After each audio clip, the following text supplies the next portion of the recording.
right here. Rockefeller. Lock. Taking the streets over, motherfuckers. Don't get it twisted.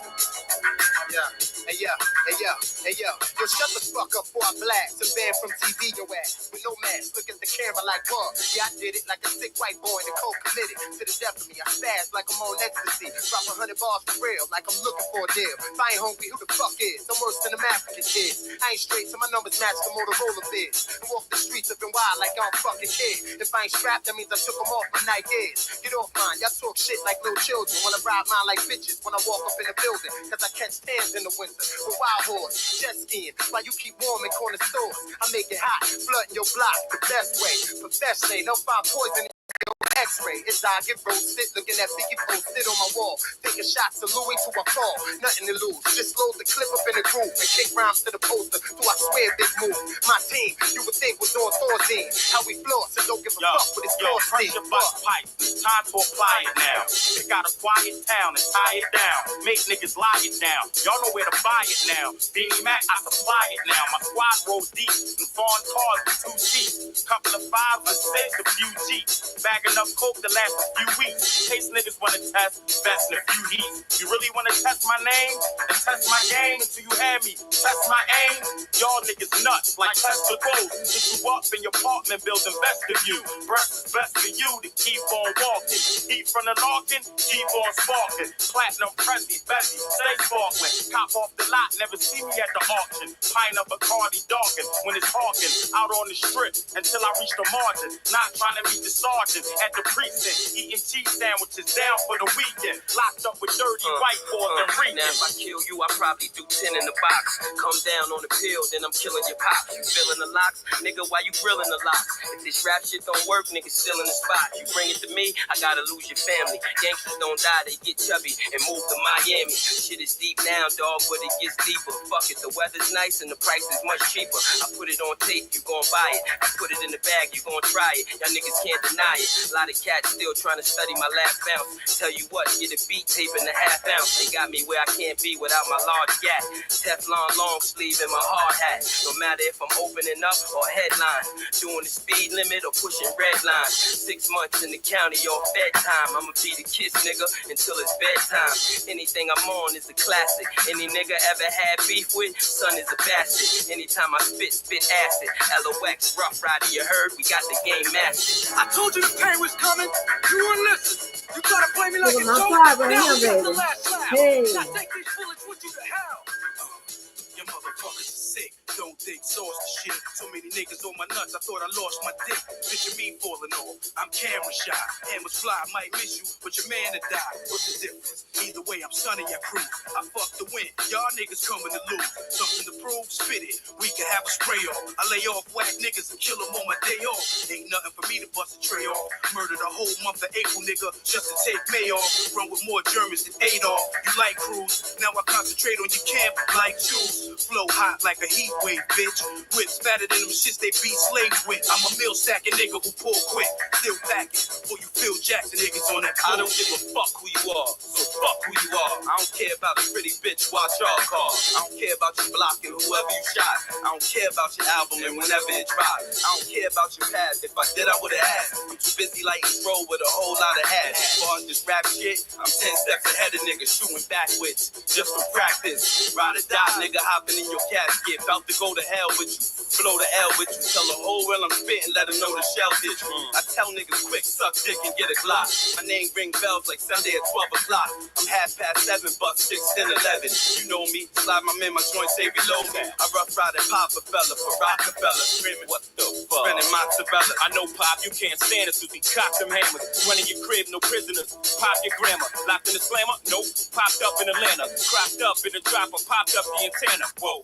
Watch your manners when my veins pop like scanners. Like raindrops, you hear the thunder when I cock the cannon. Big things, big chains, ain't shit change. Get brain in the 4.6 range. Shit, man. Switch lanes. Every time I hit switch lanes. Bitch, flip, big cane. Flow with no cut. You taking in vain to the brain. Motherfuckers is nodding and throwing up.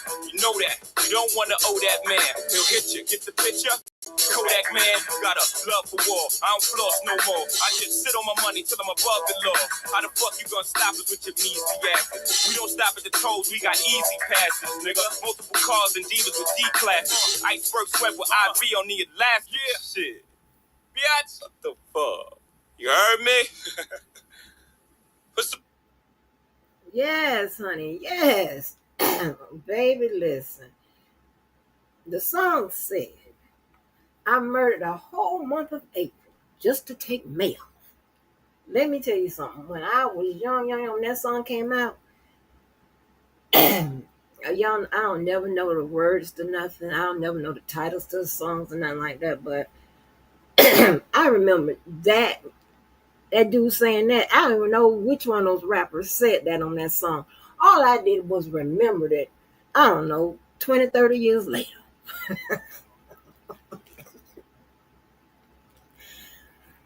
And I said, I told y'all what the devil was going to do. I told y'all what, you know what, today I was good. I put all that paperwork, had all those videos lined up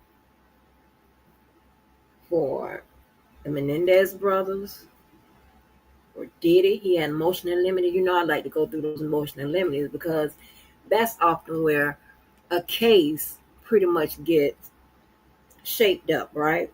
Pretty much like a part of the formation of the case. I always tell you this: the defense is trying to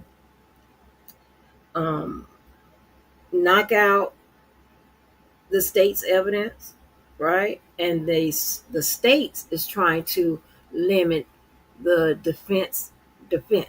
Okay, so and then you have the judge that goes through their routine with precluding evidence and things of that nature, right?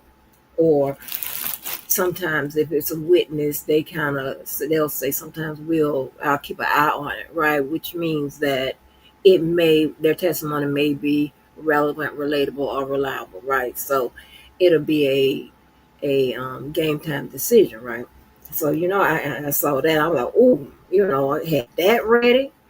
There are, we talked about the case involving those officers that killed Robert Brooks. Remember? They have a similar case, and I believe they said it happened across the street from where Robert Brooks died, or maybe it was where Robert Brooks was held. But there are 10 additional correctional officers that have been indicted in the death of another black guy. Had that paperwork. And when I tell you, somebody told me what the devil was doing. But I already told you what the devil was going to do. And the devil being that old cockeyed something. I'm so, you know what? I'm so ready to get to going. I ain't even speak to y'all. What up, Mo? What's happening? What's happening? Hey, Miss Tanya. Hey, CMT.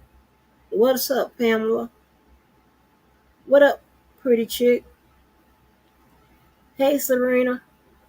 What up, Purple?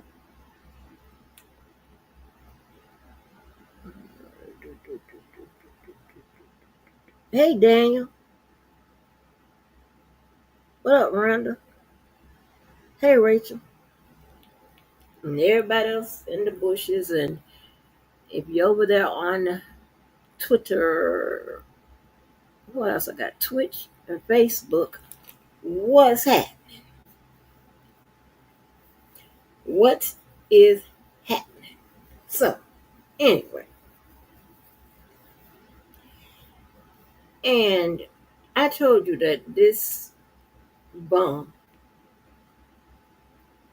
was going to attack me, right?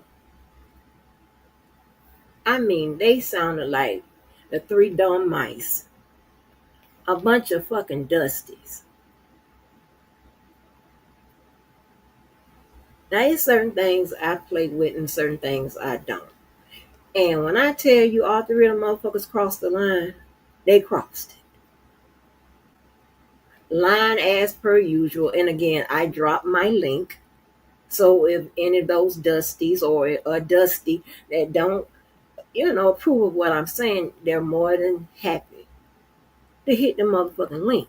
I don't hear nothing about I was sleeping, I was doing this, I was doing this, whatever. Everybody's off work unless you're on the West Coast somewhere. And all those Dusties are over here with on the East Coast with me. So I don't hear none of that. You know, accusations and allegations and shit, right? Will only get you so far.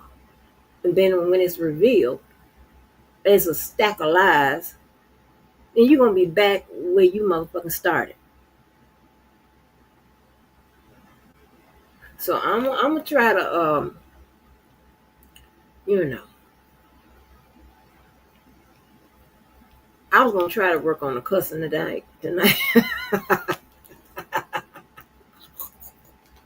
But I think I can get through one part of it without going off. But the other part, uh-uh. I mean, they was, and I said, don't be on your channel late at night or what have you, talking shit, lying, and what I'm talking about, and it don't make no sense. Now either, and here, and I'm gonna restate this: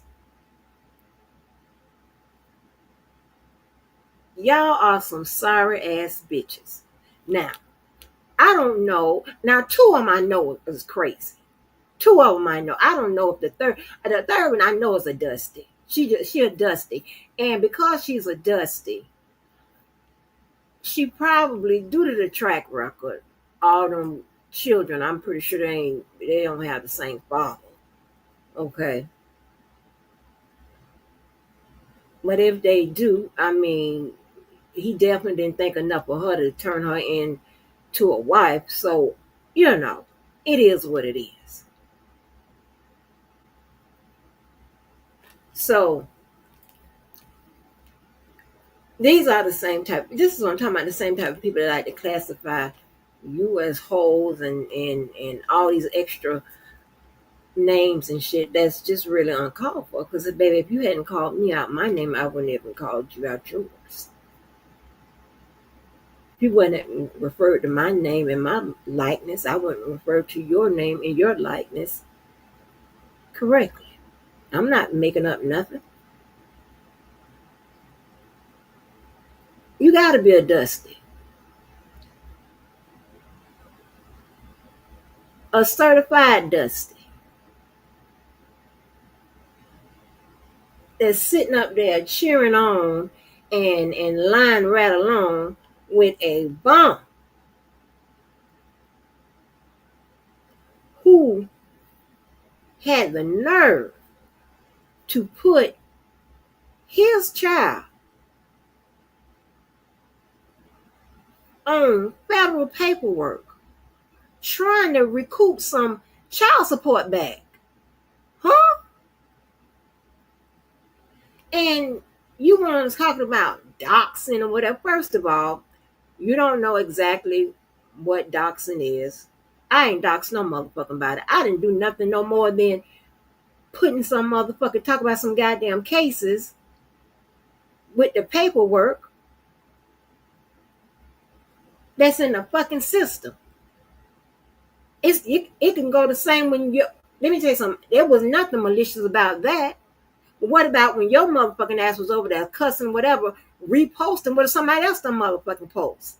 You motherfuckers think that reposting isn't couldn't be considered doxing as well.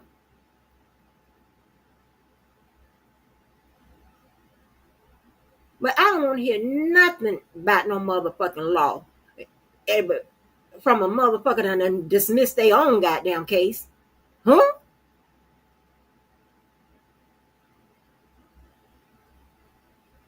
What?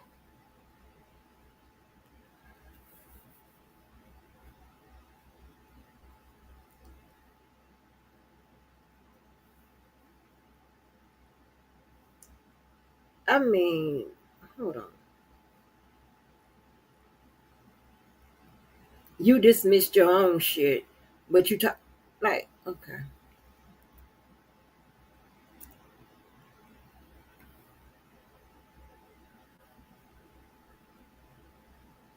Let me see. Okay, sir.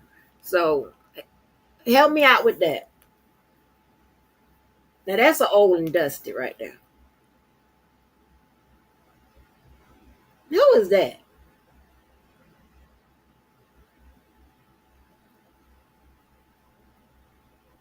Huh? Who is that? The fuck?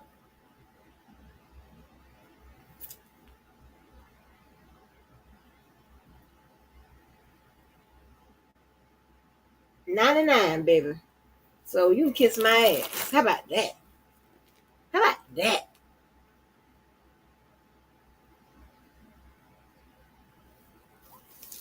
Well, if you don't back up, you goddamn dismissed your own case.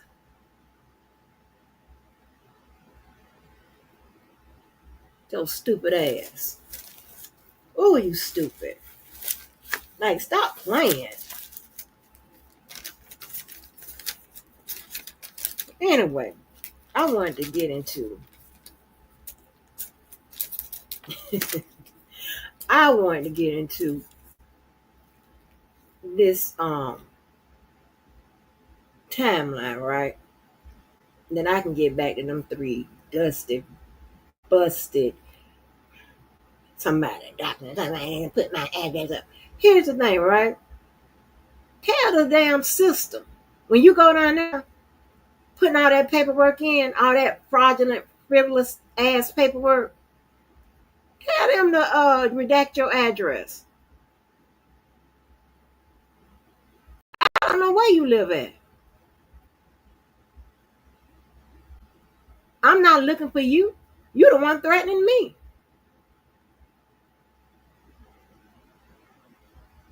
With your lying bum ass. You are, oh Lord have mercy, Jesus. And I wish you know what? I need to do timeline first because I want to do the timeline without any cussing. But I wish you would pull up on anybody that lives with me. Now I got grandchildren, whatever.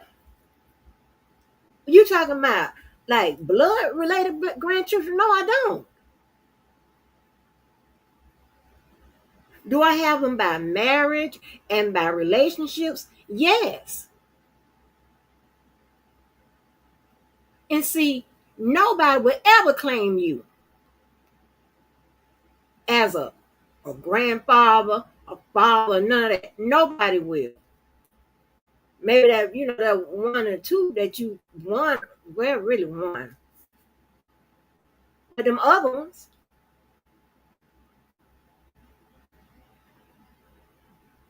not my child don't mess with me. Well, I hopefully I might be on here when she gets home. And I'm gonna see if she mess with me.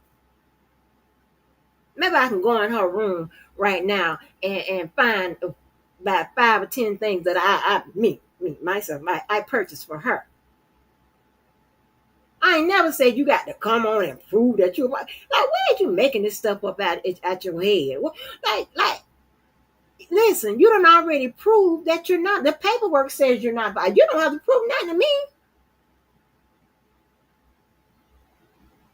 You got paperwork that says that you are sick at. Y'all, I know the church people in here, but y'all just gonna have to excuse me. When I get mad or whatever, I'm trying real hard not to use. I'm trying real hard. But hey, listen, you one sorry ass motherfucker.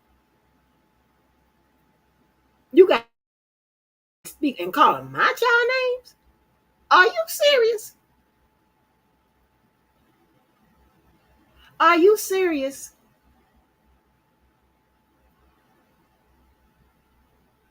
See, I don't stoop as low as old dusty busted motherfucker like you. I'm gonna keep it with you. You big motherfucking big ugly Your mama don't want you, your daddy don't want you, nobody don't want you, nobody wants you on top of them, in them, at them, behind them, around them, none of that. With your big, goddamn, stupid, weird, slow, motherfucking Jurassic Park head having ass, goddamn, slow motherfucker. And I mean that from the gut.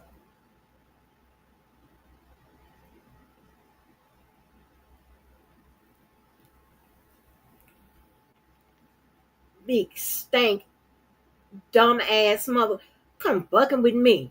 You don't want to call my name.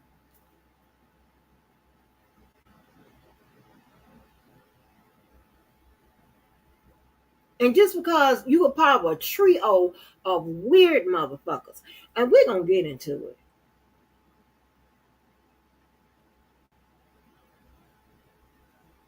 They always making me think, always making me think.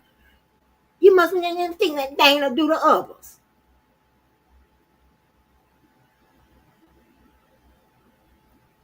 Just lie. And anybody that has to make something like that a friend, you desperate as hell. Talking about I'm desperate. You think people just sending pics to people? No, it's called FaceTime sex. How about that? Get together.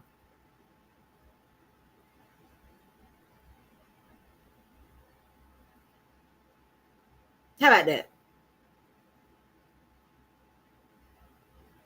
When you got a nigga that pressuring people to have sex with. And I understand why you would have to do that. Just looking at you, your big nasty ass. Come on, I got a wide back. Now, I would always think that I have a wide back. I would probably think that forever. But the scale says I'm under 160 pounds, sweetie, at almost 5'9". The little pictures I showed of my bruise and everything show that wide back.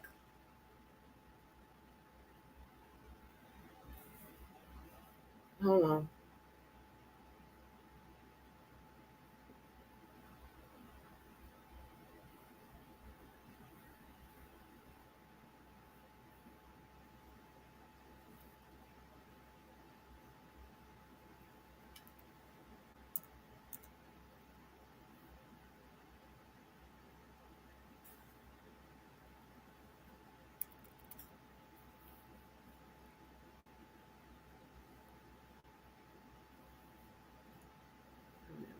Which one?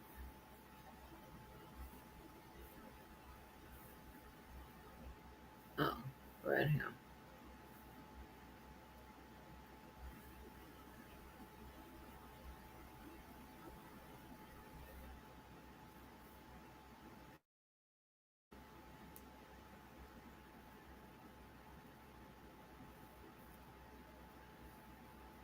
Huh?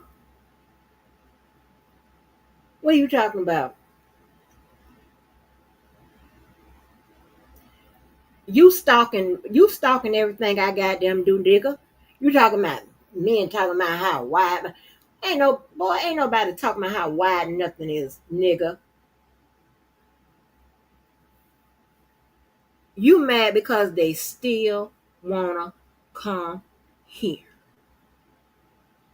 And if I was a hoe or anything else, I would say, well, hey, let me meet you here.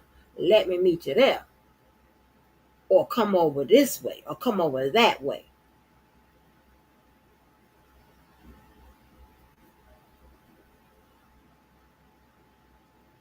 So yes, you a weird motherfucker. And when the hell has sexuality or anything like that been a crime or whatever? Like, how the hell you think you got him? How the hell you keep making babies that you don't take care of?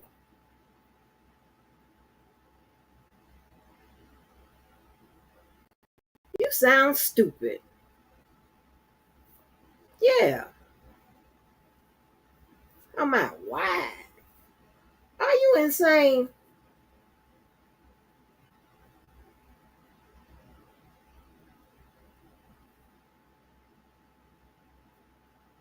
You tell me a 4 and a 6 wide? Are you couldn't get your arm in a 4 or a 6.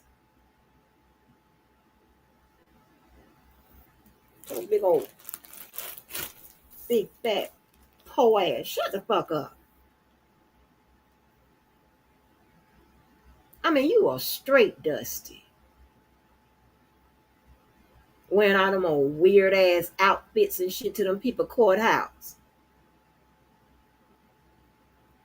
And then they have to go get you a suit jacket or something shit when you was going to court. Cause you showed up there looking like you throw it away and shit on the mega bus. Didn't have to do that. Here's the deal. I don't care what your renewed relationship with your renewed friends say. R. Kelly don't like you. How about that?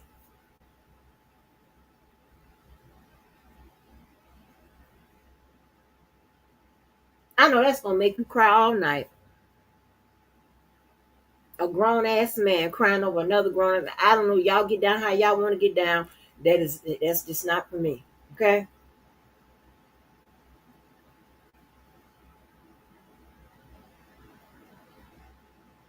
But you have the nerve to come out here to speak on somebody's.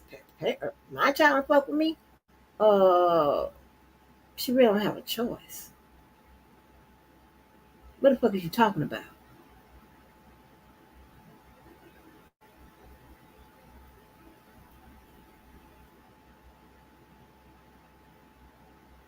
When allegedly you got 5 kids that the enterprise know about, and we ain't seen half of them.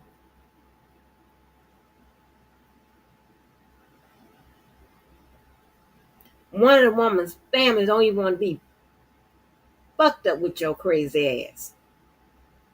Another girl said you done pulled a gun to her head and caused her to lose her goddamn apartment, children, or something. Allegedly.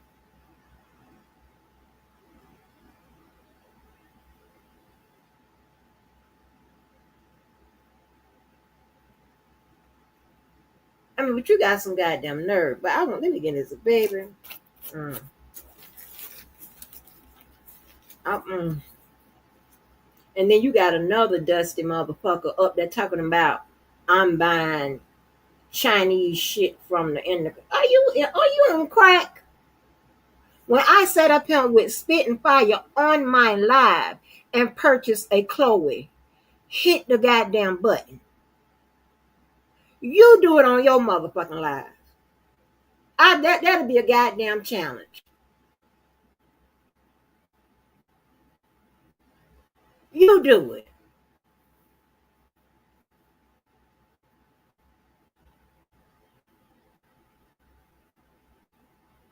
But I can definitely hit you with some old shit.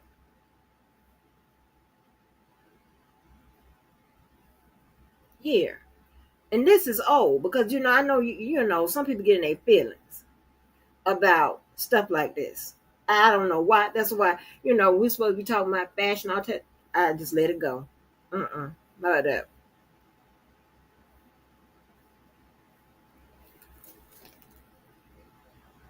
Are you insane?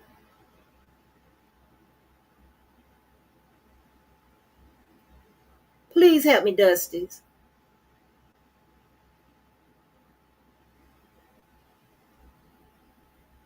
What are we talking about?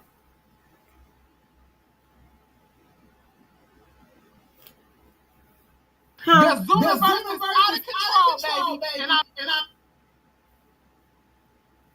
Huh? What are we talking about? And that person, that blogger was right. The universe is out of control. The universe is out of control. What are we talking about? And that's not even a dent. Okay?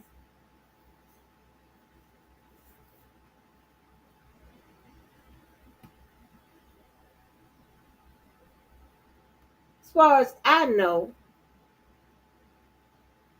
the knockoffs and all that extra shit, whatever, they don't come with the package. Or the fakes or whatever the fuck it is. And why would I have to? I don't even know nowhere to meet nobody, no alley, no Chinese man. I don't even know where that is in Jacksonville. Why would I do that when if I want to fake it and it would keep me up all night if I was to fake it? If I wanted to fake it, I would just order from the DH Gate people, like the rest of the motherfuckers.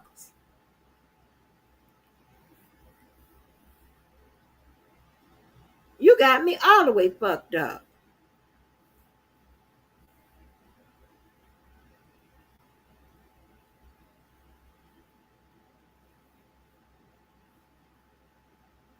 And if it's so easy to go to the goddamn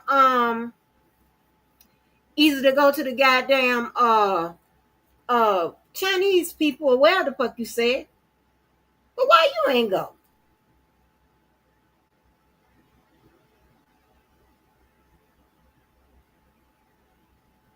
With the tags in the box. Where your shit at?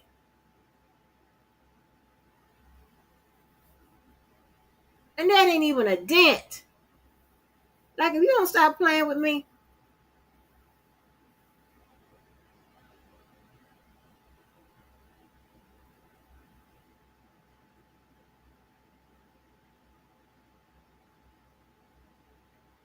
stop playing with me. I play about a lot of shit, but what? And this is old. Okay, so it's much more. What?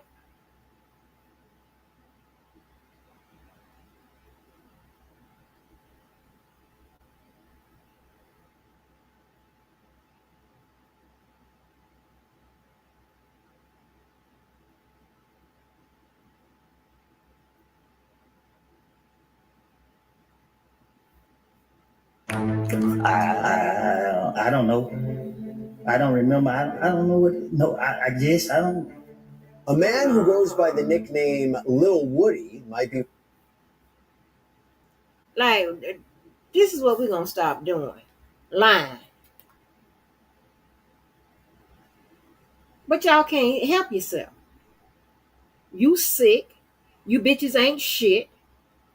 And to be honest, you beneath anybody over here. To be honest.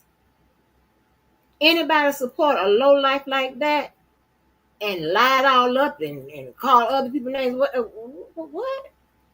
You a bitch.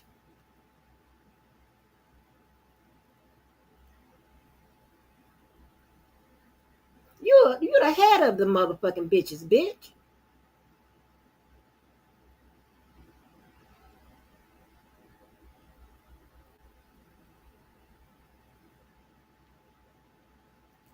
Talking all that crazy ass shit. And then you got the craziest person.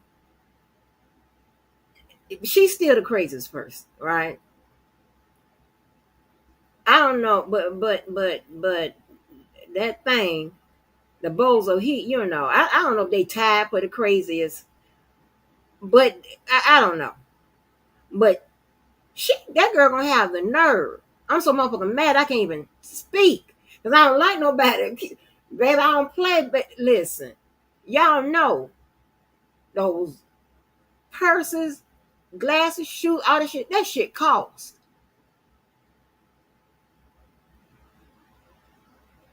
And for a dusty, and this is what I'm talking about, y'all. Y'all gonna have to be, we got to, this is what I be talking about. You're gonna have to segregate.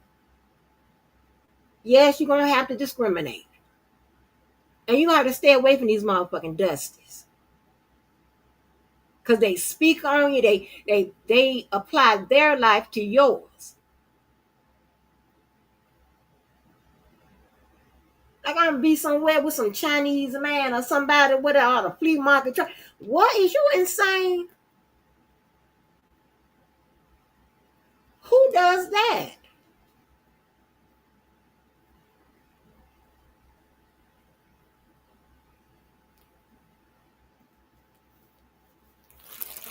You have to. You can't do it. You can't. You can't. Mm-mm. When you see, when you see what it is, you have to, hey, because they'll have you going back and forth, tied up with some, doing all this kind of extra shit. This is extra shit. I ain't got time to be hitting no goddamn buttons about no pocket shit. That's material shit.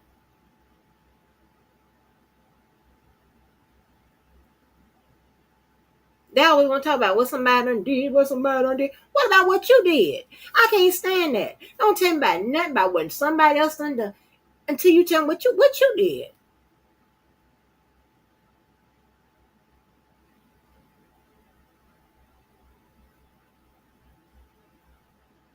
Now I'm talking about the kids or whatever. And see, no, I'm talking about you don't support yours.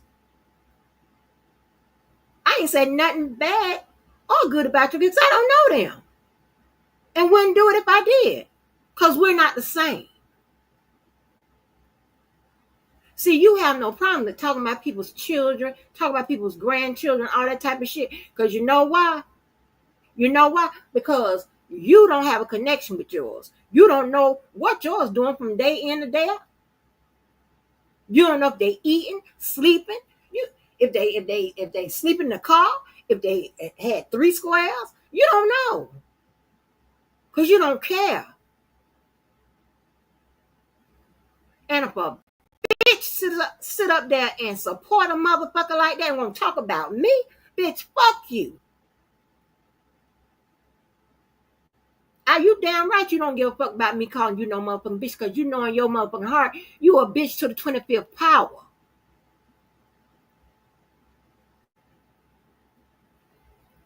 A hoe 3 times removed. And a motherfucking low belly ass motherfucking caterpillar.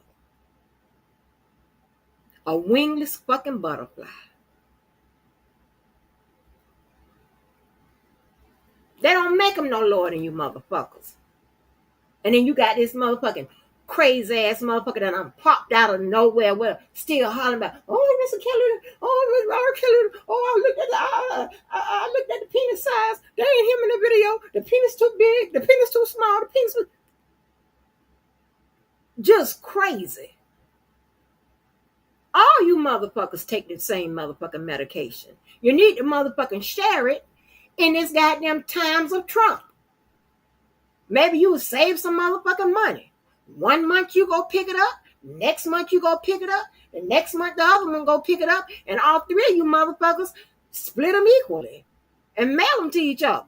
Because you crazy as hell. Shit, they're talking about a little crazy. Up there talking about, I don't know why Sylvia didn't take the plea deal. I mean, that would have been misdemeanor with no jail time. Bitch, that's the same offer you had. And you took it to court, and after they determined that you can stand trial, after 2 failed attempts, they sent your ass on to the motherfucking goddamn jail or prison, wherever the hell you did your time at. How the hell you gonna tell somebody else to take a deal that didn't commit the crime, but you didn't take the deal and you commit the crime? You hit that woman in the head with a shovel.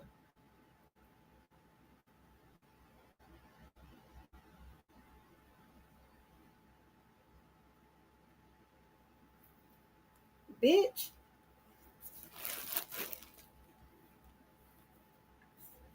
That don't make no goddamn sense to me.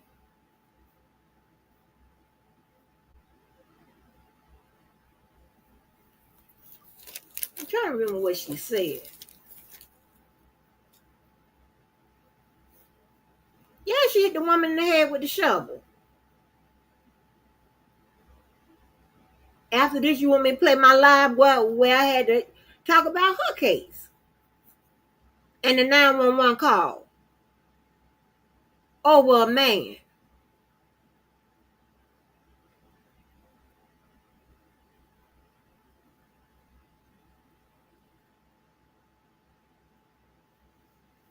God, boy, if you don't sit your motherfucking ass down some motherfucking well, I can't believe this shit. And I don't even know no goddamn Dusties. I really don't.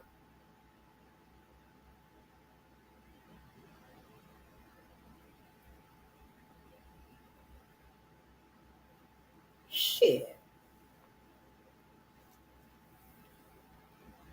When I'm trying to tell you, can tell the dust. They don't pick their feet up. They be walking in them little bedroom slippers. You know them little slippers that they all get, and all you can hear them coming up the goddamn fucking hallway. About got time for no shit like this. Yeah, shit. That one. Yeah, if y'all want me to, I'll play my live where the 911 call and the and Lord Hammer, that poor attorney. I know he just wanted to quit. He probably done just he probably somewhere with the license hung up somewhere. He probably selling hot dogs on the corner now. That girl sat up there and said, I don't know why she wouldn't take the misdemeanor, no jail time. I don't know why she wouldn't take this. Why you didn't take it? Huh? And then I'm telling you how crazy she is. She was over there talking about blocking people in with a car that's holding people hostage or kidnapping something. She was talking about this is out of her conscious. She also speaks out of her conscious and her subconscious, right? She was talking about different aspects of what she's done to that woman she hit in the head with the shovel. And I'm telling you, these people need to be watched and monitored regularly. They need to keep an eye on a lot of these people.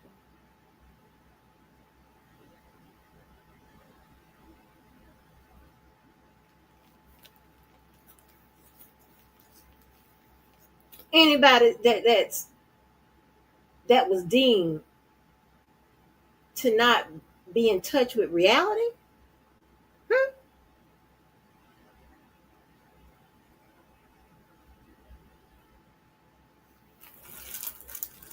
You boy, let me get to this timeline. So y'all check this out, right? I did a timeline, right? Because I was just wondering, because I didn't know anything about what was all going on with this case and stuff like that. Whatever, unless somebody go live or say something, or whatever. I don't know.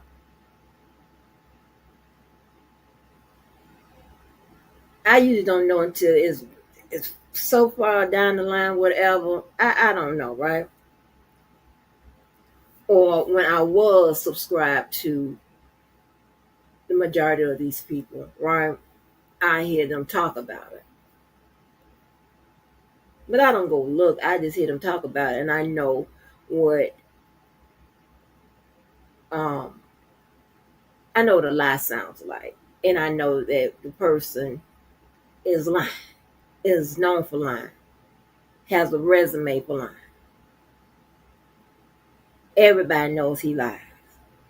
His family, everybody knows he lies, and I got a sense that family don't want you around. That's not my fault. Just because you're in a loveless relationship with your family and friends and shit, and the only reason why your ass is around because you impose yourself on them, and that's not my story.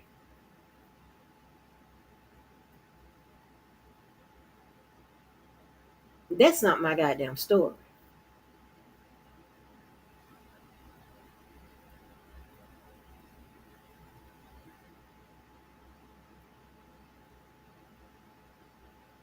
And baby, you could never talk up under my goddamn dress.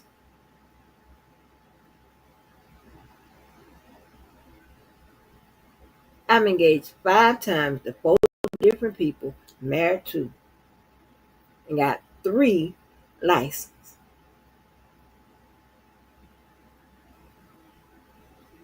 Okay?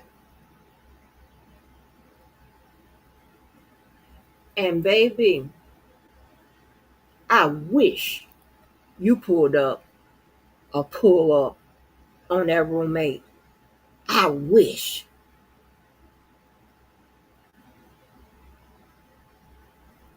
I wish.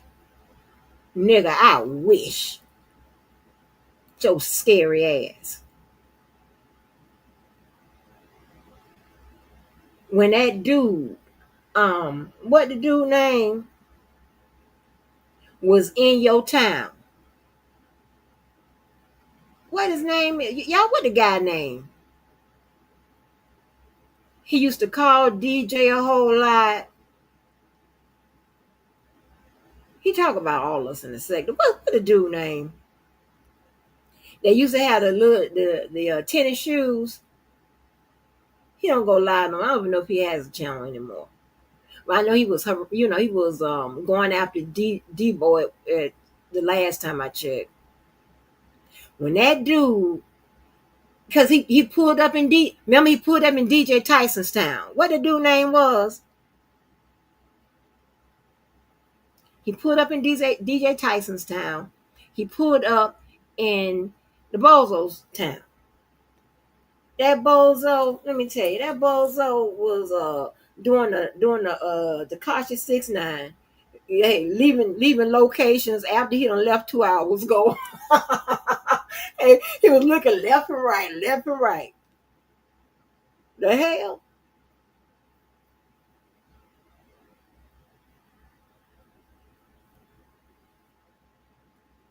They talking about he'll beat me up and whatever. What?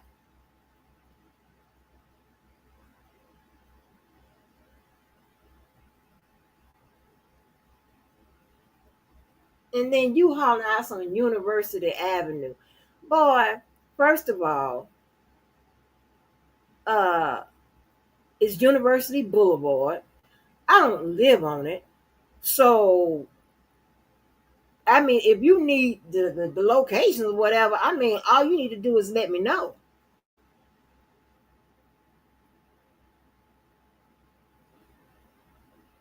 But all I need to know is, are you serious? Because this all they do right now. Talk, talk, talk, talk, talk, talk, talk. All I need to know is, are you serious?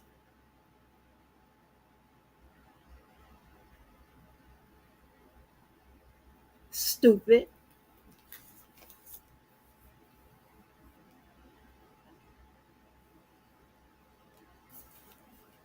I mean, child. Let me get to this timeline, right? Let me get this timeline. So, on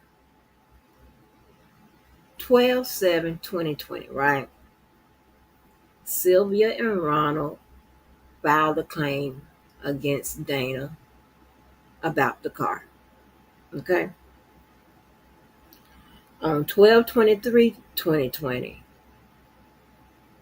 Dana responded along with the counterclaim. Let me see. I can't get it there.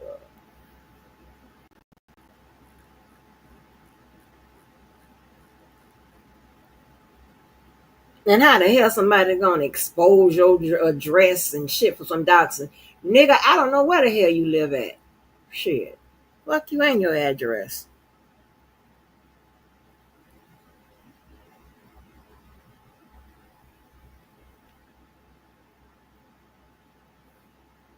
I got so much goddamn paperwork to.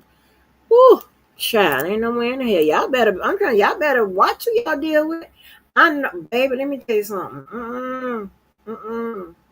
You can, baby, listen.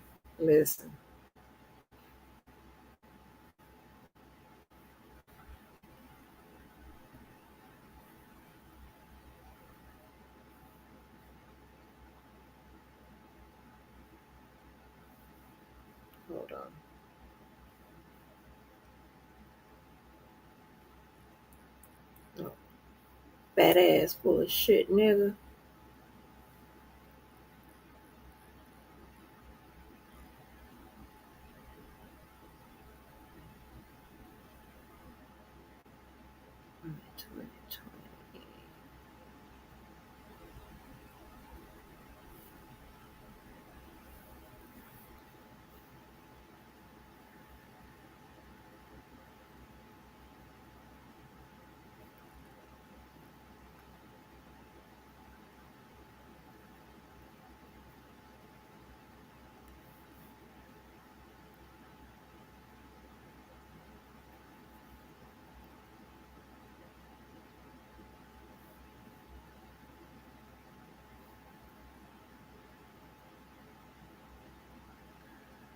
So motherfucking kitty goddamn handwriting. 15.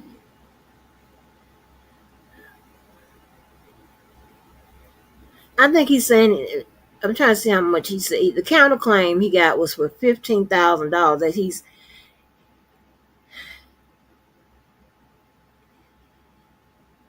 I can't read this goddamn handwriting. But anyway, he put in a counterclaim. Just know that. I can't read it. I mean, write like a goddamn 2-year-old. Look like he be using fat pencils and shit. Anybody got time for this?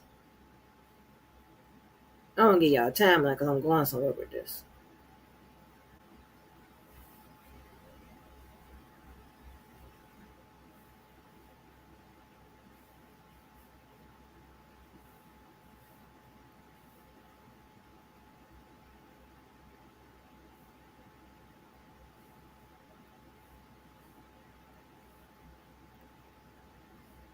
Okay. So we went over a lot of paperwork the other night. So check this out. So he did a counterclaim and a response on 12/23/2020. Right? So there's some service attempts. There is a on 4/29.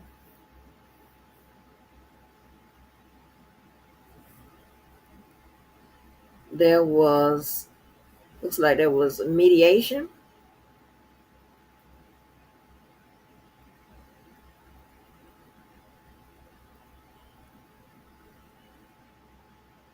There was some attempt for mediation, and it wasn't resolved. Okay,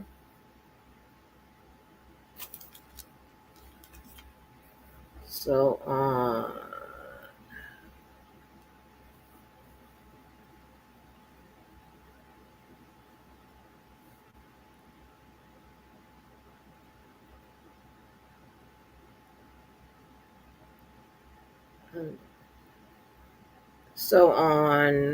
what did it 7/19, um, Ronald and Sylvia had stated that the defendant abandoned their vehicle without letting them know that it was impounded. He was on YouTube lying and saying that we damaged our vehicle. He placed a false police report stating we damaged our vehicle. Okay.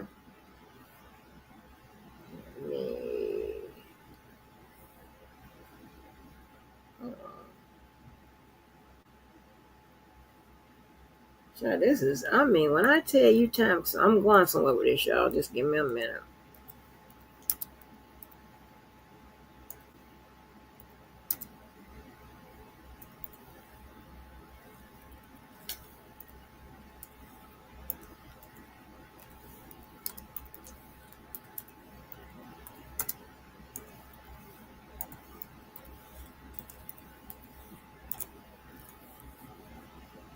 Okay.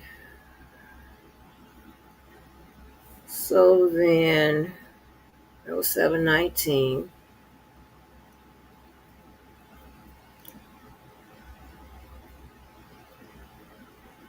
And then 825, there was a non-jury trial. This is 825, 2021.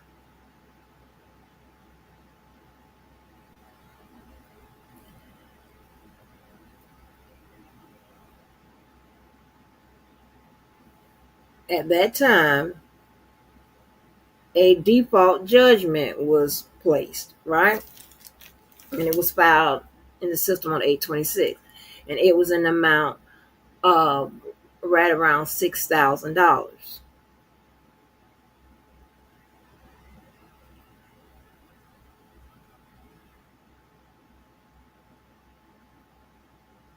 So it is said that the defendant appeared for court and participated in mediation, but failed to come back to court after mediation.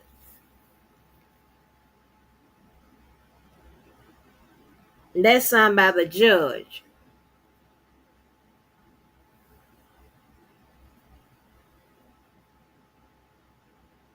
Okay, that's signed by the dang on judge.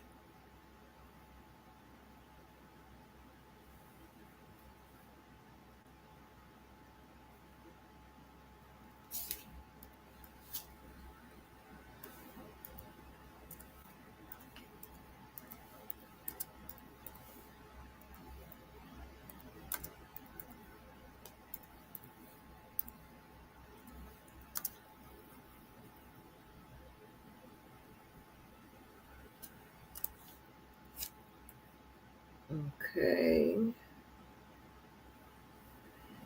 And then he put in a notice of appeal.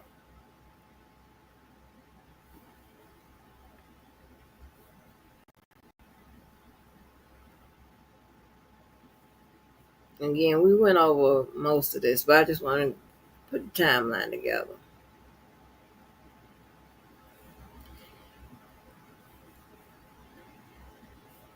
He did an appeal, and notice of appeal to the Superior Court of Fulton County.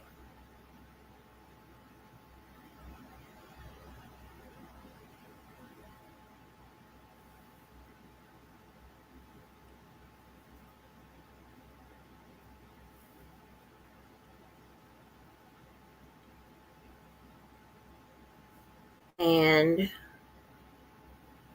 on 9/2, same day,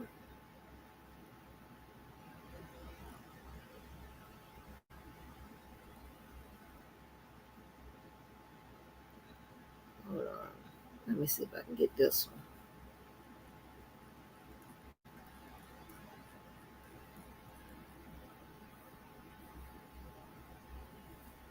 one. What is this one? The order.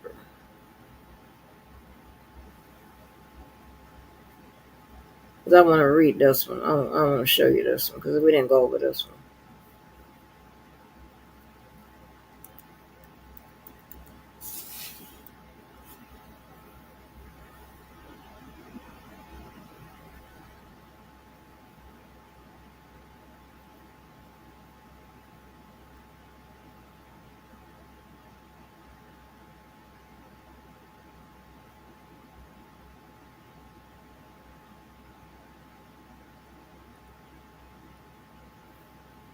Order.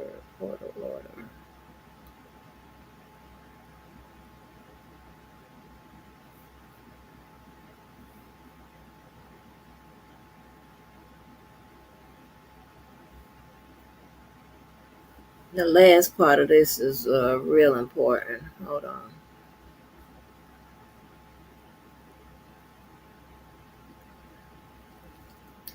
This is the order, right? Well, I really don't need the last part because if I can remember, because I have it, but this is a lot, so I just want to try to speak through it a little bit. All right, so this is the order. This is we still on the car. It says defendant Vozo filed a notice of direct appeal September 2nd, 2021 of the August 25th, 2021 default judgment entered against him for his failure to appear at the trial of his case in the instant case. This order was filed the next day, August 26, 2021. Like I said, defendants signed notice of appeal is remarkable for it states the following. It is hereby certified that the above judgment is not a default judgment for which no direct appeal can be made. Meaning, due to the type of judgment it is, a direct appeal cannot be made.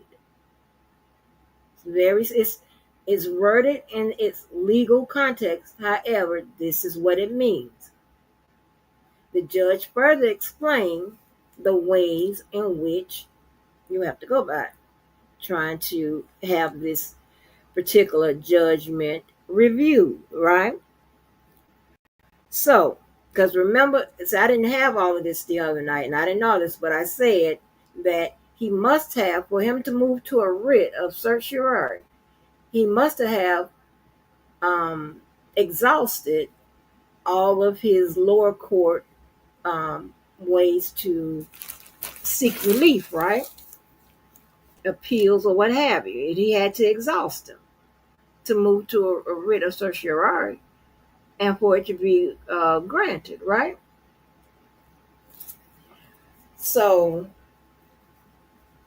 but check this out, right? So I'm going to repeat it.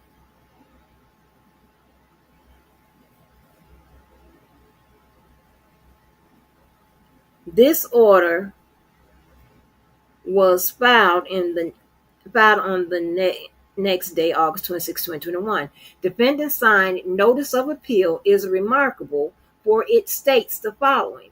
It is hereby certified that the above judgment is not a default judgment for which no direct appeal can be made. Appellate review of a default judgment shall be by certiorari to the State Court of Fulton County or to the Superior Court of Fulton County. And they gave the code, right? The local code.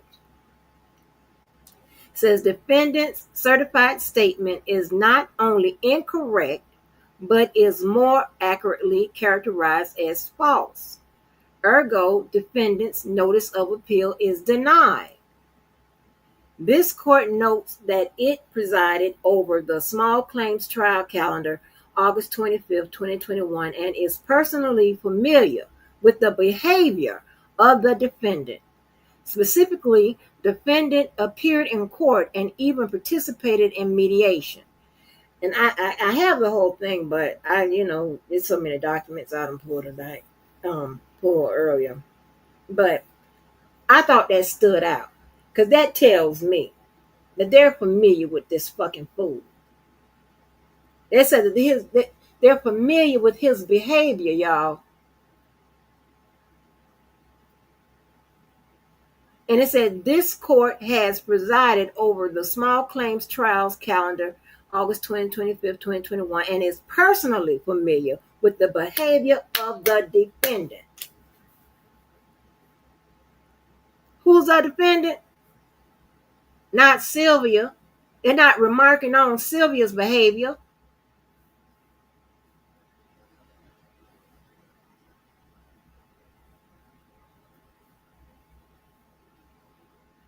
Those small things mean something in the court of law, right? It means something in the court of law. That's an official, an officer of the court, commenting on someone's behavior. I can't make this up.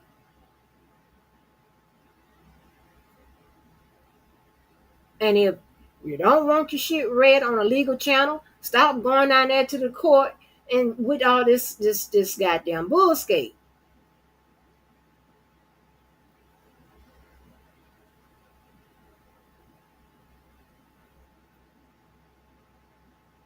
That means something. But we're going to keep on going. Okay. So that was on the 2nd, right? So the judge dismissed the appeal.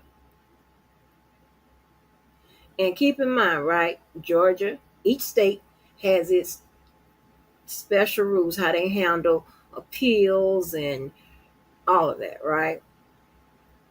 It's specific to the state. Okay. You get to 9-3. Then he files a motion the next day to set aside the judge's ruling.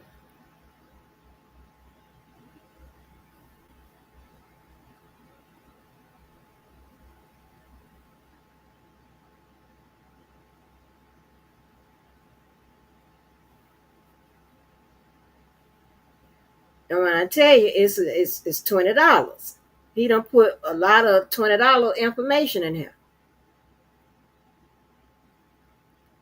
But it says motion to set aside default judgment comes now to defendant Bozo pro se for a motion to set aside a default judgment ordered against defendant respectfully states the and alleges that this motion is brought pursuant to the federal and state rules of civil procedure 55 A B 2 B C D.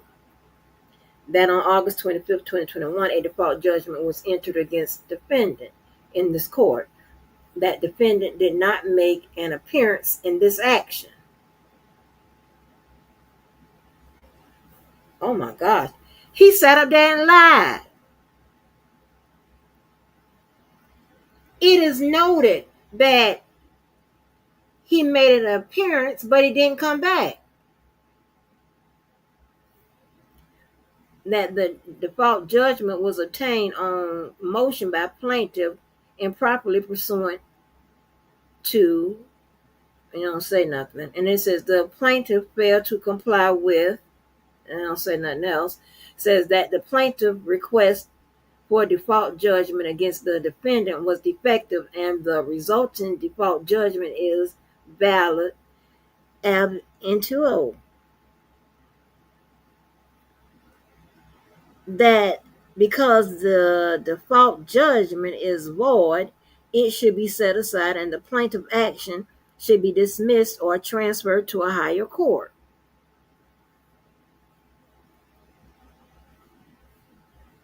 You can't make this shit up. You cannot make this up.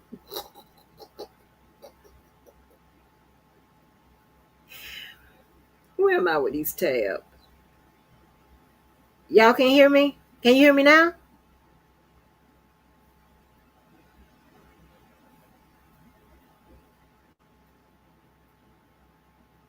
Can y'all hear me? Okay. Like what?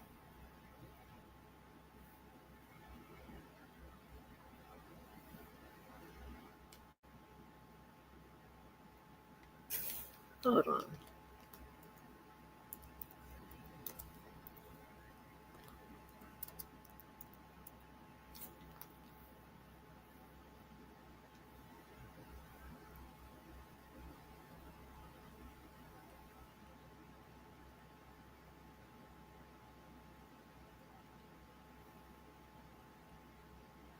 So he is saying that something was that, wait a minute, the plaintiff and the result judgment is void ab initio. Void ab initio. So he's saying that it is void. There's something in the beginning. It said it's something. It said it was void. Was invalid.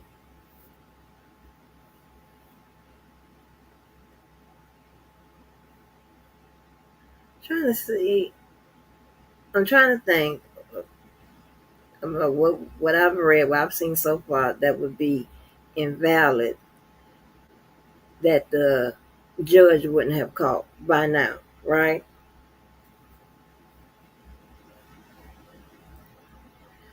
So he does that on the 3rd.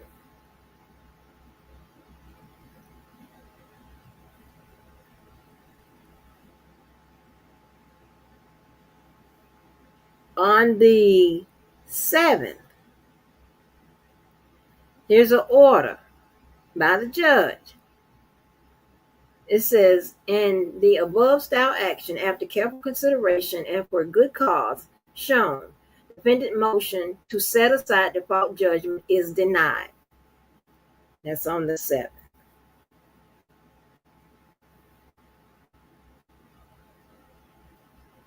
Okay, and they got some.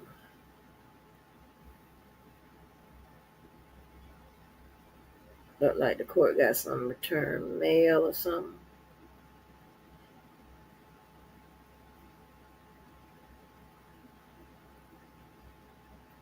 And that's pretty much it for that particular case. That's the car.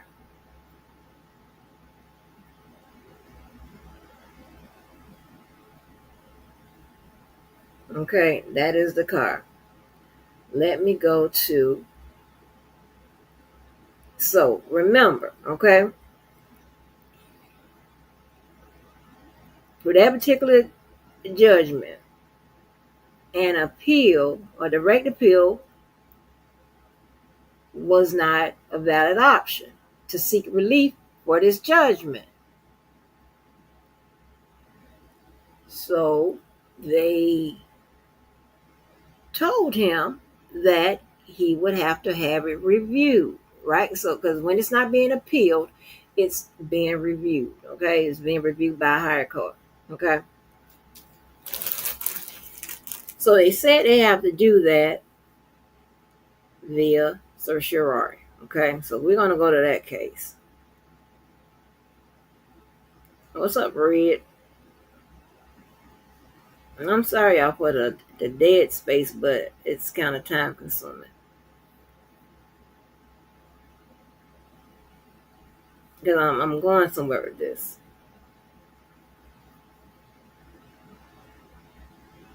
Because I told y'all all before, this has all to do with this dang on car. And let me tell you how crazy somebody got to be to go through this extent, right? You already know that you ain't going to pay for it regardless of the outcome. Now, I don't know if it's a switch in his head that is it because of the fact that it's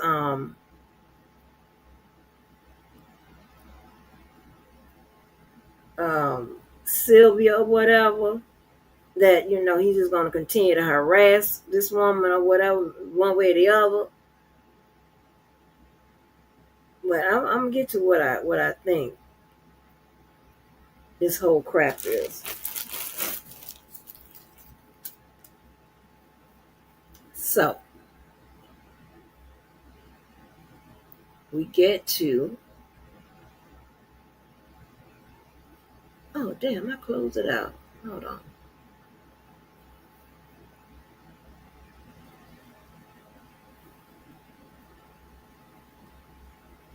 I don't know, involve everybody into some foolishness.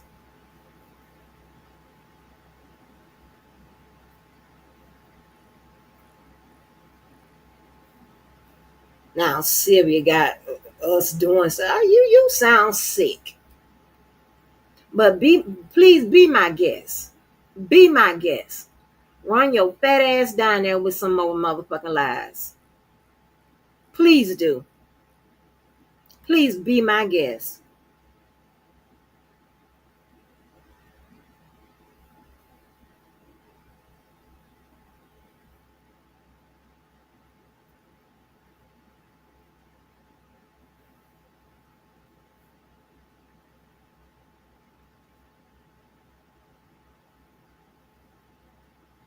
Now, I really don't see how in the world y'all dealt with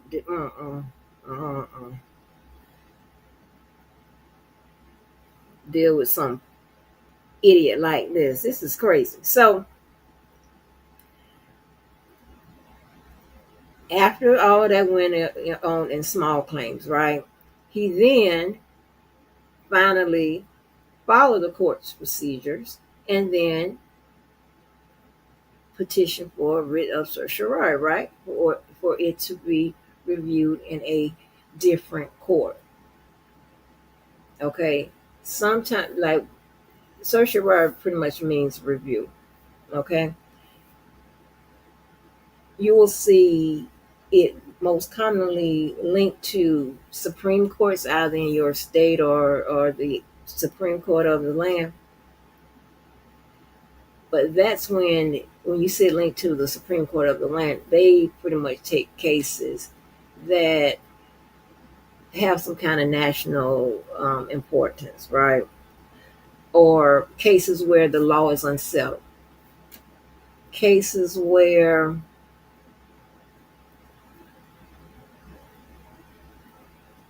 it will set a historical precedent, that type of stuff, right? So he is asking for his case to be reviewed. Now, if I'm not mistaken, I'm gonna have to look again, but I think he wanted it to go to the Superior Court, I believe, but we'll see. So again, on 10/7/2021, he said he don't have no money to pay for a filing to harass people. They granted that, and he is this it? On 10/7,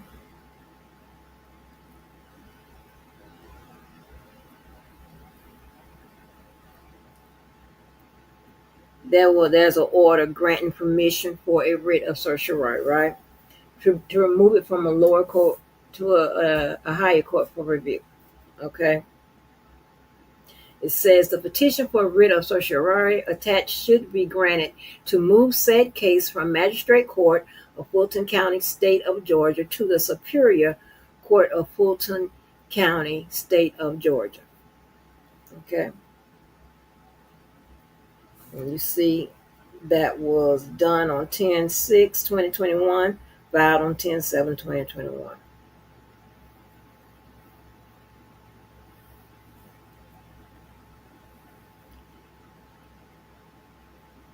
And this case, then he did his petition. Then on 10/7, he did his petition, right? That's where he laid out his statements of facts, okay, as per him, okay, why it should be considered for review. There's a dispute or something. He is disputing what the lower court concluded, okay?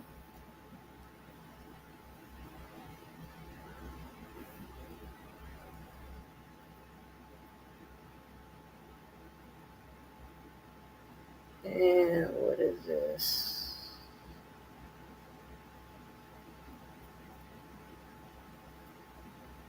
All right, so he started with his proof of service journey on 10/7, as you see there.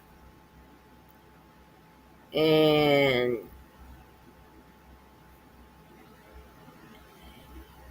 more service. And then on 10/22/2021,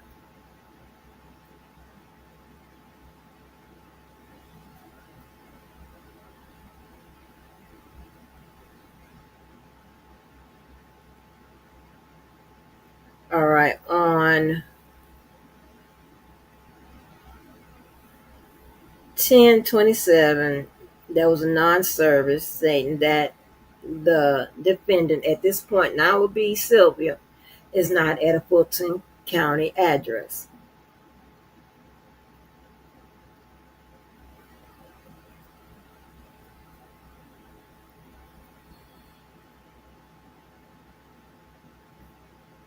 So on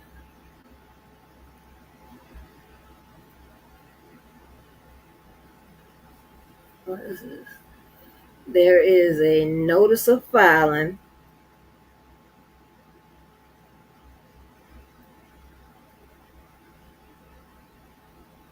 I can't make out this handwriting.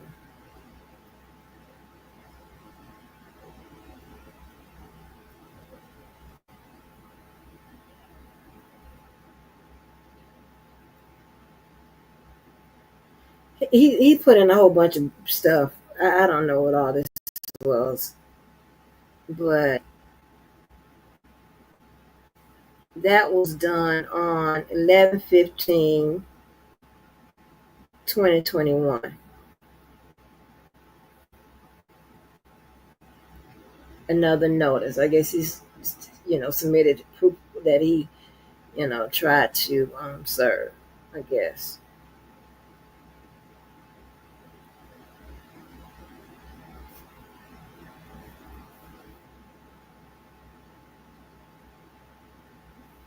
Okay, and then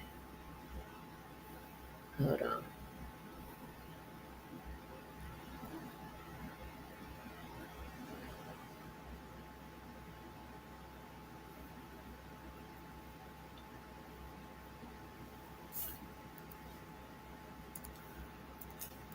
I mean, when I tell you this crap that they got going on makes for some interesting reading.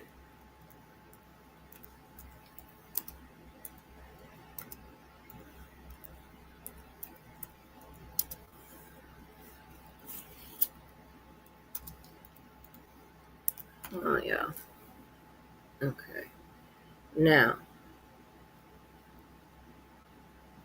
Oh shoot. Hold on.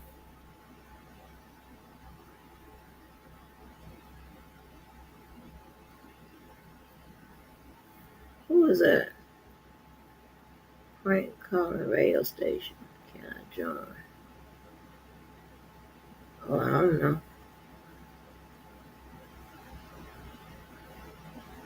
Let me start a chat business because I don't know what y'all talking about. Okay. Now, on 4/13/2022, there is an order regarding the service. Now, keep in mind, when you see order, it is from the judge.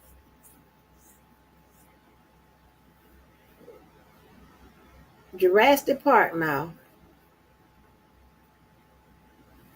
kept trying to tell y'all that just because, hold on.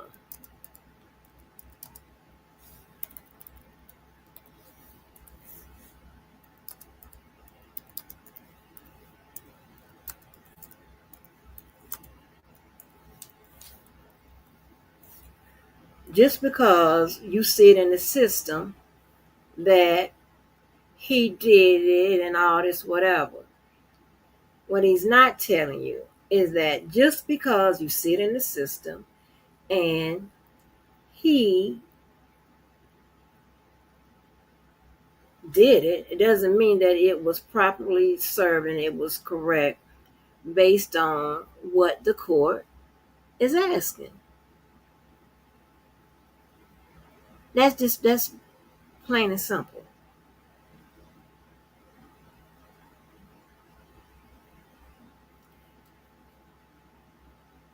Okay.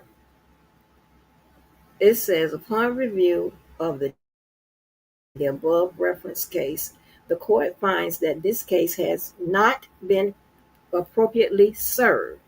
This court orders the plaintiff to serve this case as required by law within 60 days of the entry of this order or face dismissal. So that was on 4/13/2022. All you had to do is properly serve.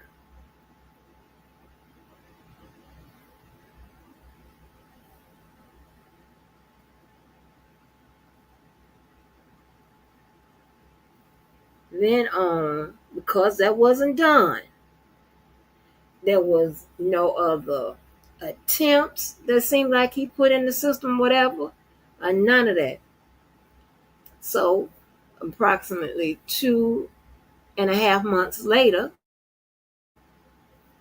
order dismissing case, the above referenced case, having not be served, is hereby dismissed without prejudice for want of prosecution.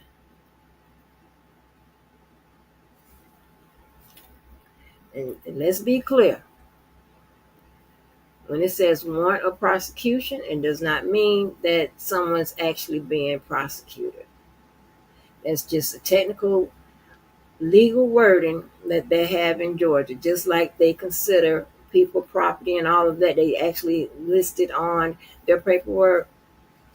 All states, they don't do that, right? So you want to make sure you understand that.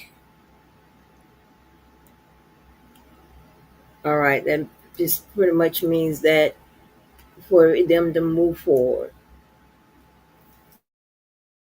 So this happened on 6/24/2022. Okay.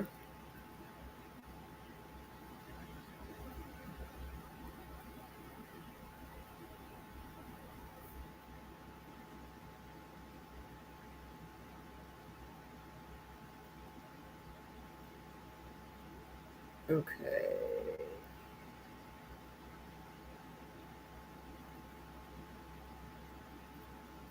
On 7/7.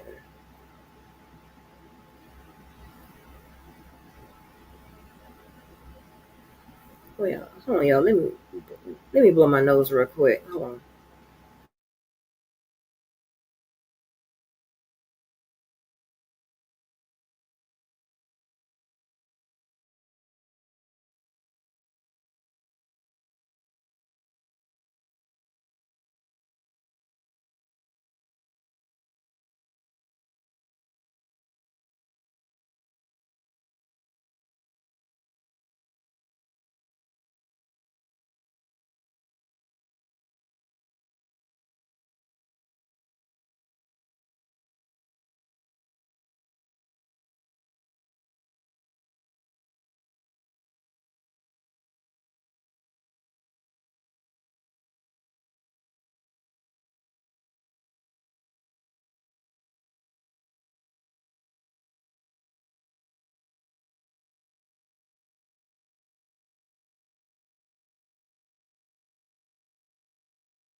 Okay, well, I got so many tabs when I tell you. Okay, so now we're on. Let me close all these tabs.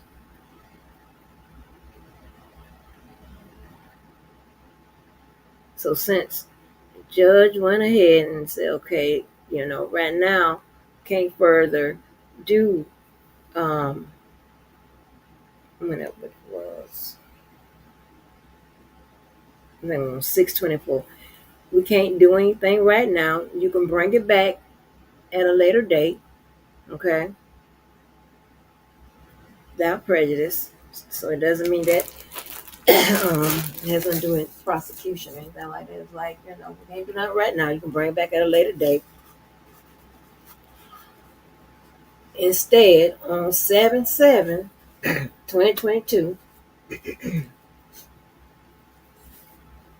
I swear I wish I could read this handwriting. I just can't. Okay.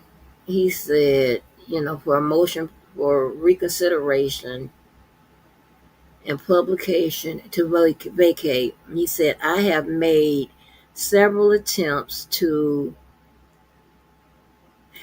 serve.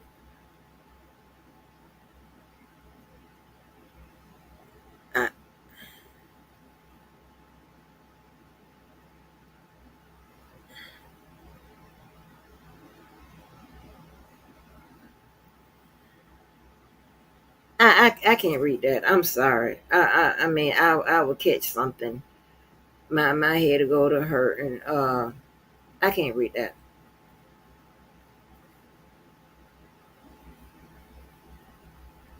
But on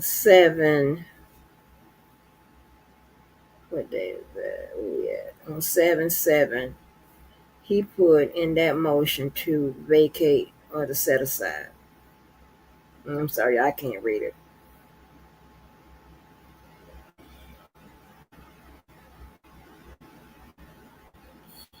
And then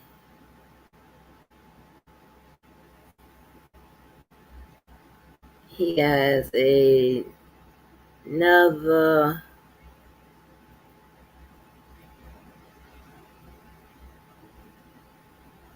And I don't have the nerve to talk about he financially support on his indigency um, request. He got the nerve to point out he financially support uh, two additional people. Who?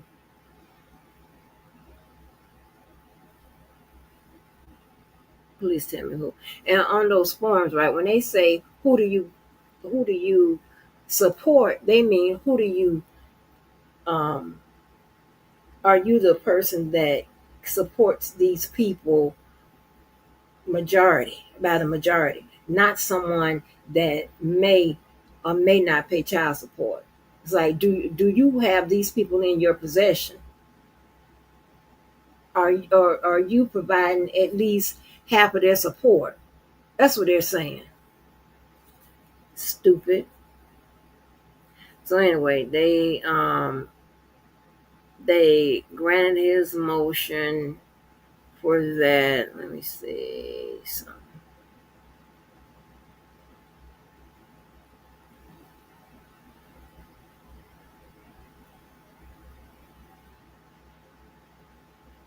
And then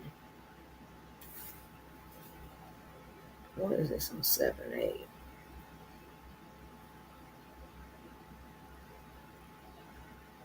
7/8. He did another notice of filing.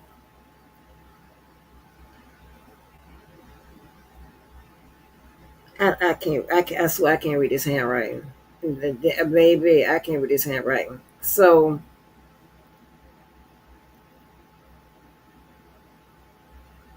and he had the fee waived, right? He had the fee waived right there, waiver.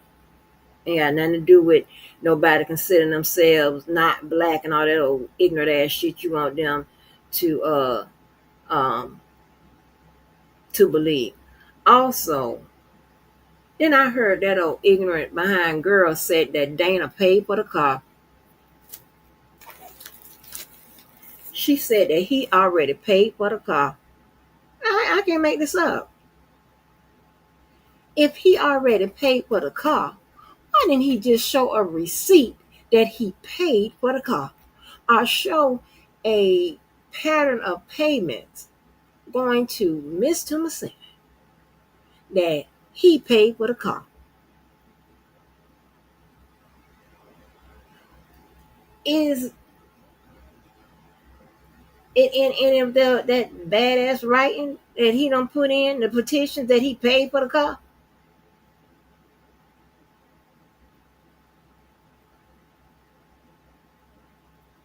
Huh? Like, stop lying.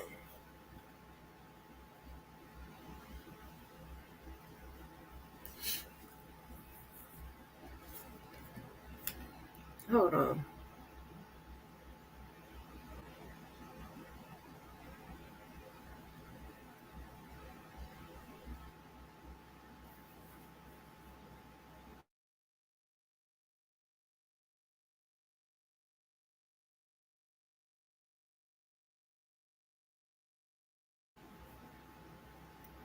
He needs to continue to damn listen. Fat ass nigga always crying, man, I can't make stuff, I playing myself. Well, play these. Oh, I can. Oh, but we're gonna get down to it. Yeah, you need to continue to listen because I hope they, especially let them listen to how you dismissed your own case with your dumb ass. How about that? With your dumb ass. So look at this waiver. Okay, that's what that means. And we're done with that. Okay, so remember, with this particular case, right? This is the case with regarding the writ of certiorari, okay? For it to be reviewed at a different court, right? So I don't have Georgia rules of service and all that in front of me and what have you, but the judge does.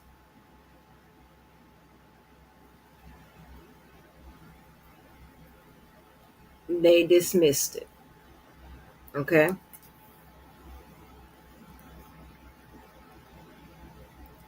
And now we go to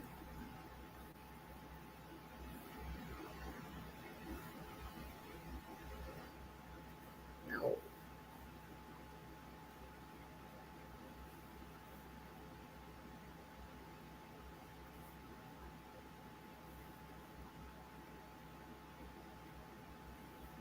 my child don't fuck with me. Are you insane? No, that's your children. They don't know you to fuck with you. How about that?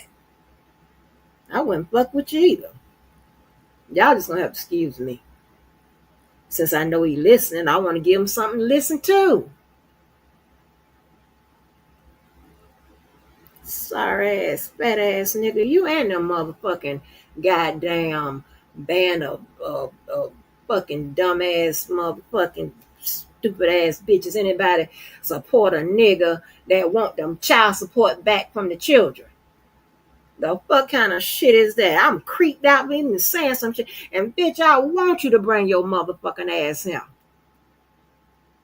Threatening me. And up there ishing out all the goddamn threats.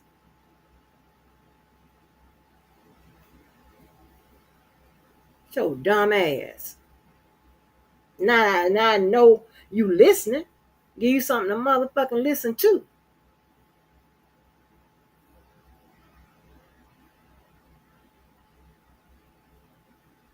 Bunch of slow motherfuckers. Lying. That's their whole game plan. To lie. Lie you into some shit. Lie, but now I'm trying to tell you, a lie will never be the truth. I don't care how you try to spin it, how you trying to add it, mix whatever. And please do me a motherfucking favor. Run some shit down on my motherfucking ass and see how far that motherfucking shit get you. Your bitch ass, you blind motherfucker. So here go the second writ, right? Because the other judge said that, hey, you can bring it back once you get your shit together. So as true fashion as bitch niggas do, that's exactly what he did. But he want, and I don't know what this game he's playing with this service and all of this, whatever. I don't know what the game is. Cause just serve the people. If you want them served. I understand, are you slow or whatever?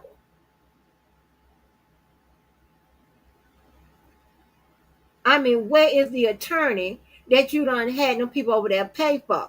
Since you want to talk about people getting money and whatever, I don't think I did. I saw Sylvia send money to the attorney. And know how we know that she sent money? Because the attorney acknowledged it.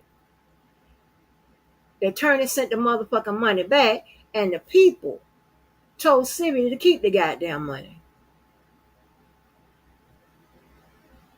And somehow you and that other motherfucking confused face ass bitch going to up there talking about, oh, she scammed it. How's that scamming? Now what that motherfucking nigga do over there with his motherfucking Jurassic Park motherfucking head, that's what that motherfucker does. He ain't shit materialized. What this motherfucker done ask y'all to motherfucking fucking goddamn pay for. Y'all should have never told me that nigga was listening. You should have left that part out, y'all, in the chat. Y'all, but y'all knew. I get it. Some of y'all knew. So, okay. So, another on 9/1/22. He does another uh, case filing, right? For the writ of certiorari. It is also granted on that day. Let me see who granted this.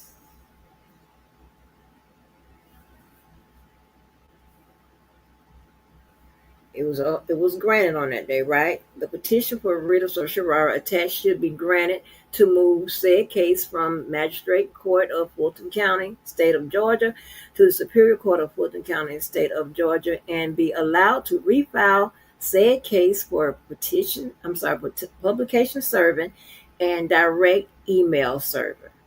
Now, sound easy enough, right?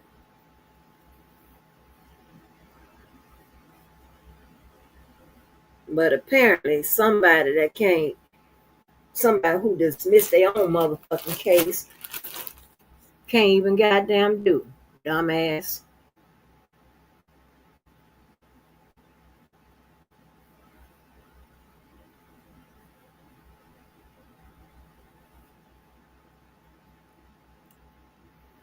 Okay, 9/1, that order was granted. 9/1 does the petition. Again, his ass ain't got it. He ain't got the 214. So he did affidavit of being poverty stricken. So that's the motherfucker that's most likely buying Chinese shit and Asian motherfucking goddamn slippers and shit. Not this one.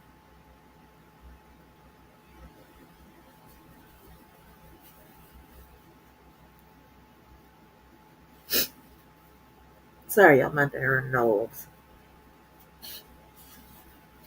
Okay, so then 9/1/2022, it starts with the notices, right? Notice to Ronald, notice to Sylvia, and then what is this?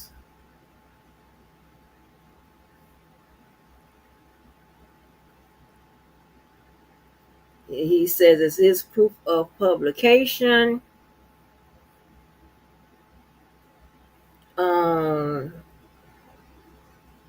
When it was 9/8. More proof of notice. So 10/26/2022. What we have here. And we went over this the other day. So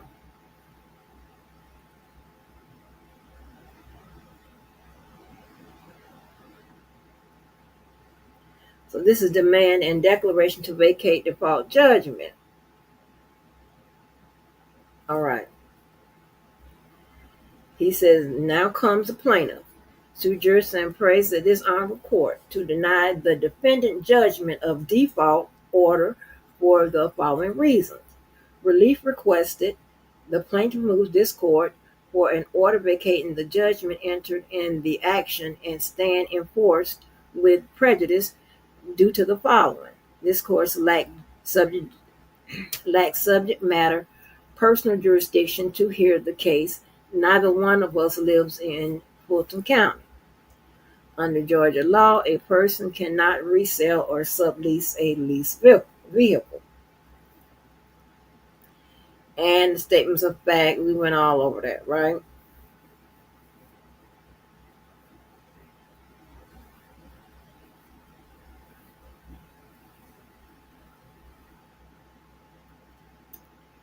That was 1026. We're still on 1026. What is this?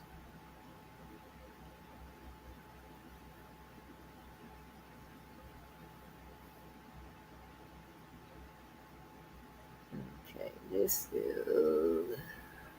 What is this? Okay, some kind of affidavit from a notary, I guess.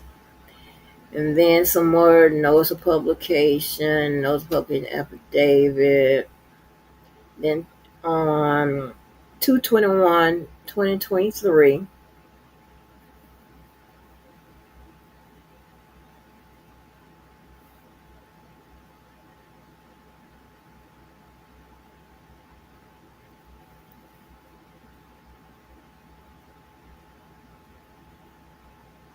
he does another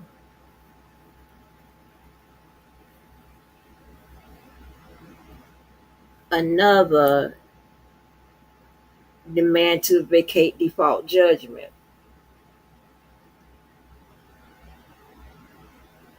This is the reasons why.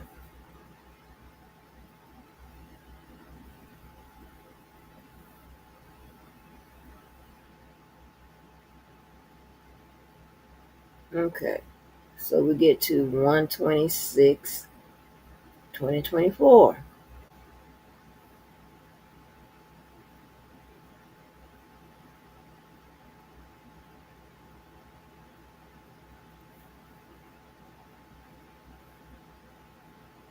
Says order to perfect service.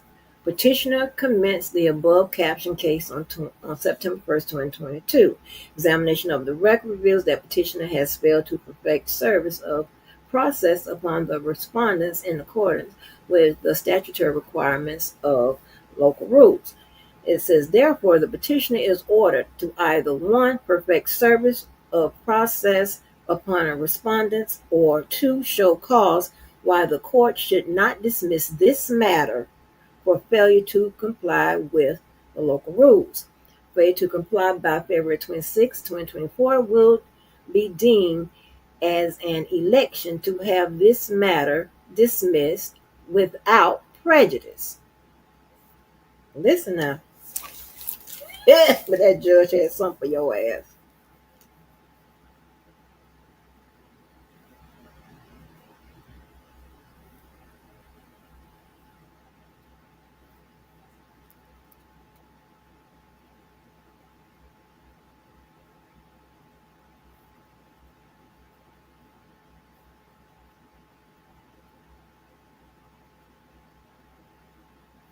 And we remember this letter.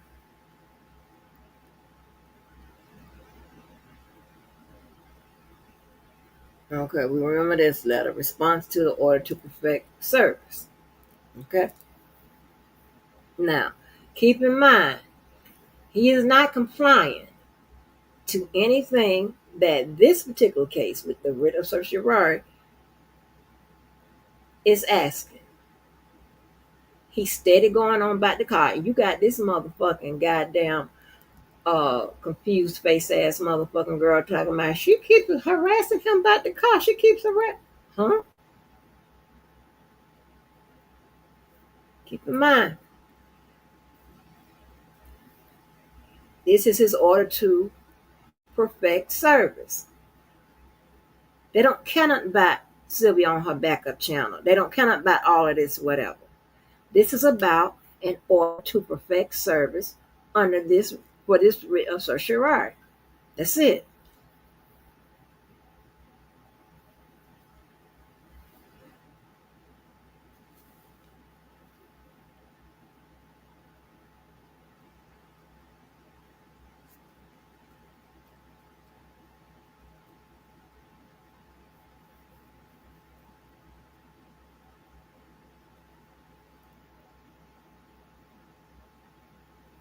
Okay.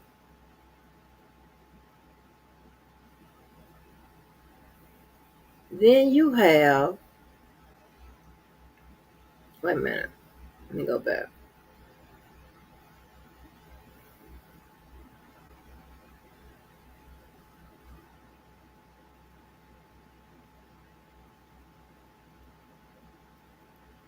I think, and I'll have to pull it up. I don't really have time, but before that order to recusal, I believe maybe in one of those responses or what have you to Judge Glanville, he asked him to recuse himself.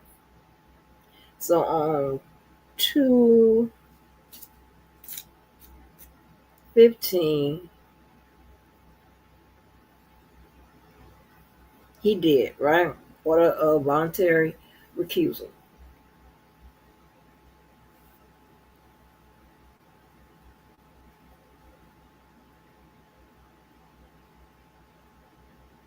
Because he's familiar with her being in his courtroom, so on and so forth, right? So trash can don't work. Ugh.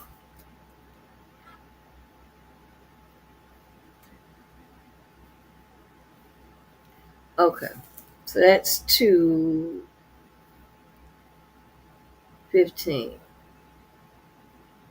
What happened to 2/29?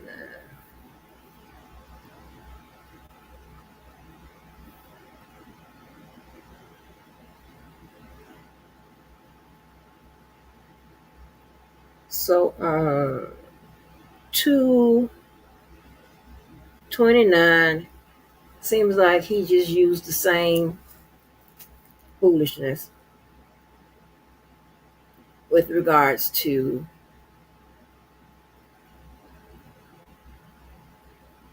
the request to perfect service.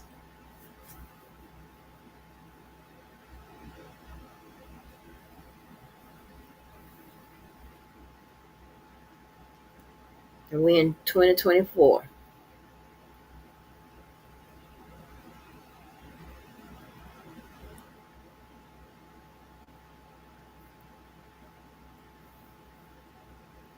And so I understand why he just didn't perfect service. I mean, okay. So that's 2/29/2024.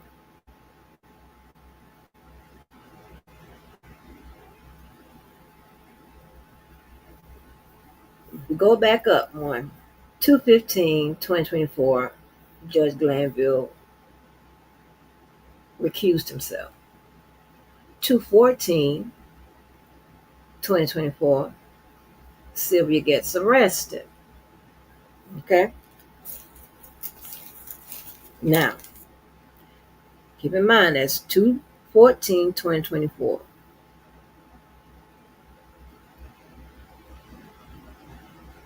He did an answer on 2/29/2024, which is what I had up, which is the same thing he had already sent to Judge Glanville. I'm going to show you what a psychopath, sociopath, bum ass, dust ass motherfucker, and all y'all can kiss my ass that support him. But how about that?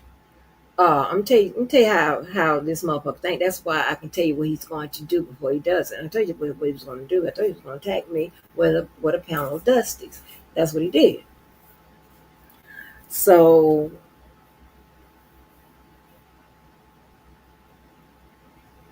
remember now, that was all. This is in the month of February.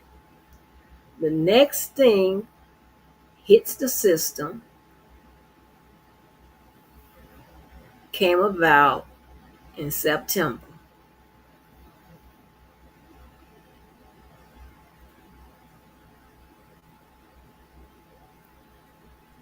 That's this thing. Demand of lawsuit against Sylvia Parks. I'll read it again. I'm not going. I have to. I reread the whole thing the other day, but I'll just read this space sheet. It says on September 1st, 2022, I, Officer Dantes Jackson, officer now. So he has a habit of lying to the courts. Officer. And as I instruct my, as I used to instruct, never mind. If you see me pausing and going over it, I, Officer Dantes Jackson, okay, initiated a writ of certiorari against Ron Toomsimi and Sylvia Parks Toomsimi in this very court. So that means this court have jurisdiction over this matter, and in this very same court, but in magistrate court, Ronald and Sylvia was given a default judgment because my phone had died during the court procedure. Also, on that very same day, I had put in an order to serve Ronald and Sylvia Tomasimi by publication, since Sylvia denied the Postal Service and Sylvia seen the publication due to me showing it on the line, just showing it online. Online goes together, and the court emails her when anything is filed in this case. That's a option that I chose and can prove it in court. So on September 8th, 2022, I have provided proof of publication from the Daily Mail right there in Fulton County Court. On October 26, 2022, I had put in for a demand to vacate the default judgment since Ronald and Sylvia never responded to the serving by publication. That included a demand to vacate default judgment, notice of publication, notice of publisher's affidavit. That's where the case was sent over to Chief Judge Bureau Glanville, and during that time, myself and Sylvia Tumasimi was taking part in the high-profile YSL case. You was there 1 or 2 days. So on February 21st, 2023, I have put in another demand to vacate default judgment, and once again, it sat on Judge Glanville's calendar unanswered until January 26, 2024. And that's where he asked for clarification on the way I had served them by way of an order titled Order to Perfect Service. I then responded to Chief Judge Glanville's order on February 1st, 2024, detailing how I went about serving the Tumasimis and why I did it that way. You know what? And just for the hell of it, I just want to read this one again. So y'all, let me find this one real quick. The full length of it.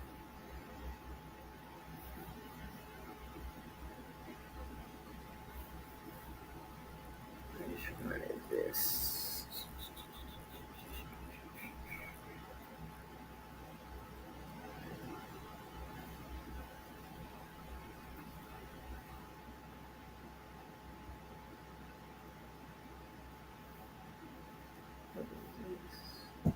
Yes, ma'am.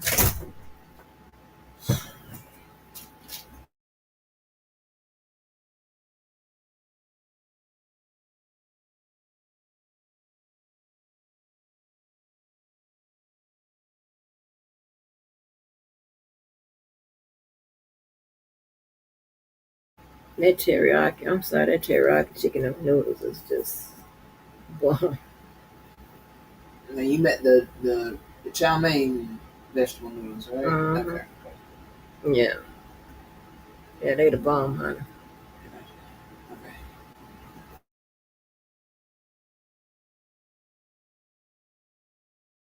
I got on this duty. Freezer jacket. Yeah, and the jackets we wear when we go in the freezer. So Oh. yeah, they don't ever get washed.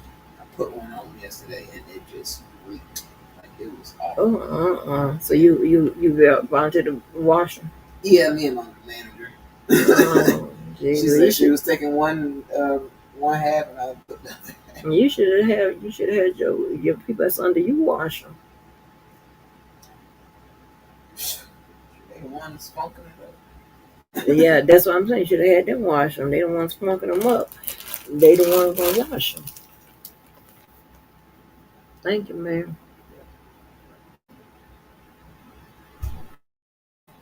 Yeah, that's the child that don't fuck with me. Stupid. Hold on, let me find this one.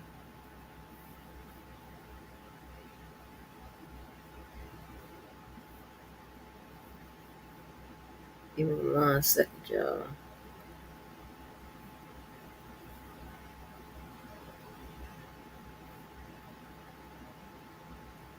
What is it so much? How do y'all do this? Um,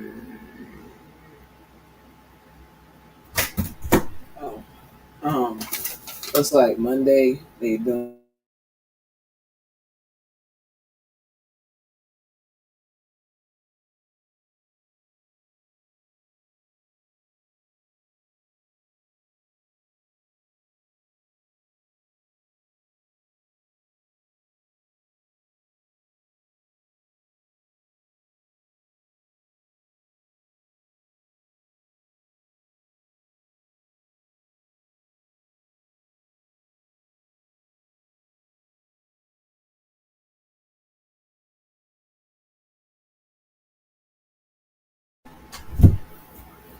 all right. Sorry about the interruptions. I got to find. For Netflix? Okay. If you don't know it by now, girl, hold on. Y'all, hold on. My child.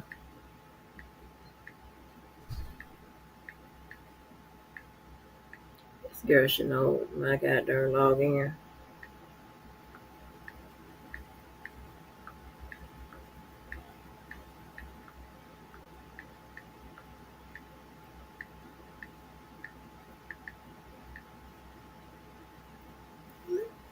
Make sure I'm sending it to you, honey. Okay. Yeah, I am so sorry. I'm trying to find that case.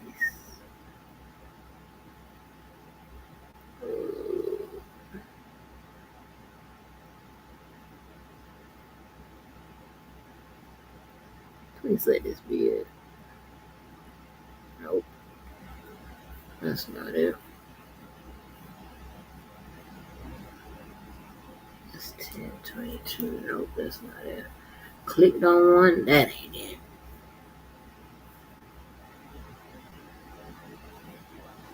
Give me 1 sec. Sec. Okay, it's 150.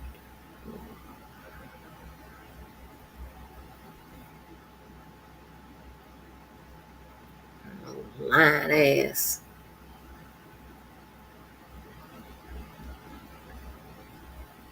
Cause y'all know this is my favorite. I think this is my favorite one to read. Please be it.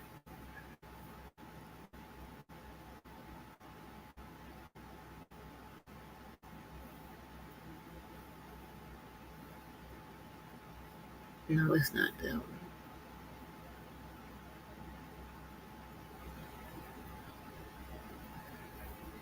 Hold on. Time I get to do all that, honey.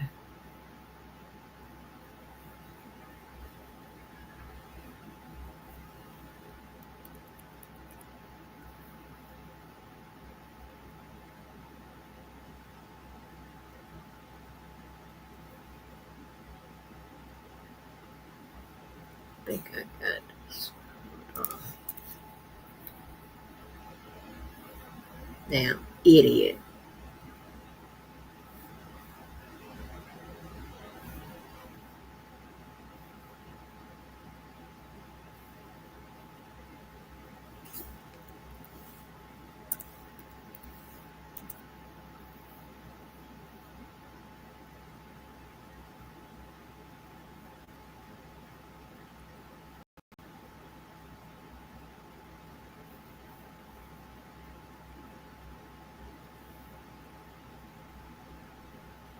Okay,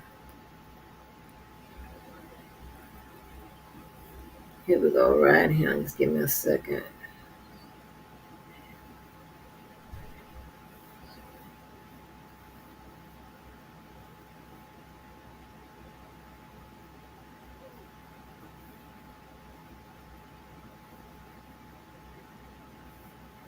You literally can't make this up.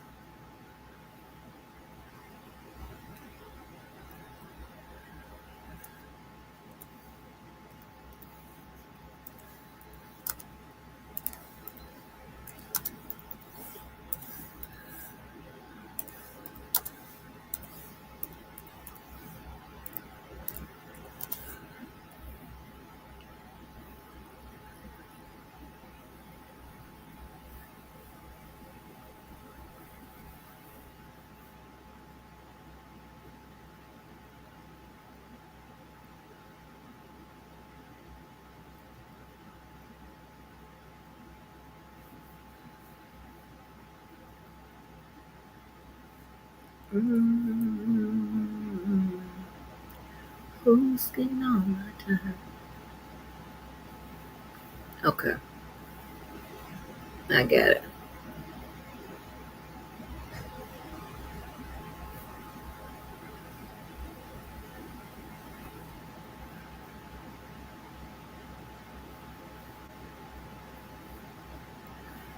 All right. So it says.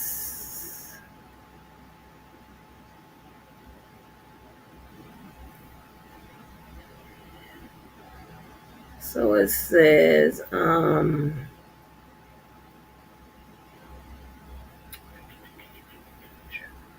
To perfect services. That's when I responded to Chief Judge Glanville order on February 1st, 2024, detailing how I went about serving the two Siemens and why I did it that way on February 15th, 2024.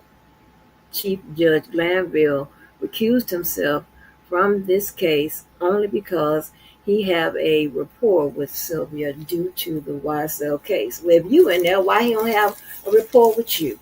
You said you was in there too. And the only way I knew is because Sylvia and her so called sister, retired military vet, Miranda Lana Green. And here's the thing, right? This is what I hate about old Dusties. They like to come after shit, your credentials, your title, your distance, whatever, your status, and all of that, because they don't have anything to attack. We can't call none of them retired. We can't call none of them degree motherfucking owners and lawyers and doctors and fucking car owners, house owners, motherfucking purse owners and shit. Can't call none of them that. It's a bunch of motherfucking dusties. And I said it. The fuck? Like somebody scared. Ooh, man, we better be glad. Ooh, can't say what I want to say. But anyway, and um, retired military vet Miranda Lana Green read the recusal out online, laughing, saying that Sylvia is connected in Fulton County Court and nothing will be done to her no matter what she does down there. Sylvia has them in her back pocket. On February 29, 2024, I responded back to Chief Judge Glanville's recusal, and now this case has been transferred to Judicial Judge Lethbridge, and I'm demanding that this default judgment be thrown out that was in favor of Ronald Tumasimi and Sylvia Parks Tumasimi for evading service and for intentionally not responding to the service by publication after acknowledging being served by publication via social media, internet, and the court, and to grant me the money that I put into the car and the mental stress and anguish this lady caused me within the last 4 to 5 years. Nigga, you can't even, like, within is all together. Online is all together. Anybody be doing all of this. And punitive damages in the sum of $7,500 US dollars. Ronald Tumasimi is no longer with Sylvia Tumasimi via Sylvia's social media channel title and her backup channel title. where she mentioned that her name is no longer Tumasimi. It is now just Parks, and her and Ronald is no longer together. Well, that destroys the lawsuit that was brought against me because it was brought by Ronald, forced and engineered and forced by Sylvia. And the paperwork agreement that was drawn up is between DeBozo and Ron Tumasimi and not Sylvia Parks Tumasimi, in which, I mean, I need to take deep motherfucking breaths. Ron, in which Ronald said on numerous times that that's Dana Carr, and I don't want nothing to do with it. But Sylvia and her YouTube gang pressured Ronald into participating in these bogus lawsuits and bogus charges that Sylvia has tried to put on me in different jurisdictions, and for reselling a car that's not theirs to sell according to local rules. When any motor vehicle has been repossessed after default in accordance with Part 6 of Article 9 of Title 11, the seller or holder shall not be entitled to recover a deficiency against their buyer unless within 10 days after the repossession he or she forwards by registered or certified mail or by statutory overnight, oh Lord, delivery to the address of the buyer shown on the contract or later designated by the buyer, a notice of the seller's or holder's intention to pursue a deficiency claim or against the buyer. Judge Lethbridge, can you be the one to finally put an end to this horror tale of a failed friendship dealings for a car neither one of us have anymore? Thank you in advance. Please, please, Judge. Please, help. So check this out. Let's go back to East Circus.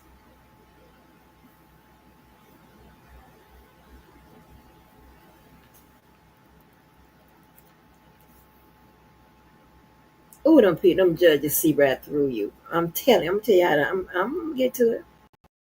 I'm gonna get to it.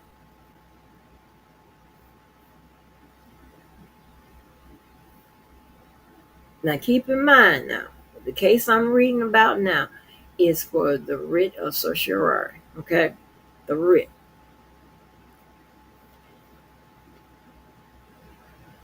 He filed a writ.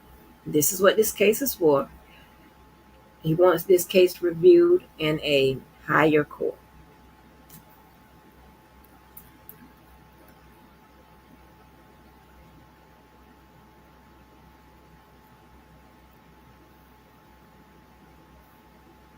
Okay. What date was that foolishness?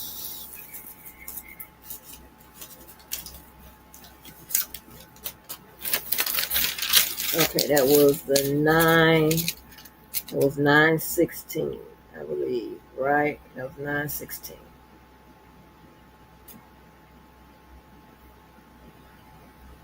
Okay, that was 9/16. On, and again, I don't know what happened in the Zoom. If anything happened in the Zoom, I don't know. But on 11/19, there was a notice of hearing that was supposed to be a status conference on 9/28/2025.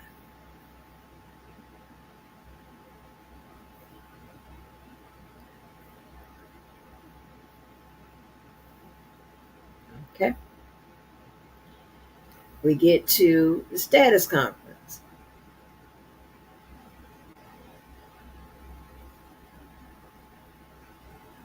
Don't know what happened.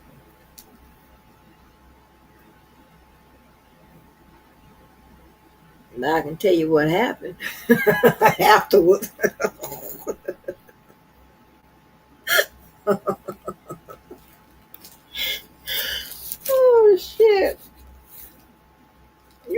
kidding me. It says the order, the dismissing petition to Superior Court. Now, I'm going to read this again. The above style case is a petition for review from Magistrate Court of Fulton County, Georgia, filed September 1st, 2022, under the Superior and State Court Appellate Practice Act local rules. Pursuant to local rules, petitioner the bozo was required to serve a copy of the petition for review on all parties within 5 days after filing the petition for review in the reviewing court. Hold on, this is where I wrote my dates down.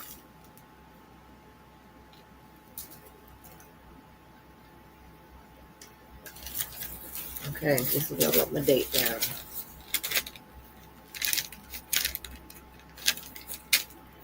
Okay. Petitioner, in this case, filed a proof of service as part of his petition, indicating that he served respondents by U.S. first-class mail or by third-party commercial carrier and neglected to provide the address to which the petition was sent. Further, petitioner failed to sign his proof of service in spite of the fact that there is a signature line labeled signature. In other words, the judge is calling you stupid. Okay? But I'll continue. Directly under the statement, I declare under penalty of perjury that the foregoing is true and correct. This is not valid service under local rules. Also, on September 1st, 2022, petitioner filed a notice of publication without first filing a motion for service by publication and without being granted an order for service by publication. He filed a notice of filing on September 8th, 2022. Okay, well, I got the rest of it. Hold on. Don't worry. I got the rest of it because I'm going to get to the good part.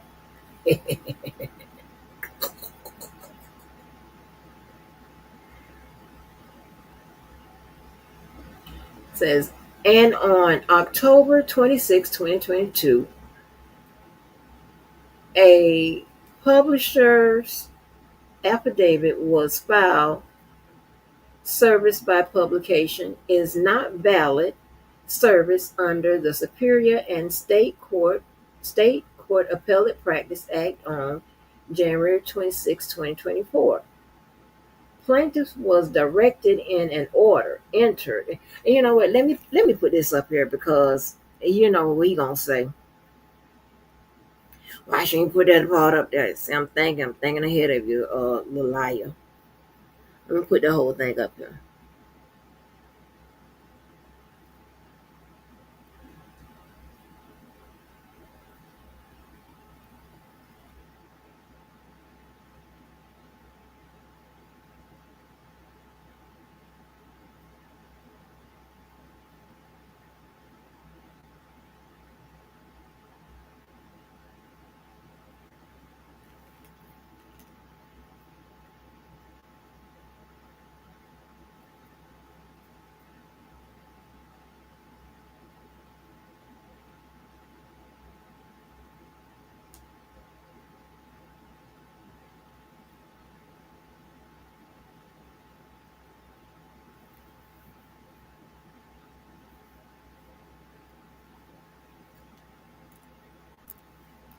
I can't believe it. You got a bunch of motherfucking Dusties remarking on how you look and how this and whatever, and knowing damn well if they put on purple, they'll look like motherfucking Barney. If you don't get your ass up out of here.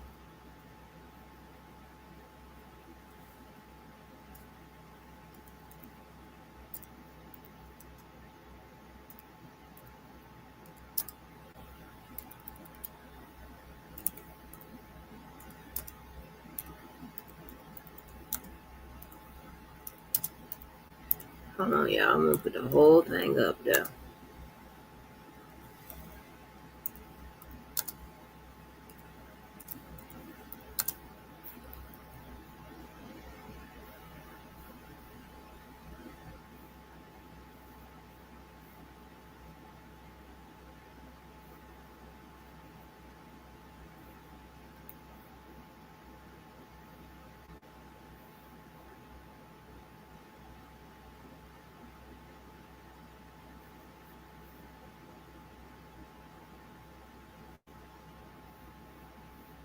But you have to be prepared for them. These type of motherfucking dangerous ass goddamn people weaponizing the law. Boy, I be, ooh, child, I hope no motherfuckers pick your bitch ass up.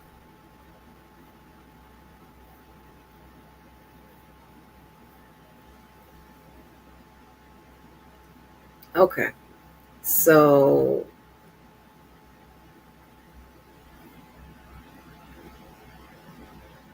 let me go back. Okay, so this is not a valid service under local rules. Also, on September 1st, 2022, petitioner filed a notice of publication without first filing a motion for service by publication and without being granted an order for service by publication. He filed a notice of filing on September 8th, 2022 and October 26th, 2022. A publisher's affidavit was filed. Service by publication is not valid service under the Superior and State Court Appellate Practice Act. On January 26, 2024, plaintiff was directed in an order entered by the Honorable Chief Judge Glanville to perfect service by February 26, 2024, or to show cause as to why the case should not be dismissed. Petitioner responded by explaining that he had been unable to perfect service in the previous case, which had been dismissed, and provided documentation of attempts to serve respondents in a previous case. Plaintiff then asked for one, another fair trial, or two, for this case to be dismissed with prejudice due to the Tumasimis not answering service by publication. Petitioner failed to serve respondent as required by local rules, and when ordered to do so by the court more than a year ago, ceased attempts, hear what I said now, ceased attempts to serve respondent and asked for the case to be tried or dismissed with prejudice. Accordingly, this petition is dismissed. Let it be so ordered, per your request. That's what you asked for. That's what the judge gave you. How about that? Okay, now,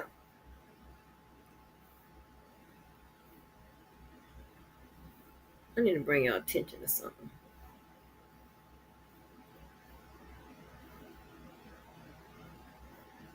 And Bozo, you can listen all you want to, baby. There's nothing you can do about it. This is your shit.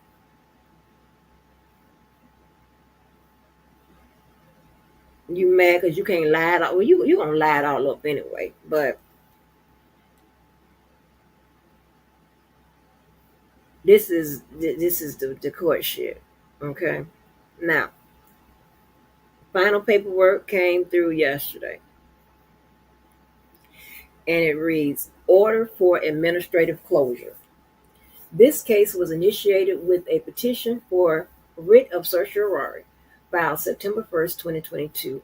On April 15th, 2025, this court entered an order dismissing petition to Superior Court. There are no other matters related to this case before the court. Accordingly, the clerk of court is hereby directed to administratively close this case. The court retains jurisdiction to vacate this order and reopen the case if needed. Let it so be ordered. Okay? Let me explain to you what this means before I go back. This simply means, because he's going to try to lie it all up, this simply means that if the court needs to reopen this case, they can reopen it. It means that they still retain jurisdiction of this case. It has now moved to another jurisdiction. It has not removed higher for review. It's not moved on via certiorari. None of that. This court still retains this case. The case I'm talking about is the writ. Okay? Is the writ. not the car. There's a reason why I'm making those distinctions. This case, with this case number, is regarding the writ. Okay? They're saying that the court retains jurisdiction to vacate this order and reopen the case if needed.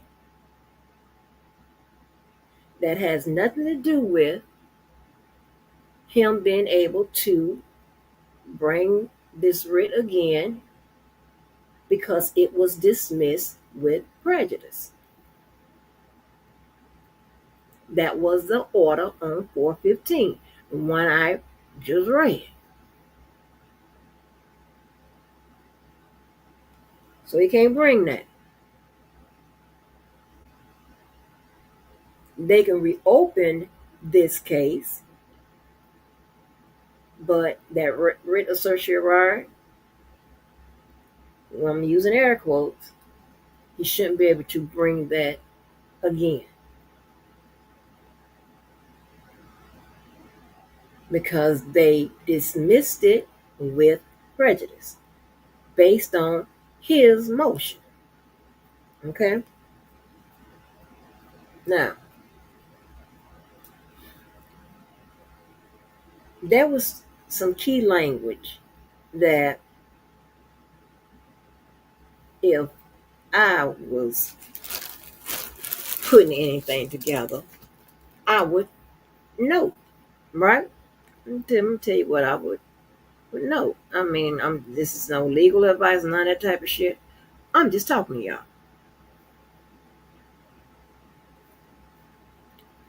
So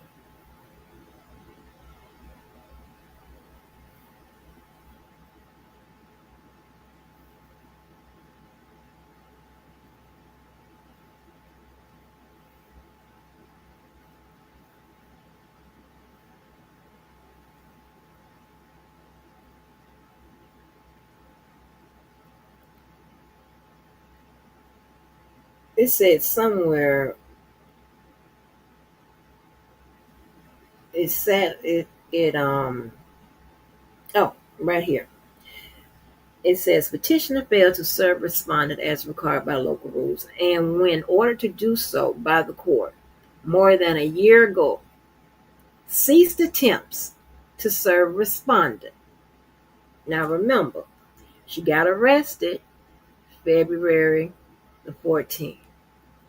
Forgot how long she stayed in there, right?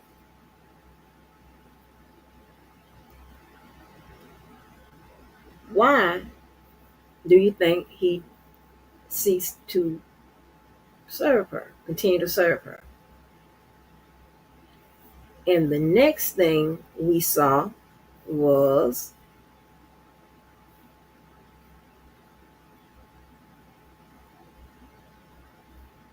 from him was the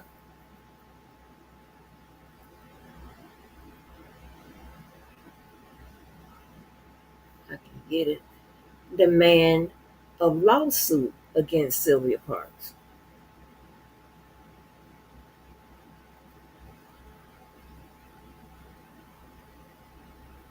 Okay, for one, let me explain something. When dealing with a writ of certiorari, right?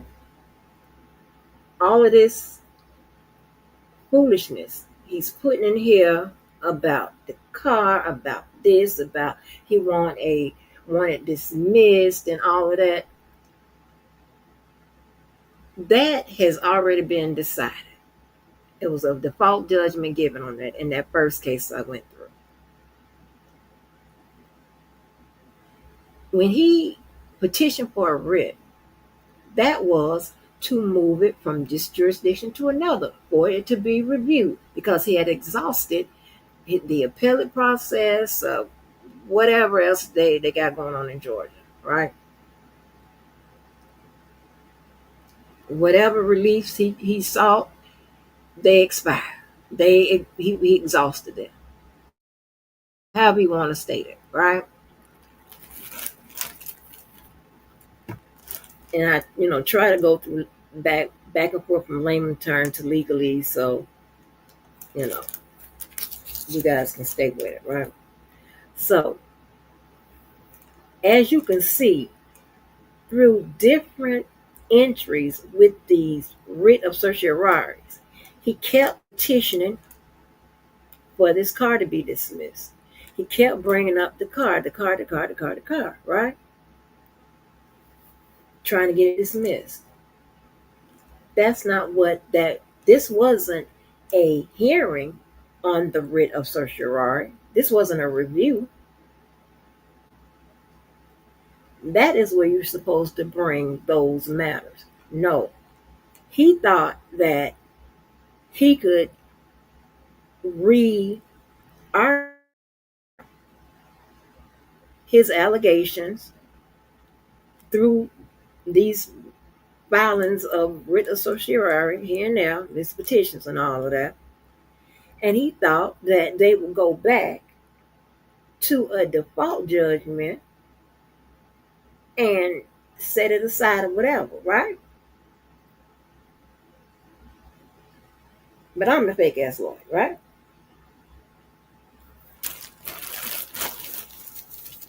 Notice the judges never did speak on the issues about the car and all this in the writ of certiorari, right? Because that's not what those cases were for. Was for.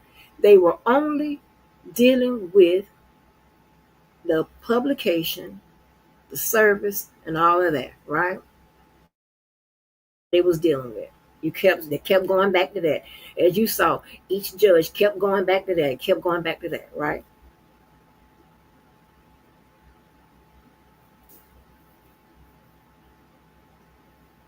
So he then, and this is just my opinion, I'm pretty sure I'm pretty accurate.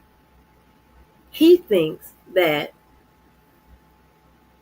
by by him getting Sylvia arrested on some lying ass charges, that somehow that is going to null and void that default judgment about that car, which he ain't gonna pay for it anyway. I don't understand why we got to go through all of this.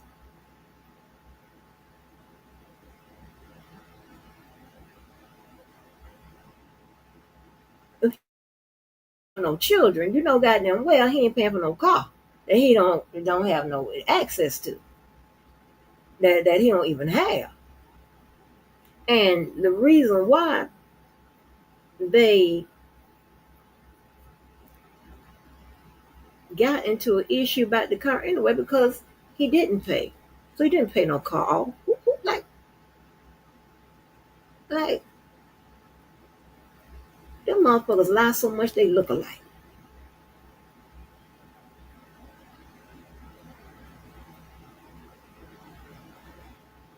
So he thinks that by him talking about she doing all this, that, whatever. And I guarantee you, hold on, let me see. Let's see if I can find it.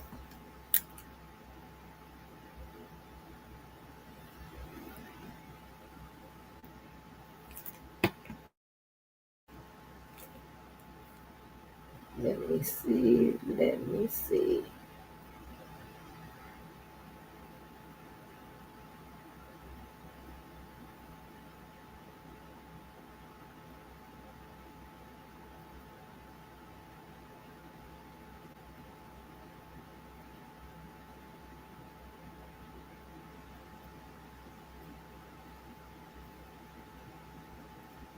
Mm. Give me a second, y'all. I need to look for what I'm looking for.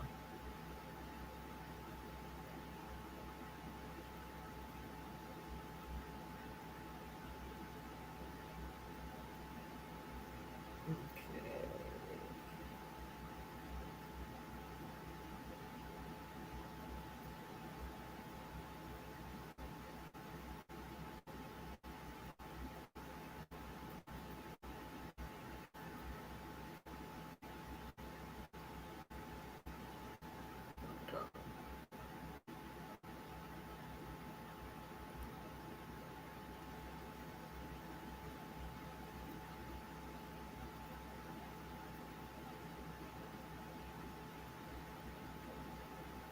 Okay, see.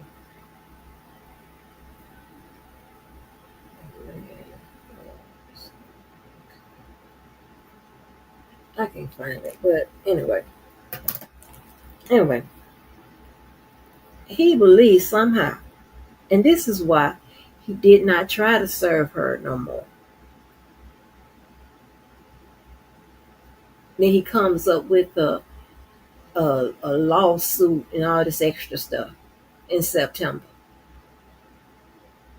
Notice they didn't address those issues because that's not what that particular case was about. They addressed just about the process with regards to the petition, the writ of certiorari. That's all they was trying to address. Whatever happened in lower court,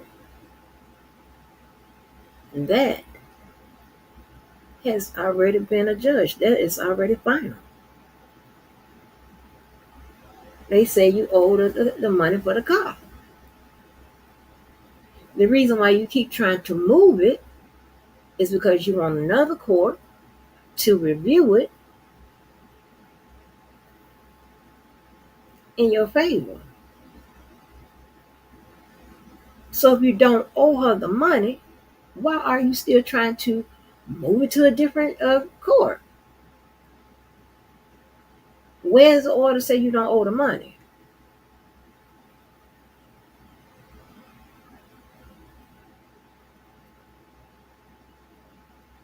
They close out the writ,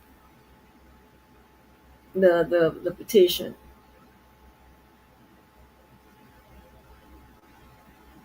and they said that that judgment cannot be directly appealed.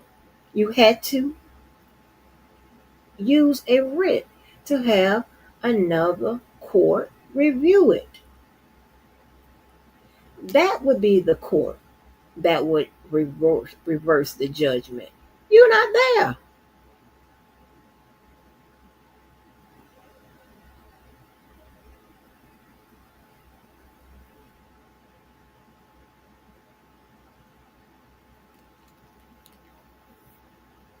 Dumb.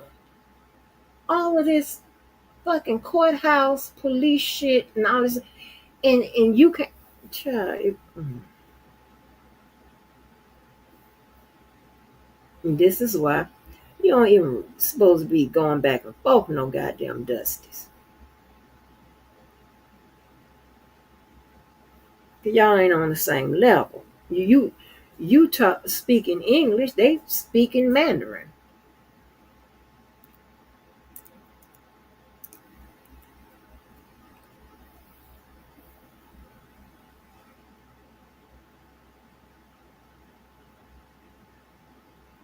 Y'all gonna learn.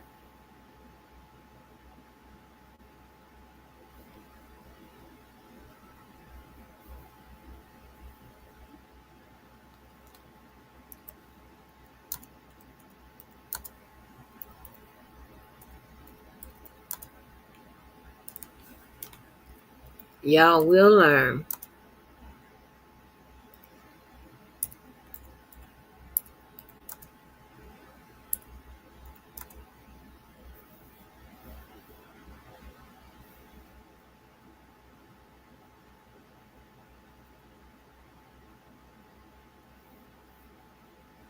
Y'all will learn.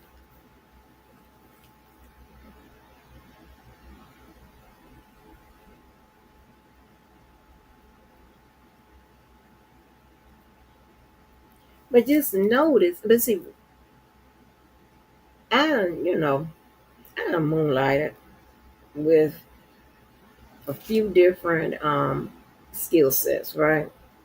Got several degrees. Once you know how someone thinks, child, you can beat them to where they're going every damn time.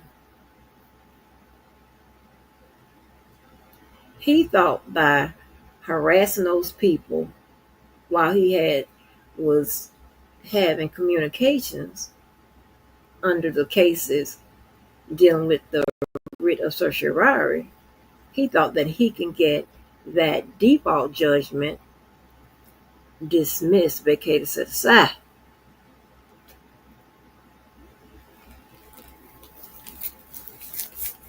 They didn't even address it. Because all they just wanted you to file it properly, file the notification of publication properly. But something tells me that, oh my God, my notes, y'all. Something tells me that they on me.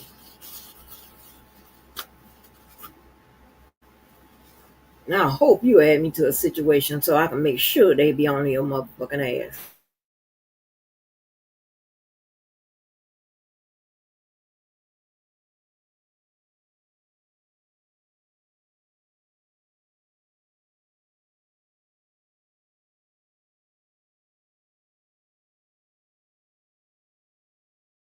And how can somebody speak on somebody talking about what you said talking about a grandbaby or whatever? What grandbaby? I'm a volunteer grandma. Understand that. A volunteer. Shit.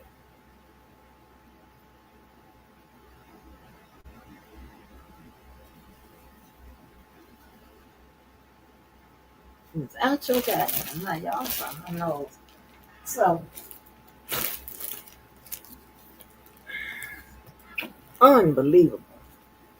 I just don't understand. I don't understand why his mouth don't just catch a fire. All those hot ass lies.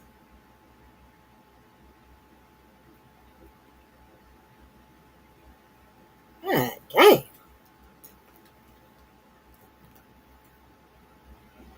Do nothing but damn lie until you goddamn tell me how the hell I'm on that motherfucking text message that was obvious between Block and Larry.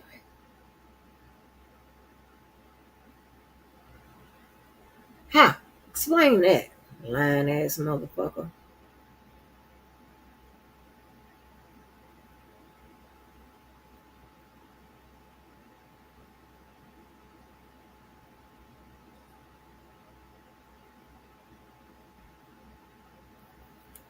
She gave me this news. Well, anyway, so listen. So then you have Miss Cucamonga over there, right? Where's that live? I got that live where she just pops some motherfucking goddamn crazy ass and bounce it all around the thing. Everybody informants except her. Well, her crazy ass. And see, this is what I'm talking about. We know these people got, mental screws or whatever. My thing is, like, do we always supposed to be like, okay, all right, God bless you. I'm gonna pray for your mental, whatever. How do you supposed? Nope. I'm just gonna have to pray about it. I'm sick of her. Hold on, what was the name of that live? I'm gonna show y'all how she done hit that woman in her head. Let me find that live.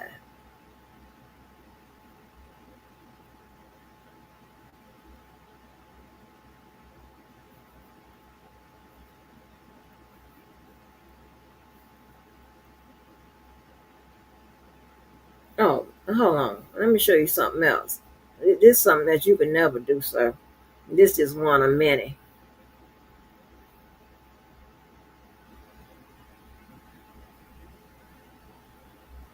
Meet and greet in my honor. All those people there. My honor.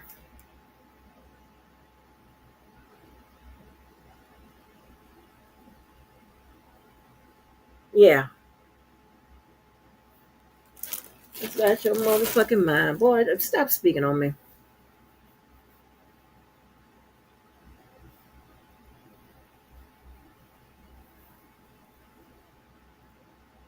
You are out your goddamn league. Goddamn Dusty.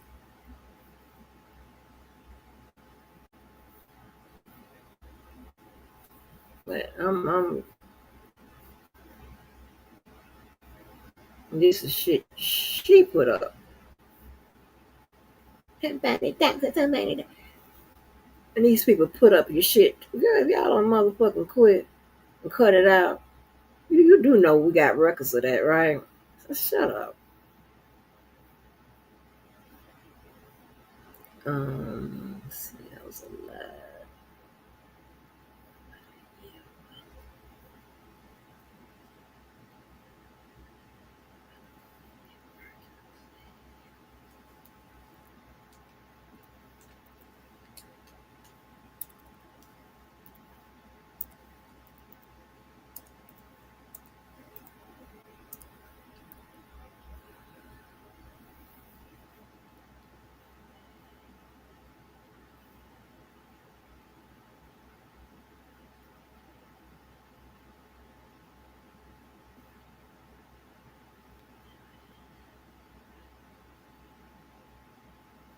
Okay, here we go.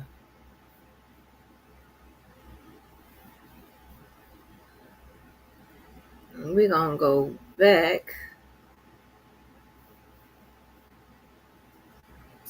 We're doing knucklehead. Hold on.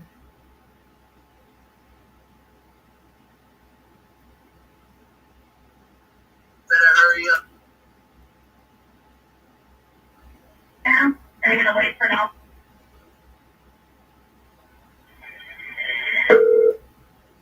Hold on. Okay. Now, this is the poor people. This poor lady and Audra.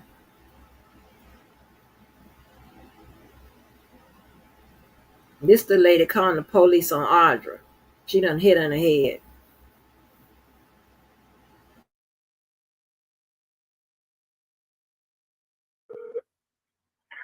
I'm unable to take your call right now, so please leave a message and I'll call you back. Goodbye.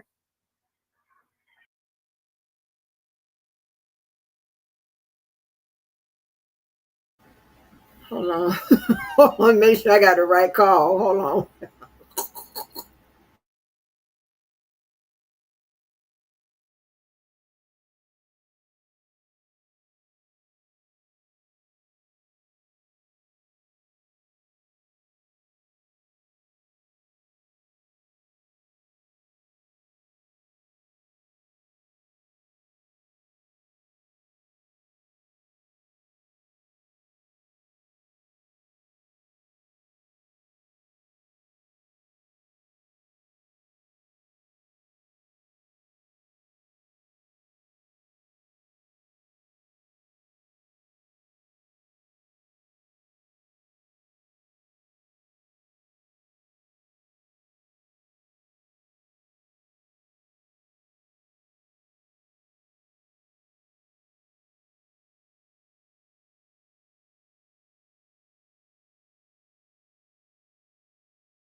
Okay, I think I have it now. Hold on.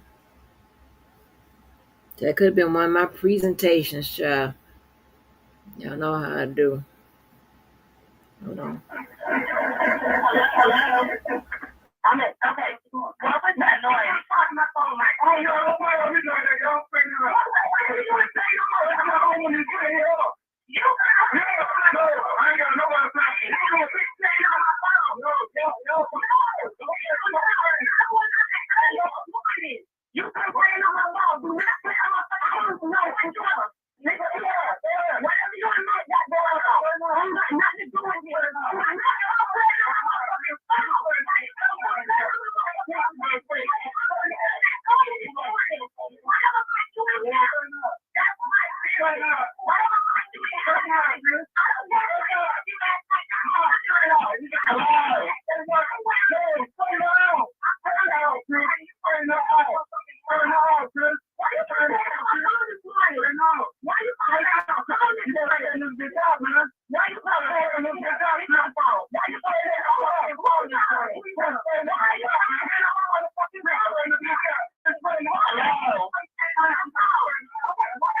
That's the 911 operator trying to call the lady back.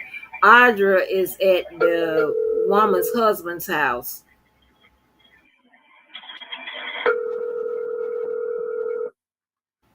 that she claims she used to date. I'm take your call right now, so please leave a message and I'll call you back. That's a 911 operator keeps calling this lady, trying to get back in touch with her.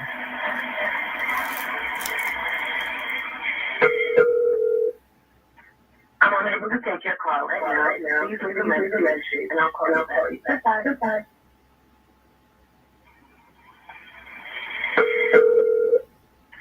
I'm unable to take your call right now. Please leave a message and I'll call you back. Goodbye.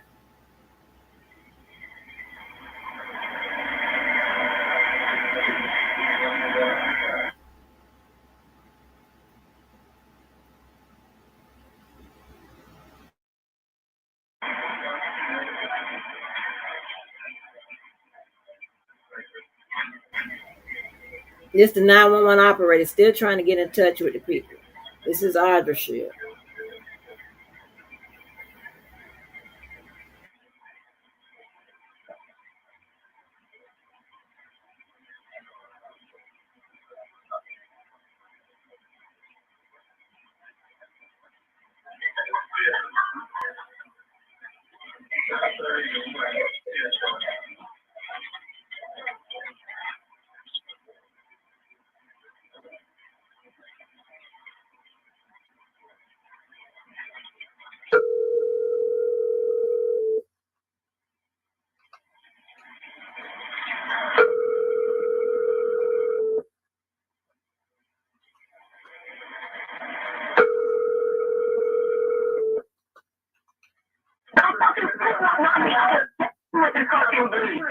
Hello? Yes. Hi. Yes. Okay. She called me this morning. I want to find out what I'm charged. Okay. It's a big monster. She is nothing to big monster with some big long hair. Looks like a Wilson. Who is she though? Do you know her name? Her name is Audra Murray. I had to call her. She was early this morning. What's she supposed to do? Is she black or Hispanic? Don't allow me. I knew that. Is she in the home right now? Is she in the home right now? Somebody call me here. You know I want to hear. I don't know who's here. I don't know who's staying here. I want to become fucking with me. I am fucking good. Is she there right now? I'm calling you from my house with your husband last night. And I didn't call her because she was like, well, I need to find it. I know she's here. You think I'm here? That's you. I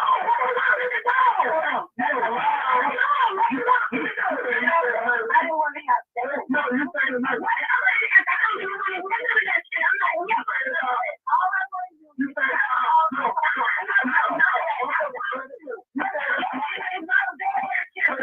you say to mom, I love her. I'm not like Kimberly. You say to mom, her name is my mother. Her name is not my mother.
I mean, what is it now?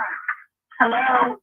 So never mind. I just come to the thing with yeah, but you went to hello? I don't need no egg. I can say over there. I can definitely listen. Whatever you say, I'll do with mine. Listen here. Why would I go hello? I'm telling what I you. I saw what I did. And guess what? I'm telling what I saw your house on Friday. I'm not nothing. And what about this new Facebook page? You on blast on my page. And what you gonna do is show what my kids nothing about Facebook. My kids look like you're saying that here. Thank you. Have a good night. And you were saying that under your political way. Hello.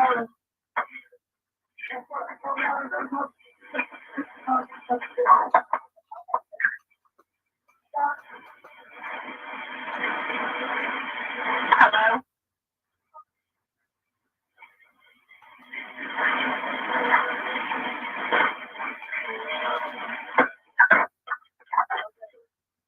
Hello.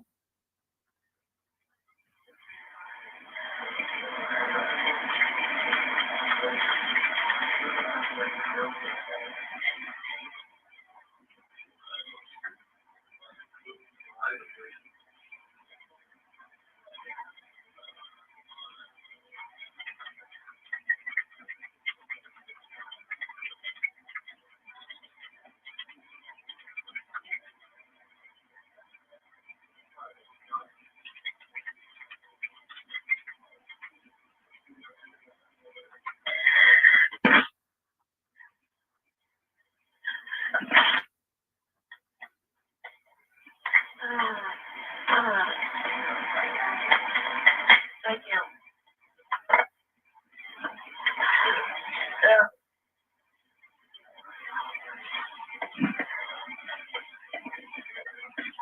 Thank you.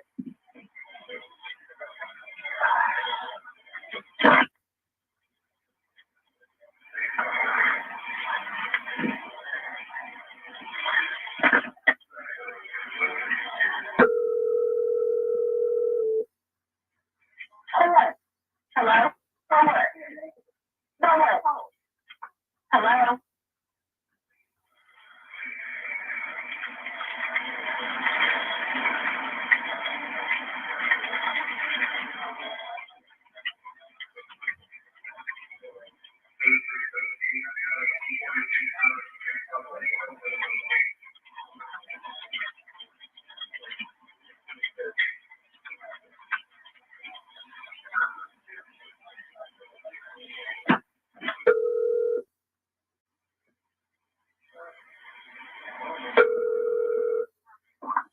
Hello.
Okay.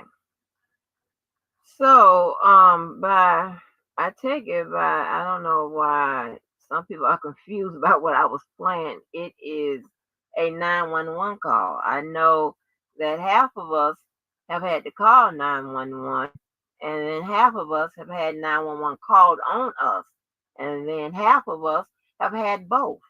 So I'm not sure what the issue is, but I'm going to replay it so I can stop and kind of um, repeat what they said. If anyone's wondering, it is you remember Audra M. This is the girl that's going from platform to platform to platform to platform.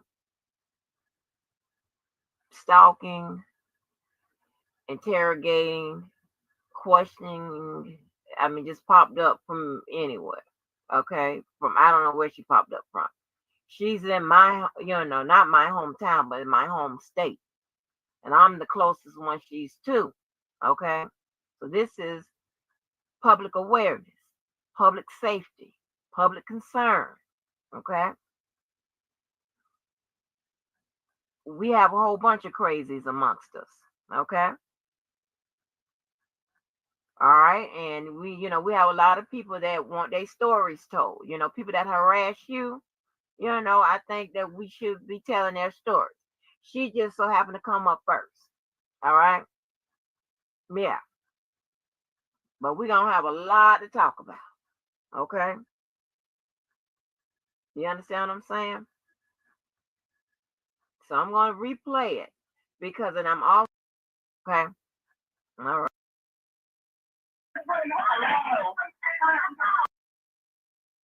Because either you're in your feelings, or you trying to prove a point, or you trying to steal somebody's man, or that type of shit.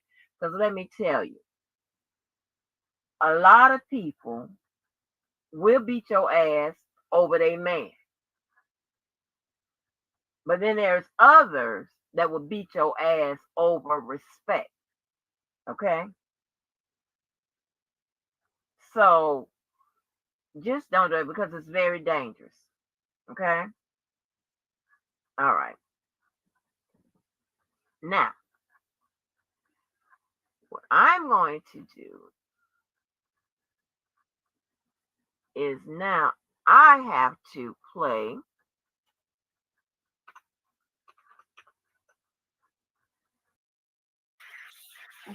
everything, possession, karma, right? Karma. For some reason, karma stepped into my situation. How long did you do? I did 6 months in prison, 9 months in jail, 3 months before being sent to prison. No, it wasn't bad. And I also had people there to help me that looked out for me. On a violent crime with a deadly weapon? I wasn't convicted of aggravated battery with a deadly weapon. Oh, okay. Mm-hmm. And I went to trial. And before trial, they offered me time served. But also, the person who came forward to be a witness, right? I knew they were about to get sentenced to life, 30 years, 15 years, several different charges, right? So I took it to trial. I was going to take it to trial even when they offered me, they were going to offer me time served when I had just bonded. Do you hear that? Now, they offered her time served for hitting somebody upside the head with a shovel. She didn't take it. She took it to trial. When she turned around, when they was having a dusty conversation and said, well, why didn't Sylvia take what she was offered? You understand what I'm talking? You see what I'm talking about around here? So you don't know, should you just continue to just observe the mental ill? Call them out because this child, just like the other nut, know when they be lying, manipulating, doing that extra stuff, doing what's wrong. They know that. They pick and choose. Well, I can say they pick and choose when they be crazy. They're crazy all the time, right? They just pick when they can understand. They understand, they know what they're doing. The craziness may be the illness that facilitates their craziness, but They know what they be doing. And I still say, you don't let somebody, just because they out of their mind, make you into a victim. That don't make sense to me.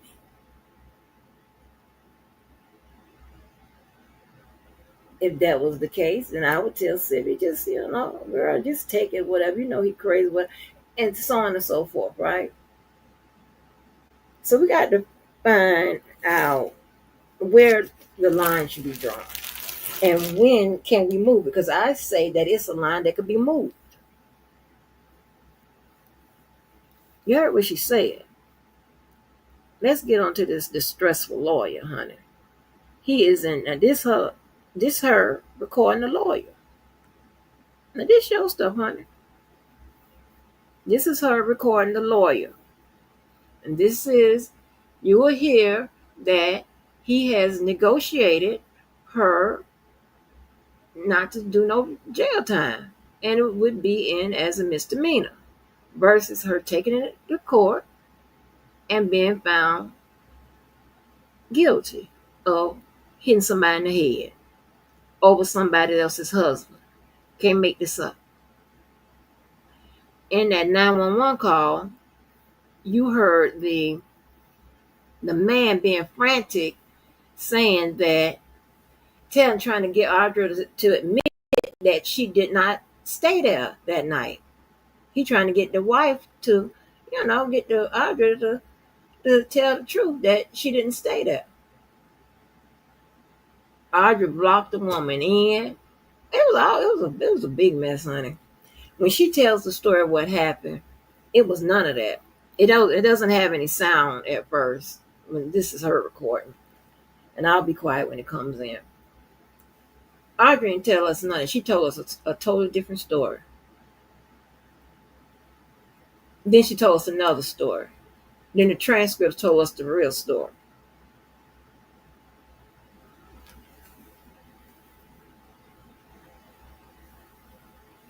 But this her recording her attorney.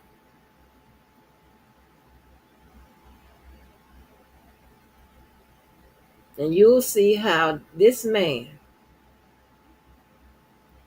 probably after dealing with her, probably got on crack.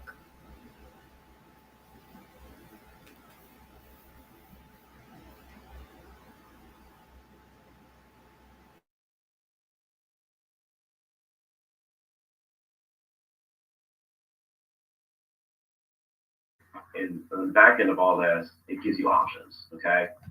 So I've been handling cases for 20 years. I know how to handle a case when you have clear testimony on both sides about what happened. I don't need to do a deposition to find out what she's going to say.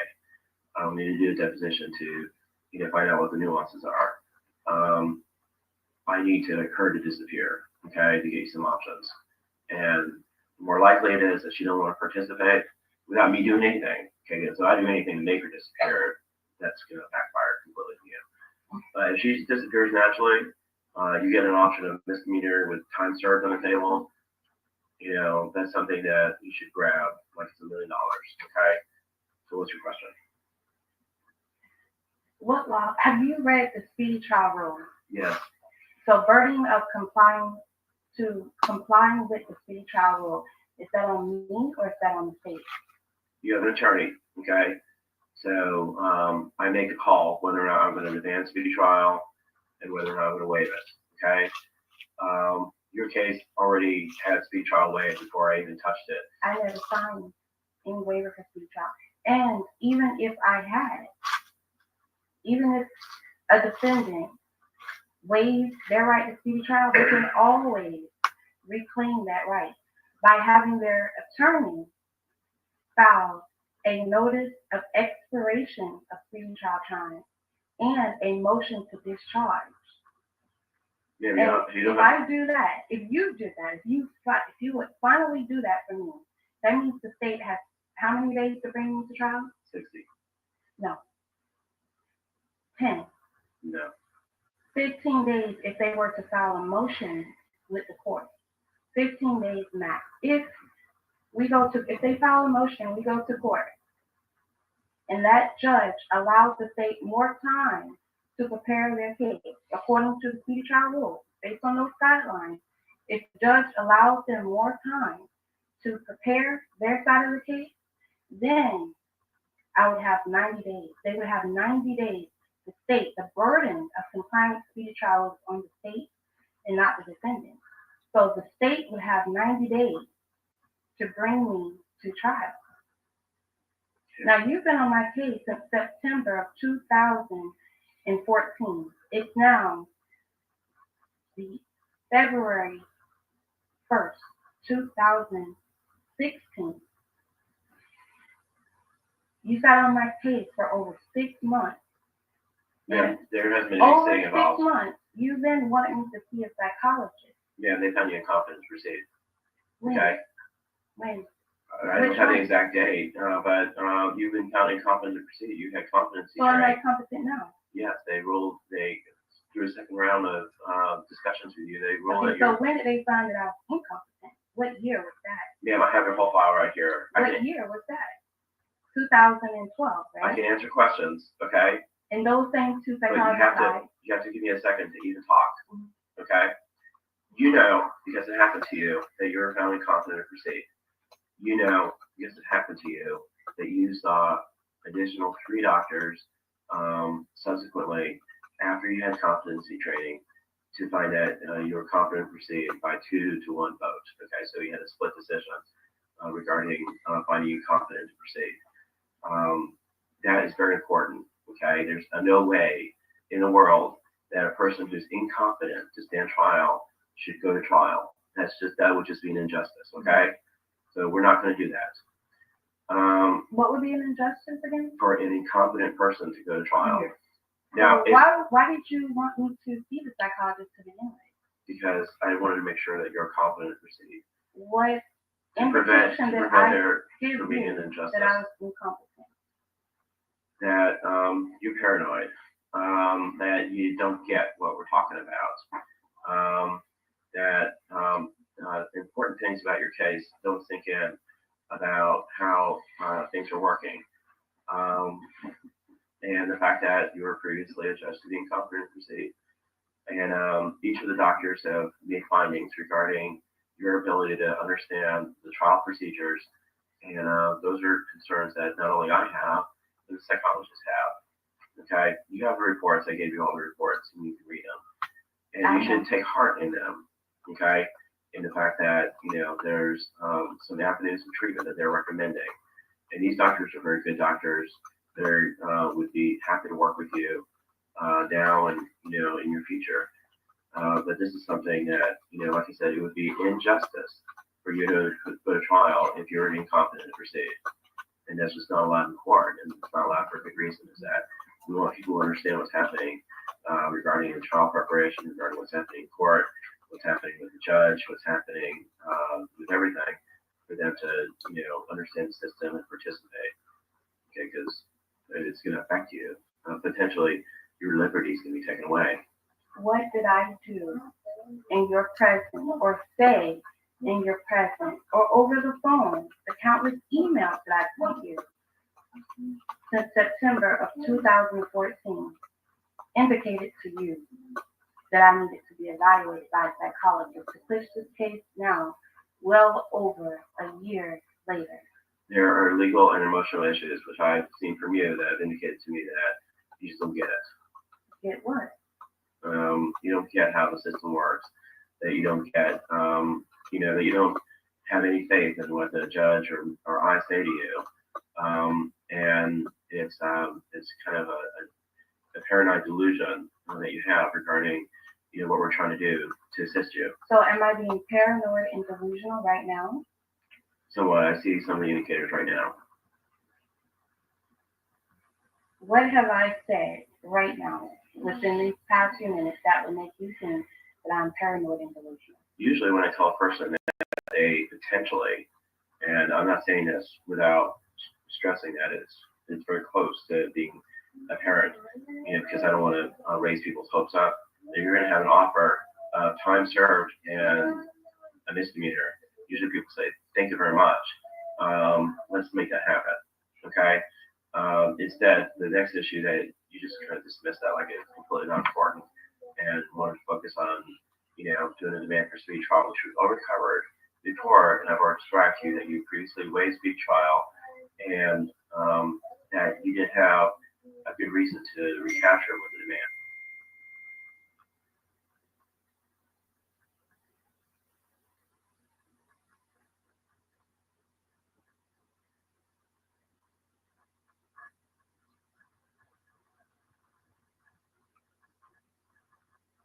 Okay, let me go to the next one. I'm watching it with you guys. Unbelievable.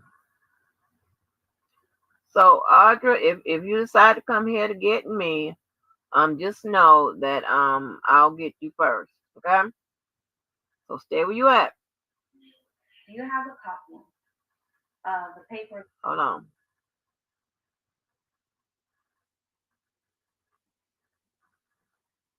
And just know, we all down here know who you are, honey. I ain't that crazy.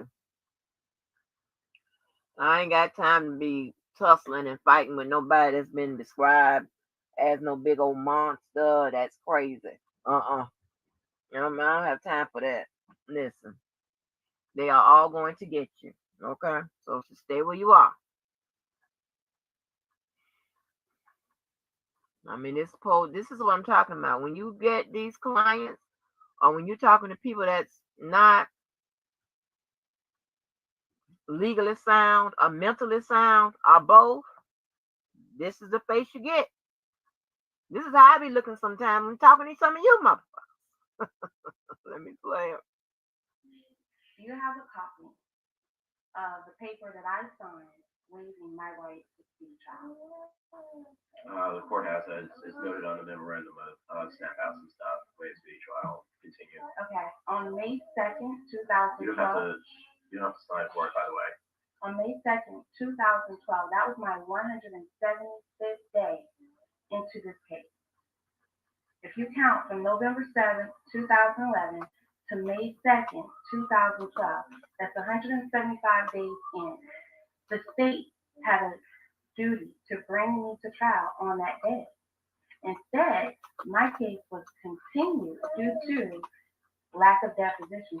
Valentine refused to come in for deposition. And it kept getting continued and continued because she would not come in for deposition. Okay. So what do you as an attorney do at that point when the only witness that claims, that she's a victim states, and you have a 911 recording with her yelling, cursing, insinuating and lying and mentioning a weapon with 911 operator? What do you at that point do?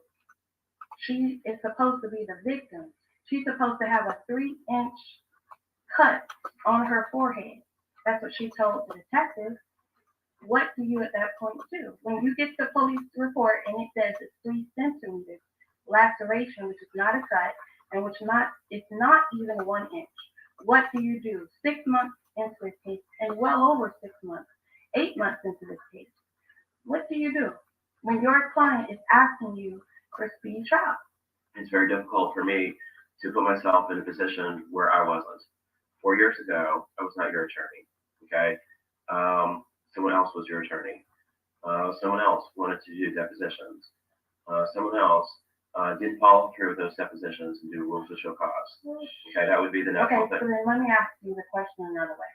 If the victim in the case refuses to come forth for deposition, if they refuse to talk to you on the phone, let's say they just hang up the phone. Let's say you come to their door and you subpoena them. And they refuse, they tell you at your door, I'm not coming in. Close the case. I don't want to talk to you. That's not going to happen that way. So Because what if you allow me to finish, I'll describe to you what the bad thing that's going to happen. How do you can't predict the future. I don't want you to give me predictions. I want you to give me what you do. If that I wouldn't do that at all. But you wouldn't do what at all? Ma'am, you gotta allow me to answer your question, okay? But you said you wouldn't do that, so you have to clarify. That's all I'm asking. I'm not gonna talk if you talk over me, okay? I wasn't your attorney 4 years ago. I would have handled the case the way it was handled 4 years ago in the first place.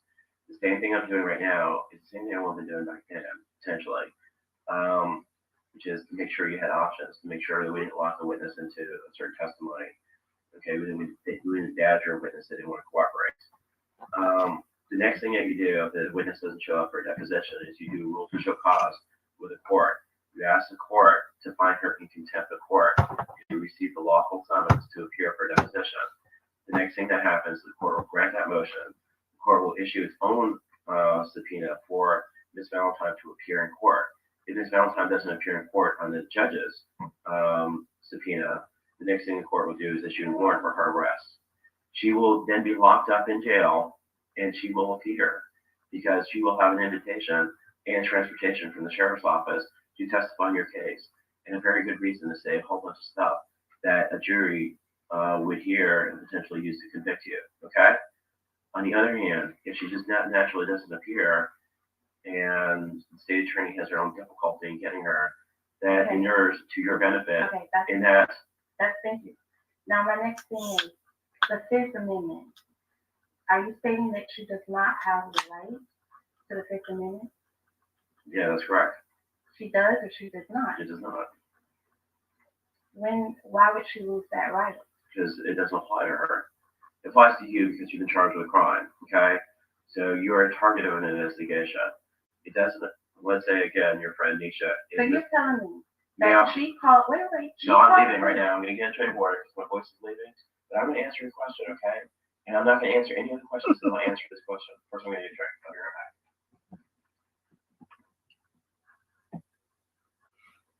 Wait a minute. Hold on. So,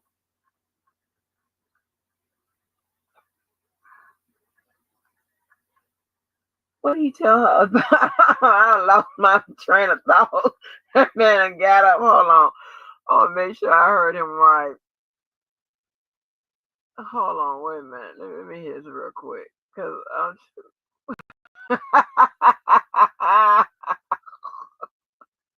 that man is over it. Hold on for a minute. Let me.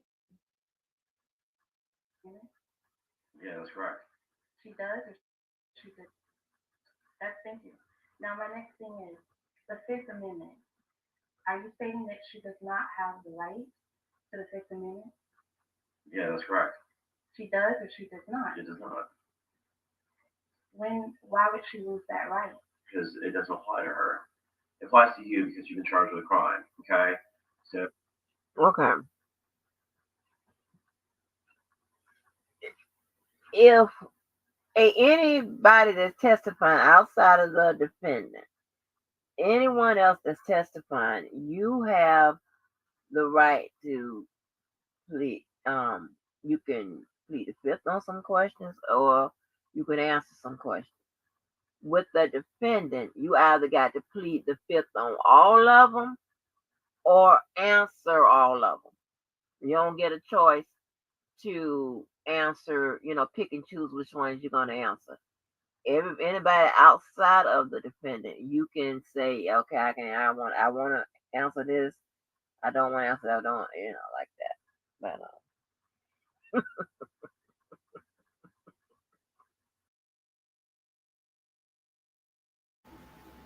let me stop it right here. Right, so I just click. When I tell you the bozo he just need to go somewhere and fly off and shit. I know he's a Gargamel or Warlock or something start with a G, but something where they can just motherfucking fly and shit and leap from motherfucking goddamn from the motherfucking ground to people rooftops and shit and one motherfucking single goddamn bound. He just need to motherfucking go somewhere and sit it motherfucking down. This motherfucker over there gonna play some shit when I was on his motherfucking panel When I was into it with Randall now, and they was talking about the motherfucking, he was talking about the car. Again, I did not motherfucking know no motherfucking deets, right? He was saying that they fucking vandalized the car and they did this, and all this other motherfucking bullshit.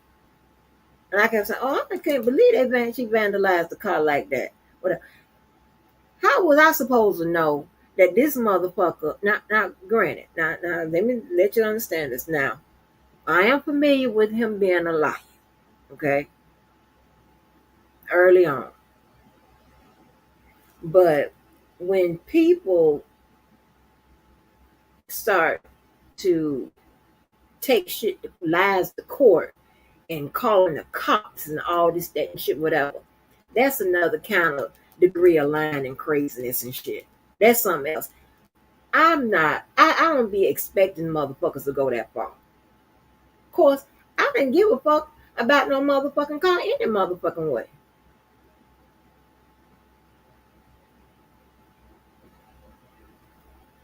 But when I always go and do my own motherfucking work, like I've done with the motherfucking paperwork, I ain't taking no Sylvia's word for it. I'm not taking his word for it.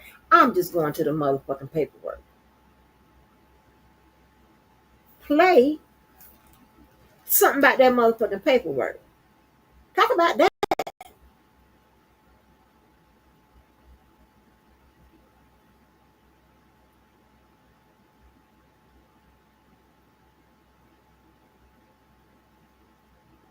How about that? You ain't no motherfucking match, bitch.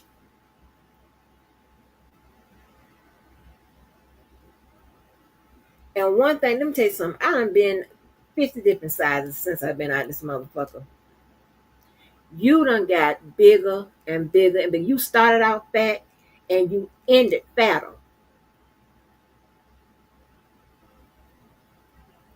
I'm talking about your motherfucking whole head takes up that whole entire motherfucking goddamn shit.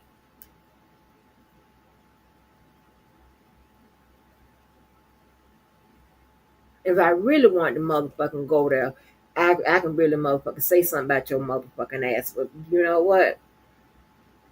I'm not gonna say it because I'm not authorized to say it.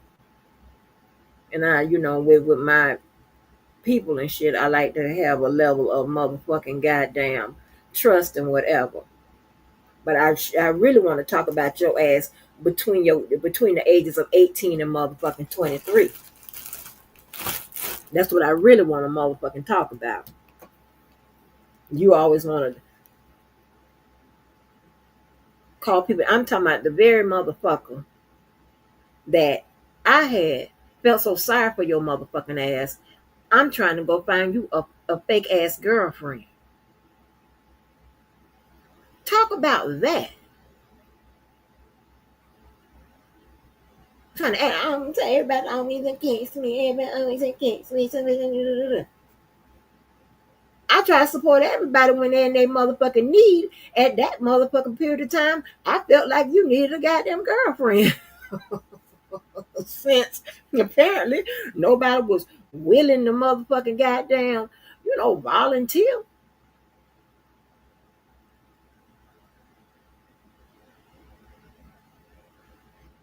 Just weird.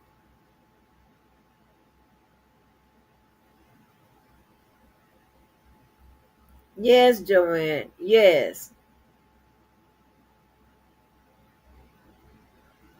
Yes, I'm gonna start it back up. But yeah, I heard that a little bit. He always, I'm gonna play this with it. What the fuck is that motherfucking proving? I'm reading straight from the motherfucking paperwork, bitch. So what my opinions of about the car and who did what, whatever, it don't even motherfucking matter. It don't matter. Then all I'm reading for the motherfucking paperwork. And I still don't know who the motherfucking vandalized no motherfucking car. If the car was vandalized or whatever. She wrote it in her filing or what have you. She said that you vandalized the motherfucker in her paperwork. Did you put in your paperwork she vandalized it? Stupid shit. The fuck? You said I don't show paperwork. You the one you called me out. You need to write that down. Do not call Angie Walker out. This don't say shit.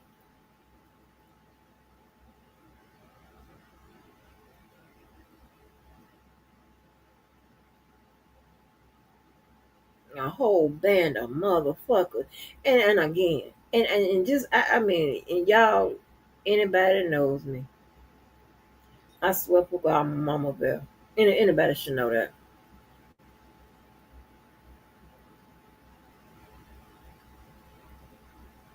And for a motherfucker to sit up there and have his want the money back, I just have never seen that.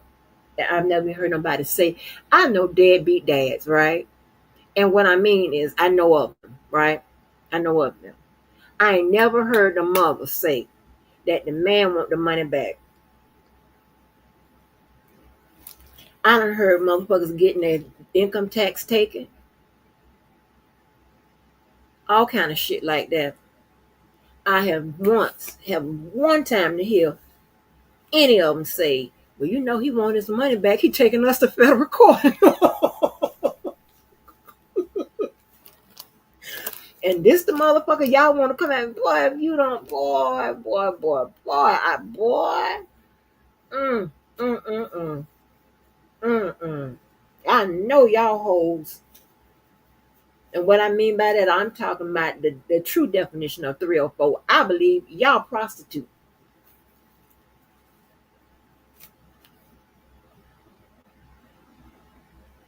Because what I'm saying is, and not, and I can't say that because right now they make being a 304 normal. I can't, so I don't want to say that shit. Maybe that's a wrong thing to use because I don't want to offend nobody.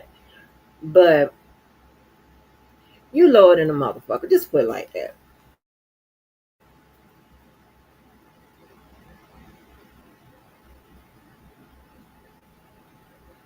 Ain't nobody calling that nigga out on shit. If you gonna come out and support that shit, I don't want to hear none of that. You could never, ever, ever. You would never be in no room I go in or no room I've ever motherfucking been.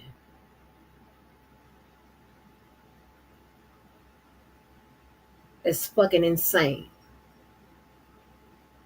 Motherfucker fighting somebody over some motherfucking car that they got you that they got a default judgment on because the judge, not me, not nothing I said, not nobody else. The judge. I'm reading what the judge, the court, all that, what they say. And I don't didn't I tell you he come to lies? My child don't fuck with me yet. She just came in the room to fuck. What? Baby, listen. The reason why you can call people pedophiles and people don't, the children don't fuck with them, and this person fat whatever, because that's your life, sweetie. That's your life. Don't cast that shit on me. That's your life and that's your people. You the motherfuckers that don't fuck with your mamas and the children and the grandchildren and all this extra shit, and you know you got a rough coming up and all this extra shit, and you know you just him. Fat as hell, looking crazy, melon motherfucking oxtails in the motherfucking goddamn mail and shit. All kind of shit like that. Do you mail the sides too? And is it a stew, my love? Like what the fuck is we doing? I'm telling you, definition of a motherfucking dusty. Think about all that kind of hustling. I don't care if I'm down to my last motherfucking dollar. I would never have a thought to go get some oxtails, some kind of way prepare 'em, and come on here and try to fence them off to people. What?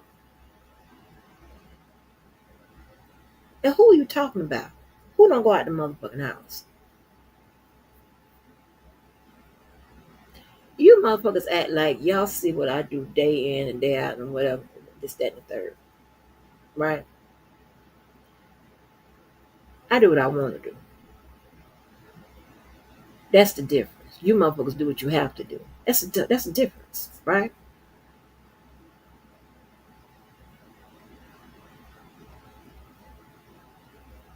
That's the difference.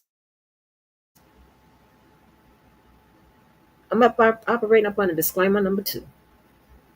Because when you got motherfuckers want to life shame you, you got me fucked up. You ain't got enough. You don't know enough people. And again, I'm going to ask you, who would you go get? Oprah?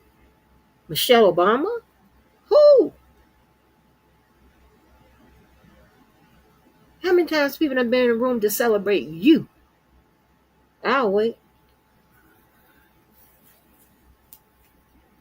Please don't play with me. Please. Duplication don't work. None of that.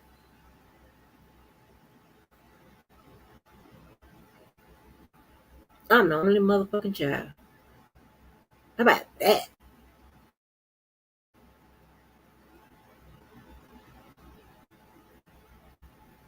Your bitch ass.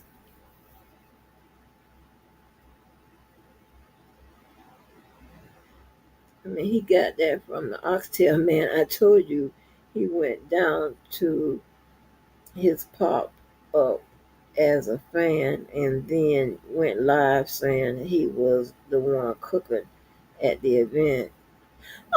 Stop lying, Just Be. I can't think of the oxtail man's channel name, but he has a restaurant, does events, sells seasonings and smoked meats online. He done went to the man ideas and shit and selling them motherfucking goddamn unregulated, illegal motherfucking seasonings and shit.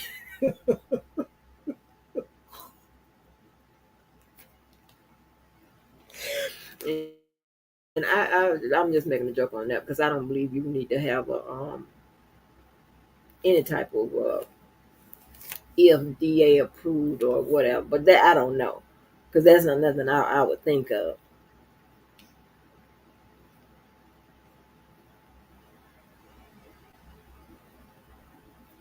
Then went down. I know damn well he ain't took the idea from the motherfucking goddamn. And let me tell you the type of people I deal with, right? And I think I've told this story, but so my child's father. Now remember that was early on. We was young, and he um he didn't wanna. And when we was together, he would, you know, move in my type of lifestyle, right, with my type of people. And then we broke up, and he wanted to be a little hustle man. Okay, child. So when you were part of these different groups and shit like that, right?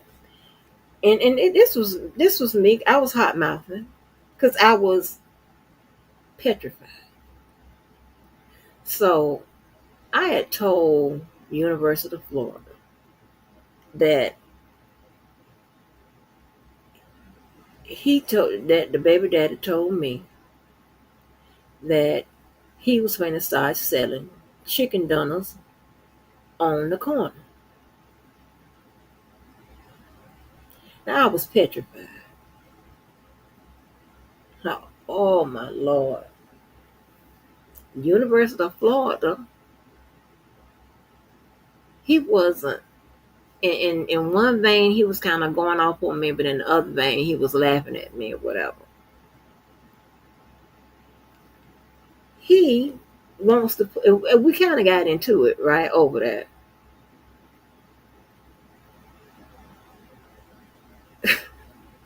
I know it sounds crazy because there people sell food on the corners all the time. Yes, never mind. If you know, you know. When I tell you, when I be telling y'all about that status stuff and how that works and whatever, who you with can affect who you done been with and who you gonna be with in the future. It could kind of, put a drag on their status as well as yours. So if and people act like you can't have like you can have 15 good ones and one so that kind of fell off or whatever, got back on and fell off, got back on, that type of stuff, right? With some people, with most people understand that. People like University of Florida want you to have a perfect record as if he has a perfect record and he didn't. Okay? He did. So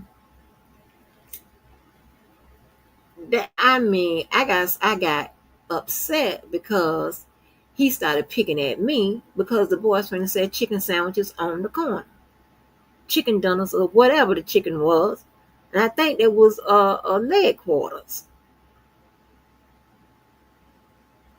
Now at that point in time, I'm heavy in circulation with my stuff, my status. Like what? Because all I need is somebody that know me to pass by and see you up there selling chicken dinners. Child, it's if you know, you know. That's why I say I have to. Okay, I know I sound crazy because people don't understand it. I'm in the wrong forum for you guys to understand, but child, and I was stressed out, and he didn't do it. Oh Lord,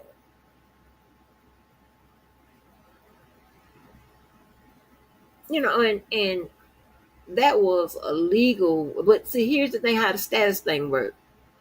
With status people, they prefer you to sell drugs than to sell chicken dinners on the goddamn corner. Don't listen. I ain't got nothing to do with all of that. But before you start hustling oxtails and shit out there and all and wrapped up in ice and shit, they prefer you sell drugs.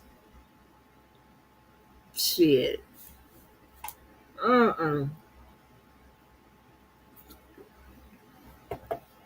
Because you're gonna have everybody clutching their motherfucking pearls. Like, oh my God. There's one of these made 7 plates. Do at least tiny bottle of seasoning. Wait a minute, and he brought that man 2 little tiny bottles of seasonings. Knocking off. Girl, he gonna get you. He said it was somebody in the chat he was gonna get anyway, as if somebody motherfucking scared of him. Somebody.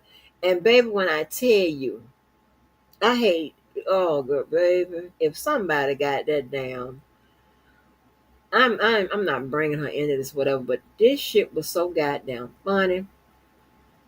When Dr. Rogers said, he wear them questionable shoes, right? Them questionable, and you know how the shoes be like square toed or whatever, and people that got them knots and shit on the side of their feet, on the right and the left side of them. Sometimes they leave a print in the damn shoe. Baby, when Dr. Rogers, she said this on the live, so I ain't hot mouthing. She said when that nigga took that shoe off and the motherfucking shoe looked like his foot, baby, I was no more good. Baby, I hope she said this on the live.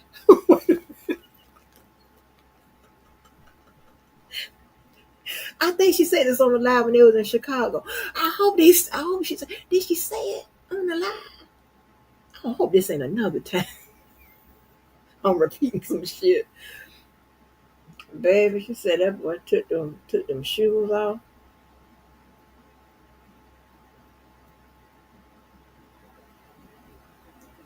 Uh-uh.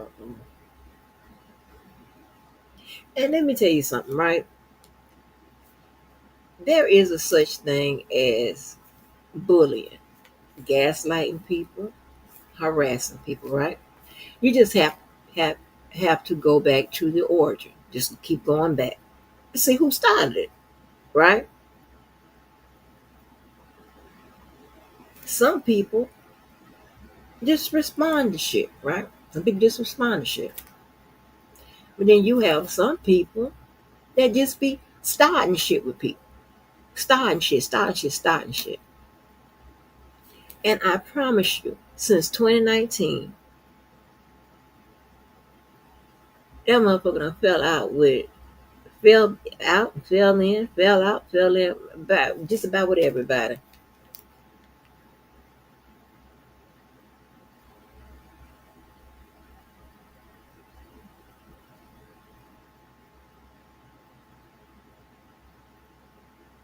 And I never forget, because let me tell you, that dude you talking about, he would, baby, oh my gosh. Mm. I don't speak on no motherfucking body else I know. Because, see, I don't play that. I don't play them type of games.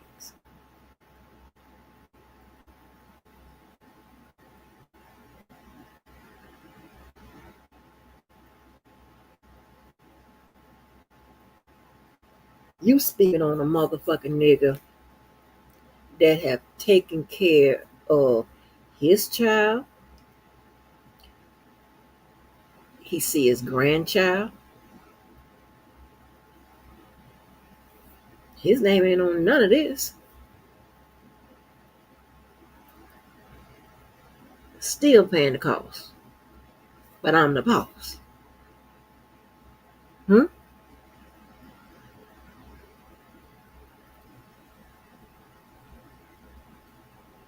What are we talking about? What are we talking about?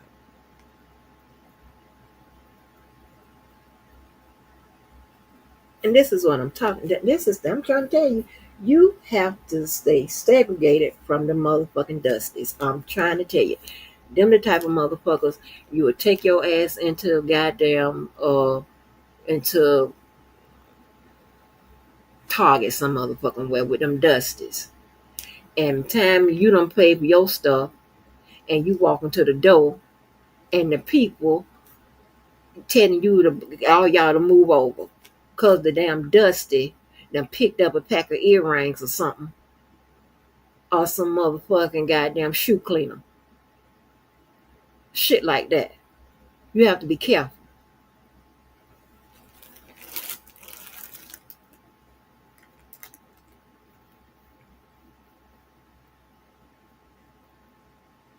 Yeah, you can hit up all those barbershops and saloons probably do okay on the weekend. Yeah, yeah. And there is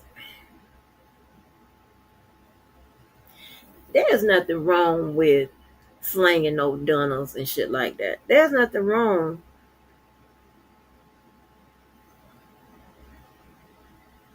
Somebody used to say popcorn balls. There's nothing wrong with that coming through. And let me tell you something. Them 14 years I did in the hood, oh my gosh. I sometimes wish I was still over there. Baby, they came through with food. They came through with some outfits. They came through with electronics. They came through the streets, okay? Understand what I'm telling you.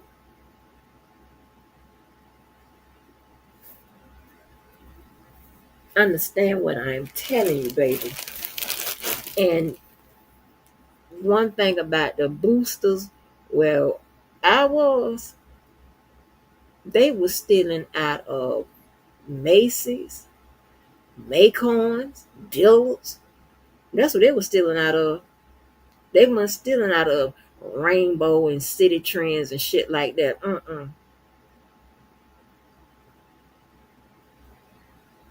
They weren't none of that.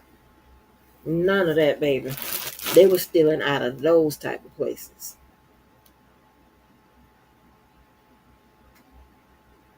And this is so crazy.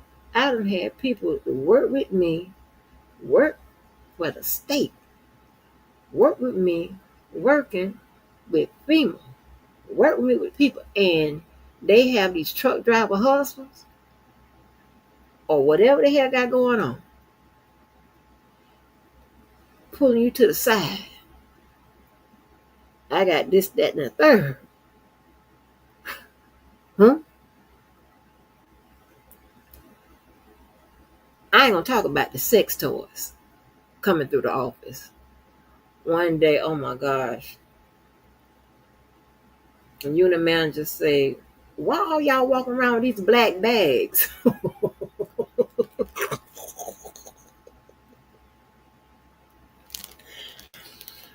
Some of the oldest people had them black bags all the way up to my age and younger. He's like, why y'all walking around with the black bags? And we looking like, huh? Okay. You invest in your craft and set in place isn't bad. It's producer quality. Right. But right. And there's nothing wrong. Like that dude PJ I follow, whatever. Like he got a whole truck and whatever. They do legs and stuff like that. And there's nothing wrong with it. It's something wrong when one you don't have, and this is gonna sound so stupid and cliquish, but just say the problem came in because the baby daddy doesn't have, he's popular, but he doesn't have status, right? He just popular guy. He doesn't have status, right? Because he didn't move in those type of rooms, right? Just a popular guy. So you just being a popular guy and you fall off, you know, then now if he moved in those type of rooms and he had a hustle selling guns and stuff, then that's something different. University of Florida had athlete status. He had a whole bunch of side hustles. You have credit card man. I almost called. I keep calling him, about to call that boy man. I showed y'all the card anyway, but I don't need to remind y'all. Credit card man. Credit card man has status from where he's from. He came here, and he has status. Okay, he's in the same rooms, but he got a bunch of hustles, right? He got a bunch of hustles. Got hustles hustling for him. He got a lot going on. Okay, policeman, he don't have any status. He just have the notoriety from his jobs. So he can't go sell no goddamn chicken dinners. I know this all sound confused, but I swear I've been doing this so long, Lord. I've been doing this. I've been living this way so long. And it'd be so crazy, right? But my daughter, she rejected it early on. Cause let me tell you something. I remember never forget, my daughter was in 6th grade. I pulled up and saw her out there with the little girls with the glasses on and all this extra shit going on. I'm like, oh my God, why are you standing, why are you talking, why are you standing by them, whatever. I haven't forgot. Clicked in my goddamn head. Now, keep in mind, y'all, this was years and years ago. Years and years ago. I'm a much, much better individual when it comes to this shit. And I was like, she's like, why does it matter? Why does it matter? I'm like, and I'm not thinking that how it was for us when I was growing up, when that shit mattered. Like, can't talk to the people with the glasses on and the kids looking crazy and don't let the nerds sit with you. Blah. This is shit, not that my parents taught me that. It was something that we developed as youth.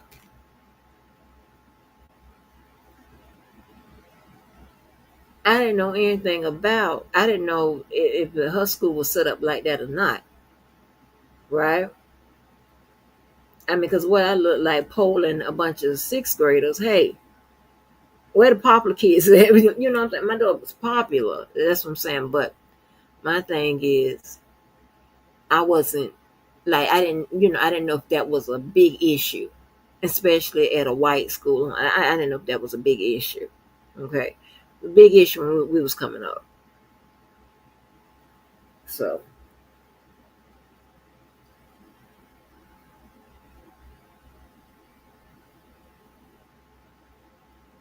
yeah, he was looking for a quick buck. But shit, Lord have mercy. And for a while, my cousins was they was doing work together. Well, they were putting him to work, but they were all working together. So they was doing construction work and stuff like that. But when I told when I told University of Florida that, oh my gosh, that boy picked at me, girl. Oh, he picked at me. But let me get back to this crazy video. He is He is over over it. it. Hold on. Hold on. We got more. Ooh, woo, hunty. Hold on. Okay. The Fifth Amendment applies to you because you're a defendant, or you're a target of an investigation. That's what it.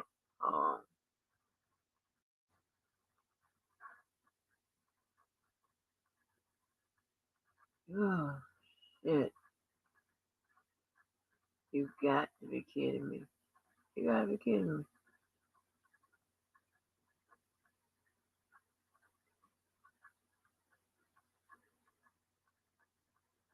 Okay. The Fifth Amendment applies to you because you're a defendant, or you're a target of an investigation. That's when it applies. It doesn't apply to your friend who is standing in for Miss Valentine as a witness. Okay, and that is because the Fifth Amendment is only about self-incrimination. Okay. Okay, wait. Let's say she did come forward, and this is trial week, and she's sitting there on the stand, and you ask her questions, the prosecution asks her questions, and she just sits there. Well, first she says, I plead the fifth, and she just sits there, saying nothing. Well, what will happen is the judge will instruct your friend that you have immunity from everything you say because you were provided with a state attorney subpoena for a trial. So not only aren't you legitimately claiming the fifth, but through the subpoena provided, this is provided by statute, once you get a trial subpoena from the state attorney, everything you say on the stand you have immunity for. Okay. So again, the Fifth Amendment doubly doesn't apply because one, you're not a target of an investigation, and two, you have immunity. So the judge will say, answer the state attorney's questions, otherwise you're going to serve 180 days in jail. Immunity from what? Immunity from anything you say. Immunity from impeachment? Immunity from... No, immunity for being prosecuted for something that you would say. Okay, but if you lie on the so stand, what's that called? If your friend takes a stand and says, when the state attorney says, tell us about what happened on... Immunity from perjury? I'll answer that in 1 second. Tell us what happened on November 7th, 2011, regarding you and Miss Mullins. And your answer is, well, I was involved in a situation with Miss Mullins, but I also killed 7 people, and their bodies are, hidden underneath the house. Okay? And so you can't be prosecuted for, that admission can't be used in the prosecution for those 7 bodies. Okay? That's how strong that immunity is. Now, regarding perjury, that is something different. Okay?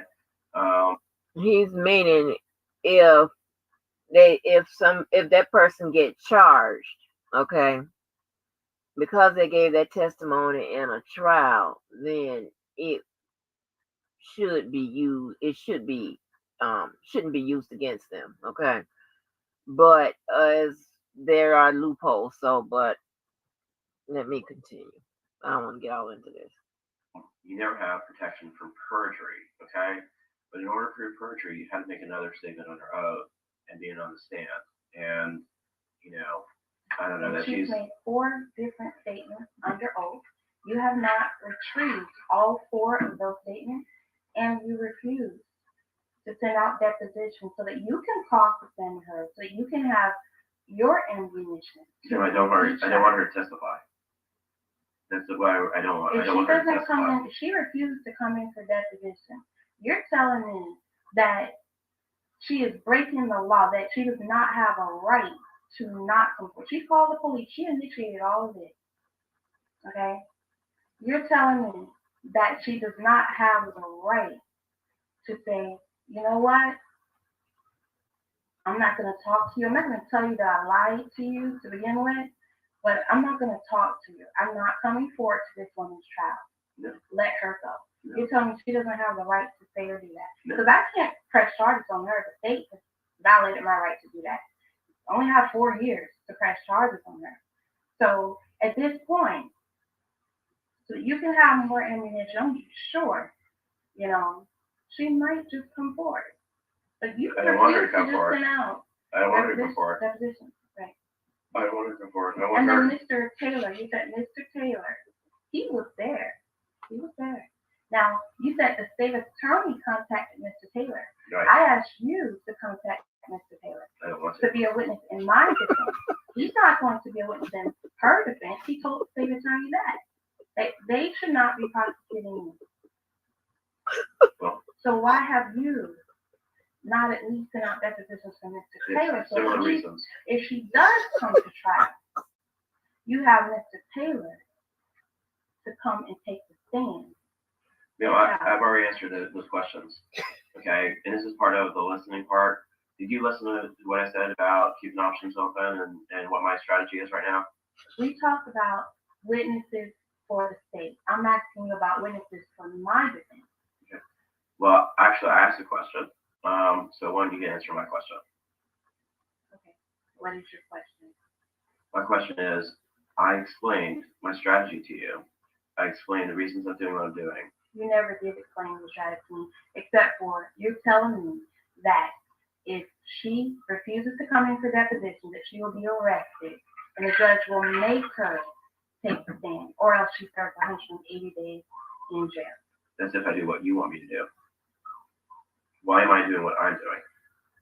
No, you gave me a scenario if she comes in. So what if she does come into trial and you have not had that liberty to do, you didn't give yourself that option for deposition. Then now this is the day of you're trial. avoiding my question.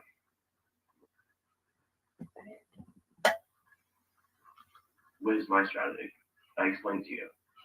Your strategy is for me to take a plea deal. Ultimately, get some options for you. Yes. And how do I achieve that? How do I achieve? No, how do I achieve that?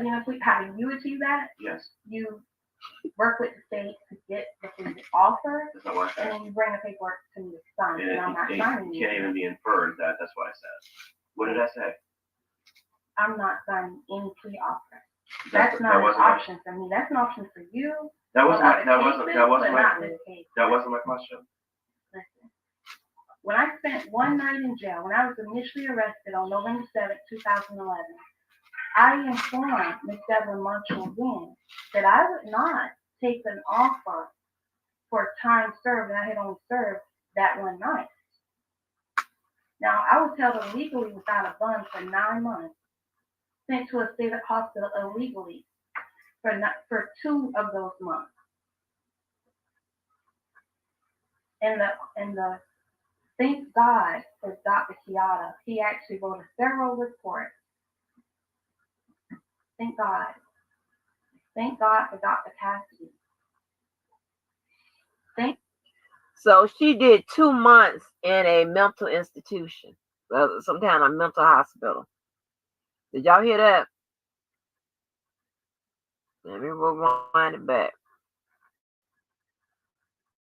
So y'all can understand the public concern, interest, and all of that we have. It's somebody that's not even maybe 2 hours away from me. I'm getting my books together now. That wasn't my question. Listen, when I spent one night in jail, when I was initially arrested on November 7th, 2011, I informed Ms. Devlin Marshall then that I would not take an offer for time served, and I had only served that one night. Now, I was held illegally without a bond for 9 months, sent to a state hospital illegally for 2 of those months. And the thank God for Dr. Kiata. He actually wrote a thorough report. Thank God. Thank God for Dr. Cassidy. Thank God. Are your parents coming? Now, illegally, no bond. My bond was never revoked. Have they contacted you back? No, they'll call you back. You call them.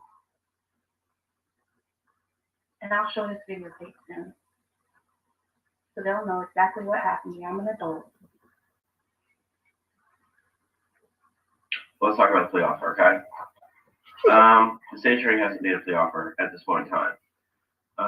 If you go to trial, and if Ms. Valentine shows up and the jury believes that she was hit by you, and I don't know that we have a self-defense argument. I haven't got to that point in our discussion yet. But let's say they believe the state has proven their case beyond to the exclusion of a reasonable doubt that she was hit with pipe on her head, and that constitutes aggravated battery. And you're convicted. You understand that you're facing 15 years Florida State Prison from Judge Yancey. That's an important question. I do want an answer. I do want an answer to that question. Do you understand that Judge Yancey can sentence you up to 15 years? Absolutely. Okay. That's the statute. And you also understand that there are Florida guidelines, and under those Florida guidelines, you score out to approximately 3 years. Can we talk about the facts of this case? You're telling me something. This is the only thing you ever tell me when I come into your office to try and threaten me. No, I don't believe that you understand. You're not wanting to do your job. I don't believe that. What evidence have you collected? I don't believe that you understand the ramifications that you have in front of you. What evidence have you collected to support my defense? Tell me what the Florida guidelines mean and what they would mean in your case if you're convicted. That's what the psychologist asked me. Yeah, well, I'm asking and you. it's in this report. Go ahead, tell me what do the guidelines This is the last report. Tell me what the guidelines mean. Do you have a copy of them, by the way? I do. Okay. So, So you understand that I know, that the psychologist knows, that the public record, the public knows that I am competent to proceed the trial. So you understand that 34.6 months is the lowest permissible range. Okay, that means that you'd have to serve 34 months in state prison. Listen, because I already did 9 months. Because the judge couldn't. And I'm not taking a plea offer. So why are you going over this again? Because I'm going to do it every time we meet and every time to make sure that you understand what's happening, okay? Because again, I don't believe that you understand the seriousness of this. So you're telling me that you have no evidence to support my defense? Well, that you believe that I'm guilty? That's what you're saying? I believe there's a strong likelihood that if you go to trial, you're going to be convicted. Okay, so what evidence have you collected to prepare for our day at trial? Well, can you tell me, do you feel like you were acting in self-defense? No, I did not tell you that.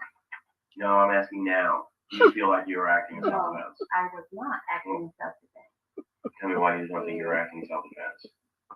Because for one, I never intentionally hit her against her will. That's what I've been charged with. Did you grab any of the weapons or instruments? Listen, I've given you, and I've also written 6 pages to what happened that day. 6 pages. It's on public record, court record. Okay? So what happened? My record's not public.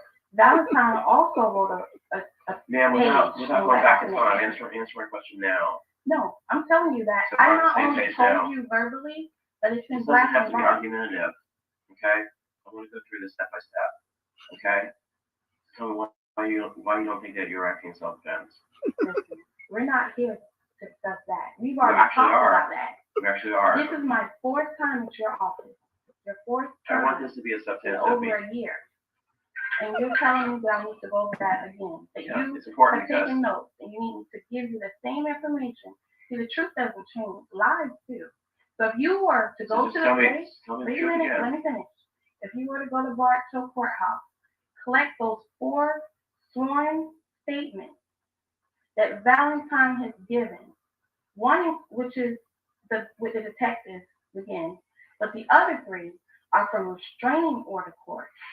One is handwritten in black and white. The other 2 are tape recordings from restraining order court. The other fifth sworn statement she gave was that her uncle's child, Percy Wingo, her uncle, who broke into my home. They broke into my home not just once, but at least twice. She was brought in to be a witness. Why? Why was she not charged? This is the evidence you need to uncover. Plus, on this report, this is the report by Dr. Kremper. He noted here that on November 7th, 2011, the officer did not show up at 7:39 a.m. The officer did not show up at 7:50 a.m. The officer did not show up at 8:15 a.m. The officer showed up at 8:33 a.m. over an hour later with my. Oh my gosh. Oh my gosh. And you wonder why? Oh my, I do everything but. Hell no. This is what you run into. Oh my, I feel so sorry for this man. An hour later. Hold on, I feel so sorry for this man. This is nuts. He got her misdemeanor with no, you ain't got to do no time. Huh? Or was it time? Whatever. It was a misdemeanor. She got to take her ass back. Ain't got to go to court. The chance, the wait, or whatever. And let me tell you something. Crazy people like this attract other crazy people. And other crazy people don't think people like this is crazy. And the person that came with her, who's not even saying nothing, that saying like, girl, take the deal. Girl, this is a good deal. Girl, be quiet. Girl, whatever. It's probably crazy too. She's probably somebody she met from the little 2 months she was in somewhere.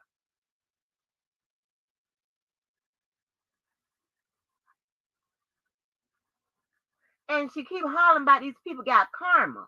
Do we know these? I got to find these people still with us. Oh, Lord have mercy. An hour later. And it's in the police report. That's the part they didn't correct. They didn't change. They changed the CAD screen. They manipulated the evidence in the CAD screen. Why have you not researched the first piece of evidence the state was given, which is the police report? If you read that alone, and the detective again saying, if you read that alone and you listen to the 911 recording, that's all the evidence they have since day one. They have nothing else. Because Valentine has refused to come in. But you do. You have her contradictory statements from restraining order court and her black and white handwritten statements. And you have her refusing to come in.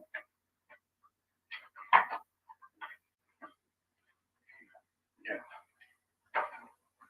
Anything else you like that talking about? The basis of this meeting I see has been to get me to take a plea deal. That's the reason you wanted my parents to be here. Wouldn't you rather face no risk than face risk of going to prison? I've been living in risk since before this occurred. I've been stalked. Have you ever been stalked? Potentially, tomorrow, you don't have to go to court anymore. Have you ever been?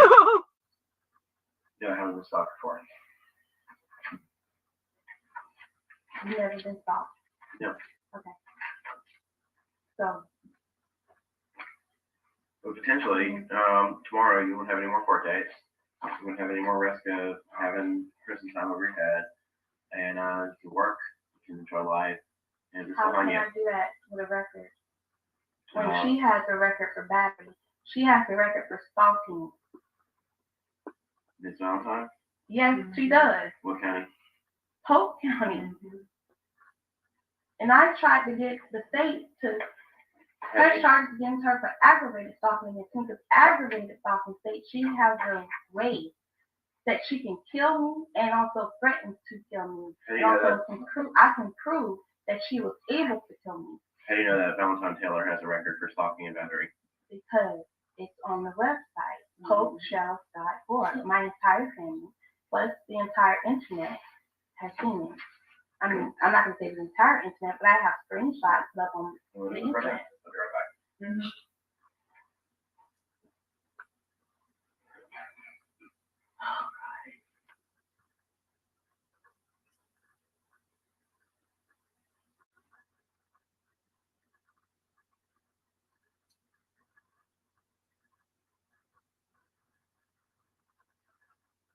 This is, oh my God. They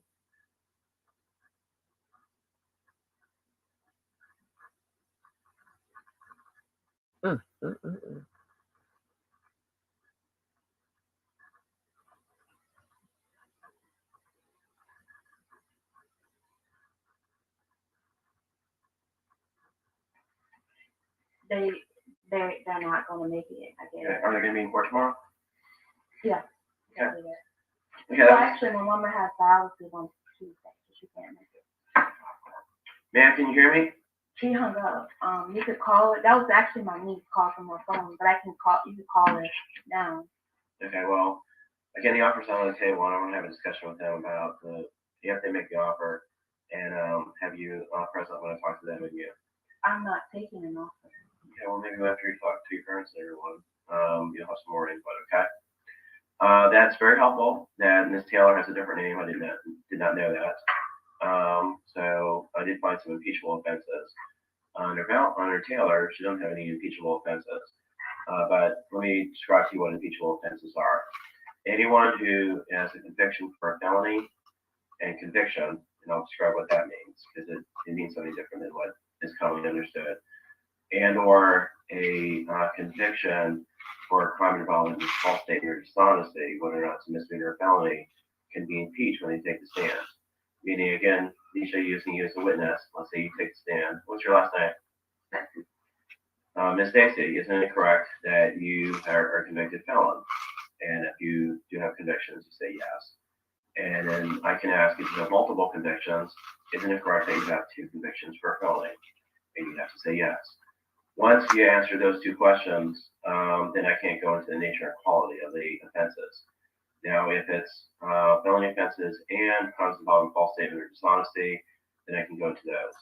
Now, for what I just observed, this Irving doesn't have any felony offenses. But she does have crimes involving false statement, which are petty theft cases, and a bad check case. So I can use that. I can't use the assault, and I can't use the stalking to impeach her. Even though the stalking and the battery is directly related, not to my case, but the same. She's doing the same thing she did to other people. To me. Probably not. So crimes involving dishonesty, you can use those to impeach someone, meaning to strike at their credibility on the stand. Other stuff like assault and stuff like that, you can't bring those up to try to impeach somebody's credibility, okay?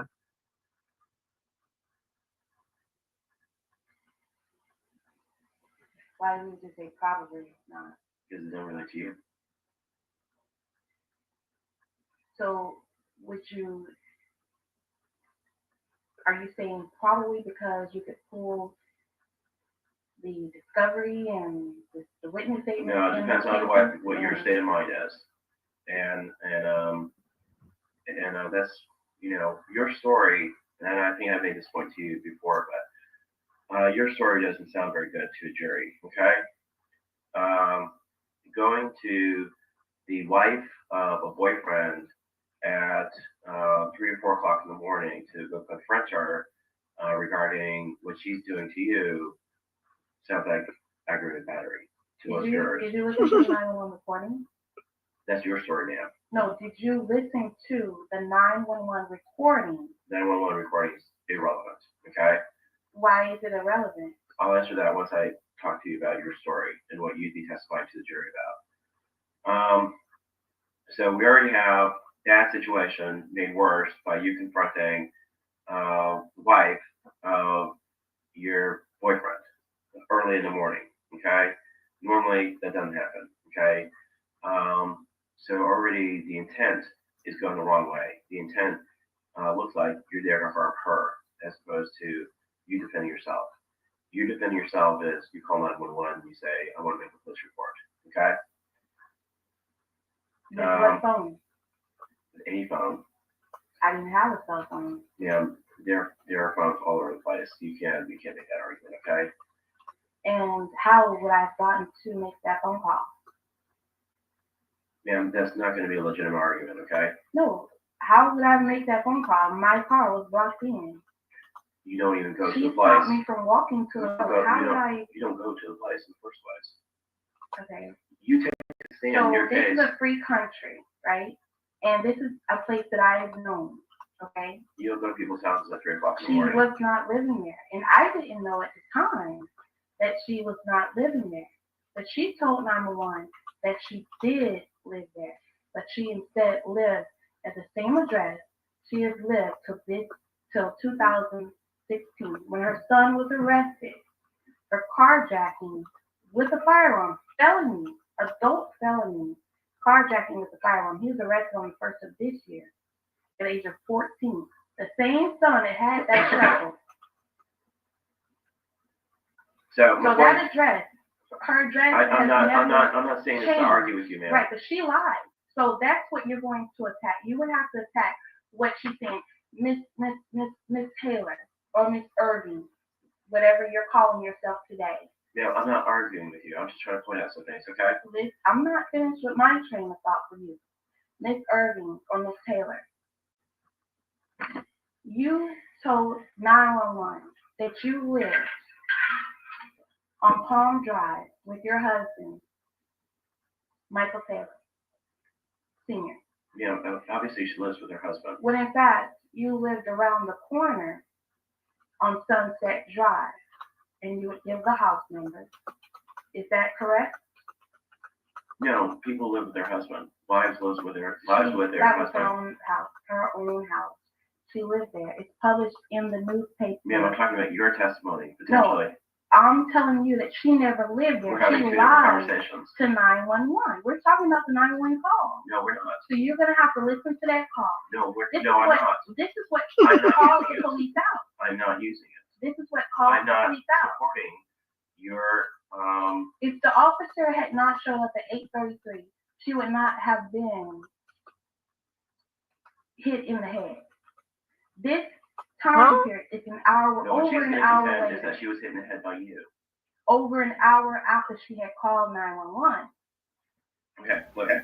I wanted to talk to you about. Wait a minute, I need to back that up. Because I know she ain't just said. Wait, hold on. Hold on. Wait a minute. Hold on. What I'm not calls using the you. police out? I'm not using This is what calls I'm the not police out. You're If the officer had not shown up at 8:33, she would not have been hit in the head. Huh? This time period, over an hour later. She was hit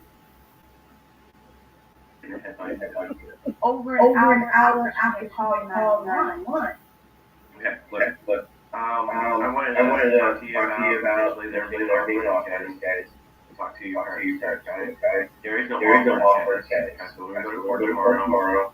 We'll have a decision to make as far as their with that or with their issue, okay? I'm probably not going to talk during this afternoon, so let's talk during your meeting. Why would you talk to me if I'm telling you I don't want to see you? Because I'm going to keep all offer and all options open.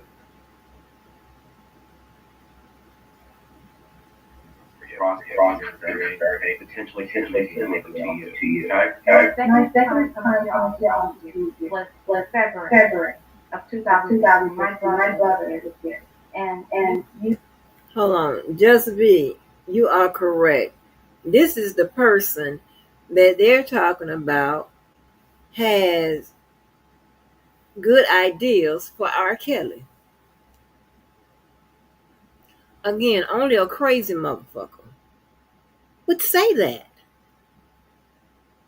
Only a dumb, slow motherfucker would think that. Huh?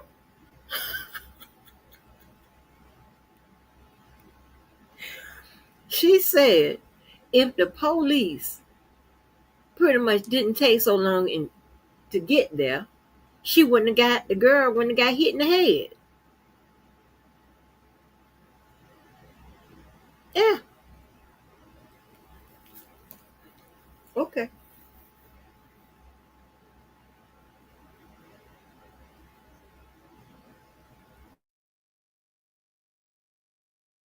You told me and my brother that the only way that you could speak to the state on my behalf to look for any plea deal, to come to some sort of agreement or compromise with the state, was if I gave you permission to do so. Well, let's change that somewhat. Right.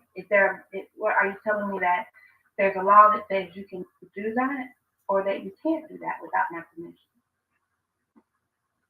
Circumstances have changed in your case. And what law? I'm just trying to get you to point out the statute. There's no statute. Okay. That being said, I'd like you to be in court at 8 o'clock tomorrow, okay?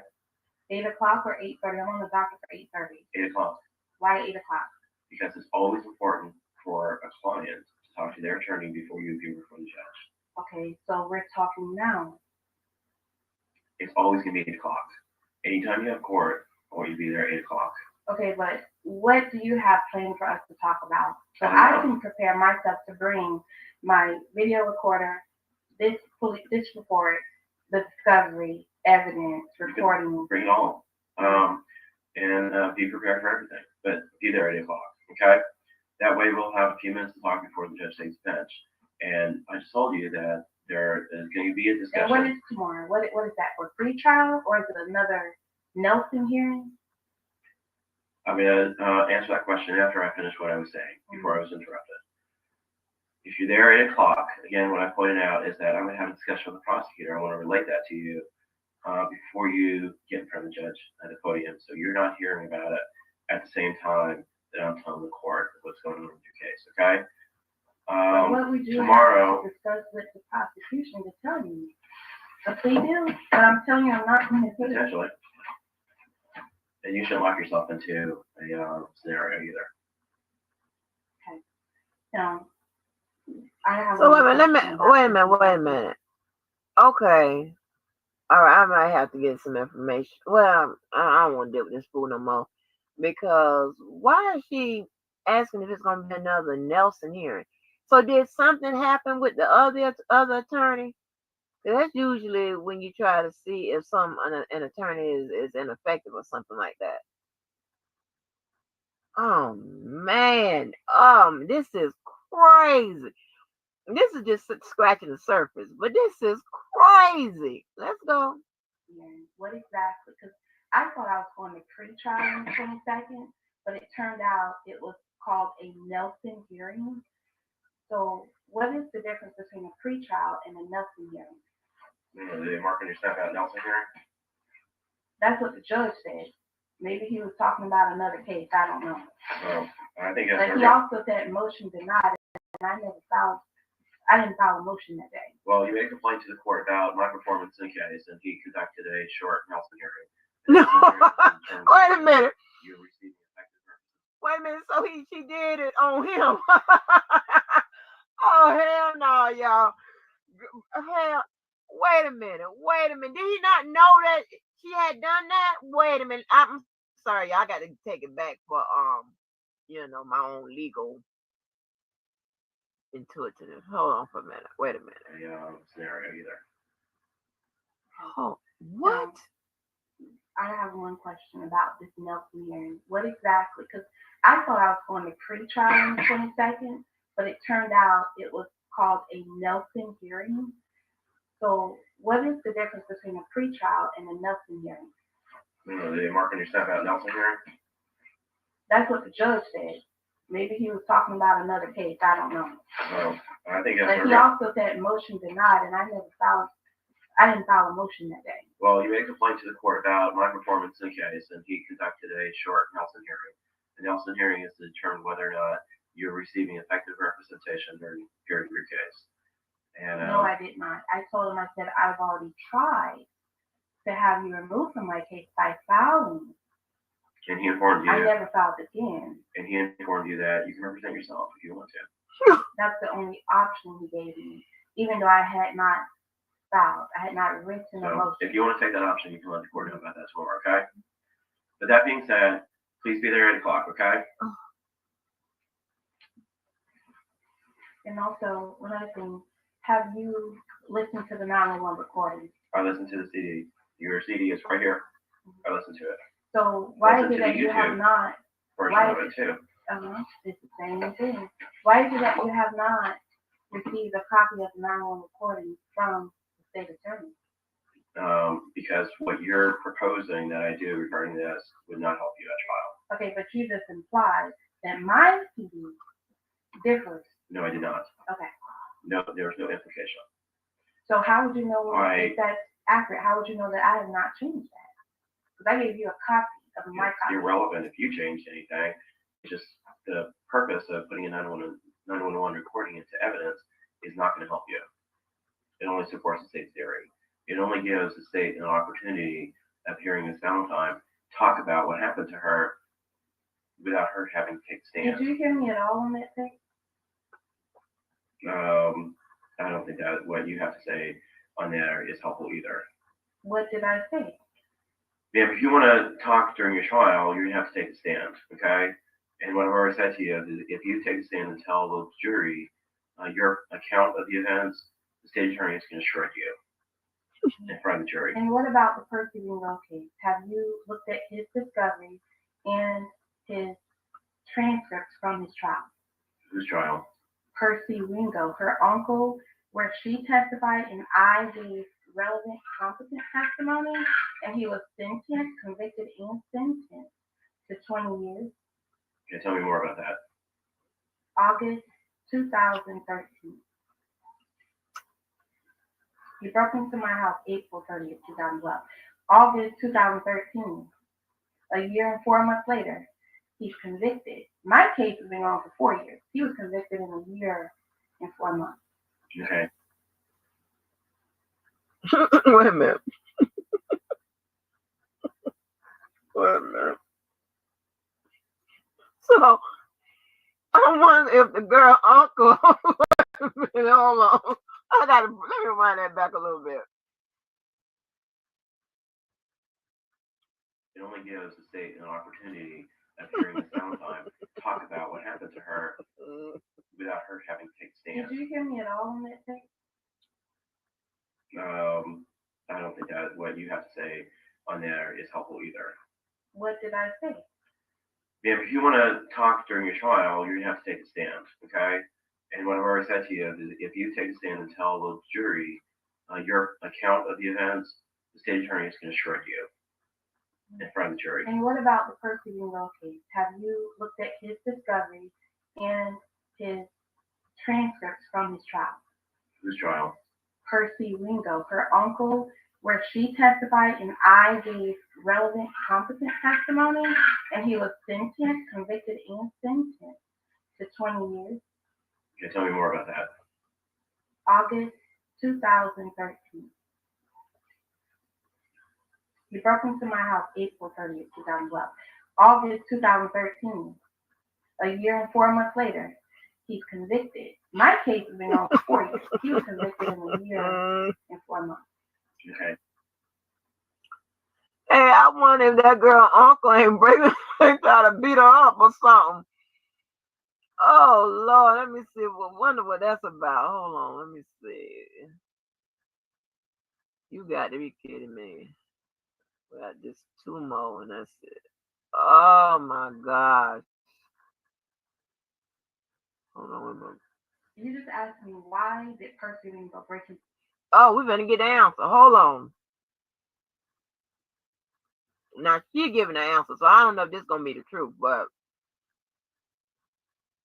you can't make this shit up. You can't make it up. I'm here trying to eat this damn candy. I'm watching this like it's a damn movie. The fuck? Hold on, wait a minute. Let's go. You just asked me why did Percy Wingo break into my house? Yeah. I never knew him. I had never seen him a day in my life. What do you say? That's why I'm asking you.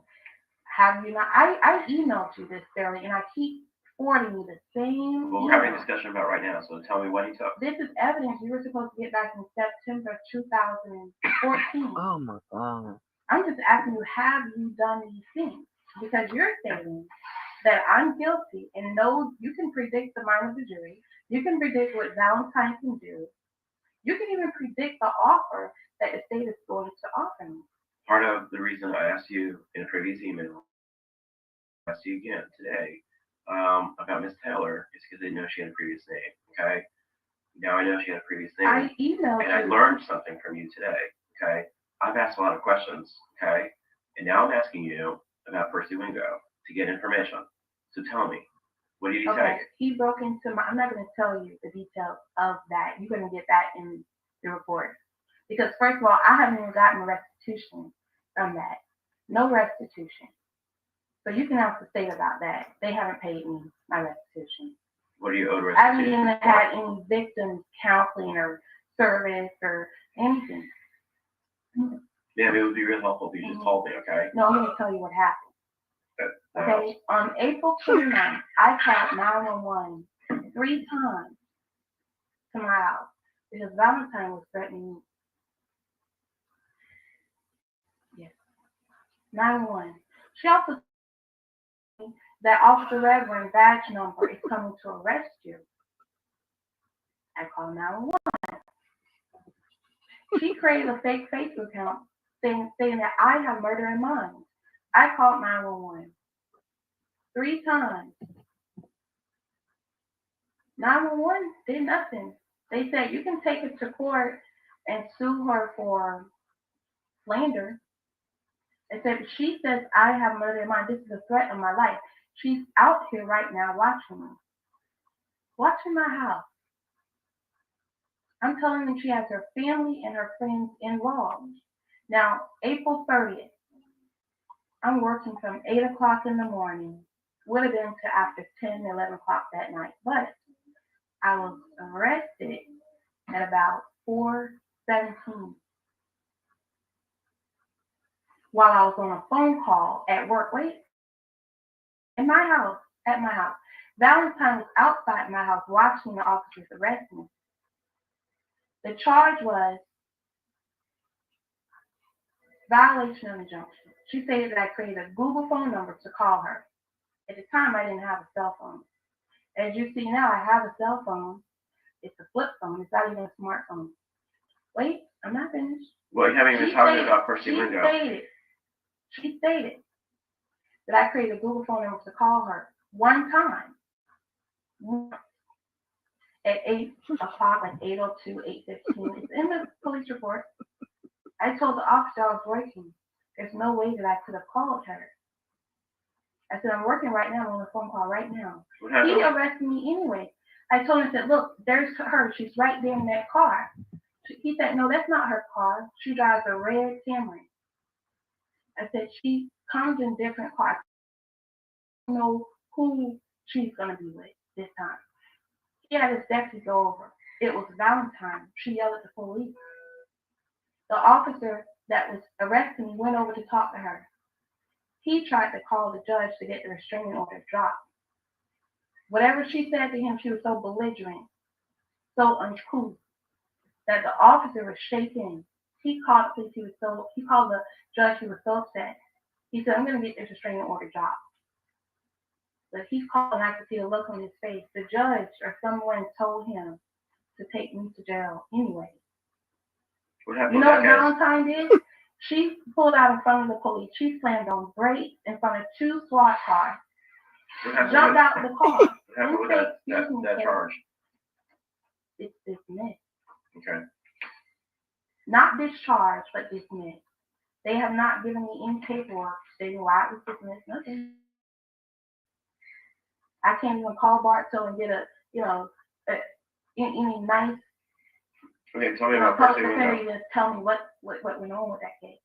Tell me about Percy Wingo. Okay, so that's April 30th. That night, while I'm in Bartow, she thought I was going to bond out so that she can be there waiting on me. I got out of jail, my house, 3 days later. I didn't get out that night, 3 days later, because I didn't want to be Parker versus State. And I knew I had court on May 2nd for this case, this felony case. So I stayed in jail for 3 days because the inmates were telling me, you're going to be Parker versus State.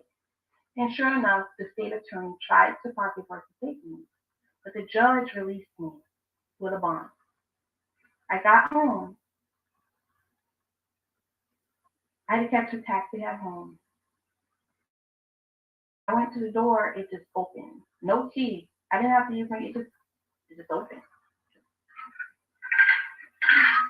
I was so scared, screaming, shaking. I don't know if you know what it feels like to be stalked.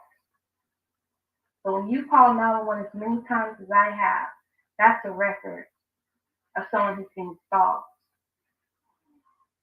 My phone, the phone that you have here, it wasn't just pulled from the wall or cut from the wall. They actually took the time to cut my wire so I couldn't pick up the phone to call anybody for help. They stole my laptop. They stole a 50-something inch TV I had in my living room. My laptop was right there in my living room. I had 2 desktop computers. They didn't take those, my work computers. No, they just went and cut the phone cord. They didn't take my stainless steel appliances, my pressure washer, my wash machine dryer, things that you take when you know that a person is in jail, things that you take when you know that a person is not home. Even if it's a bank abandoned home, you're going to take some things. You know, if it's a real robbery, they took my laptop because that's what she saw me trying to show the officer that day, what she's doing to me online. And I just slid it in the door and locked the door. So she saw that. She took it thinking I had all of her evidence on it. That was the only place that it was in this laptop. And she took my big screen TV. She took 2 pictures of mine. Even though I had on my desk, I had my credit cards. I had the money. They didn't take that in my room, my desk. And how did the police figure out Mr. Wingo? Blood. He left blood. He cut himself up. Now first off, he tells the police he didn't know me. but his DNA came back. So they were after him. And he didn't think that, hey, they're after me for a reason. They have to have something. I cut myself up. This woman, Audra Lois, was never seen a day in her life. So she could not have given my name. So who gave my name? Well, so his DNA came back. Okay. Now he tells the detective he didn't know me. At trial, he changes the story and says that he knew me. He said that, oh, I met her, we were drinking and carrying on a Palm Drive. Palm Drive, P-O-M-D is how he pronounces it. But it's Palm, P-A-L-M Drive. First off, I don't smoke, I don't drink, and I don't hang out in the street. So he never would have seen me down there, especially where my ex lives. Okay? I have that much respect for myself, for him and his mother and father who both live on that street. okay. So he tells him that he came over to my house that day to negotiate this, that he's gonna break into my house that day. This is the day that he said. He don't say we made phone calls, but he came over that we were to discuss this breaking in. That I told him where to break in. That I told him that the house beside me was empty, no one lived there. So it's better for you to break in my house on this side. A window that cost $700 to really over $600, then might as well say 700. Oh, this big, 5 feet, 4 feet, 3 feet, big double pane window. In a house built in 2005. It's 2012. I would never give anyone permission to break my window. Well, I'm sorry that this happened to you. Oh wait, he said that I paid him to break my window, not to break Let me my cylinder. close back into matter at hand, which is your trial, okay? He's related to Miss Valentine because she was there. How do you know she was there? My neighbor said that not only the black car that she was there to watch me get arrested was there that night, but that her red Camry that she also used that day to ride up and down my street, that she used to park in my driveway and call her own cell phone. That's the Google phone number. Okay. Was she parked in my driveway that day to call herself. But the police. Y'all hear that lie, or that, I don't know, maybe the mental health or whatever is kicking in? She's saying that this girl was in her driveway and called the Google number, well, because remember the girl said that, or the boy, one of them said that she was calling from a Google number. And if somebody broke into her house, and if a dude said it on the stand that she paid him, I believe that. I'm glad I did listen back to this, because this is more serious than what the fuck I thought. This is a sicko. Sick baby. And let me tell you something. I don't mess with Trump or whatever. But the one thing he could do, because I know that he got a problem with, these people being loose like this, not being monitored on the streets. And if he could install some kind of monitoring system of these people, so,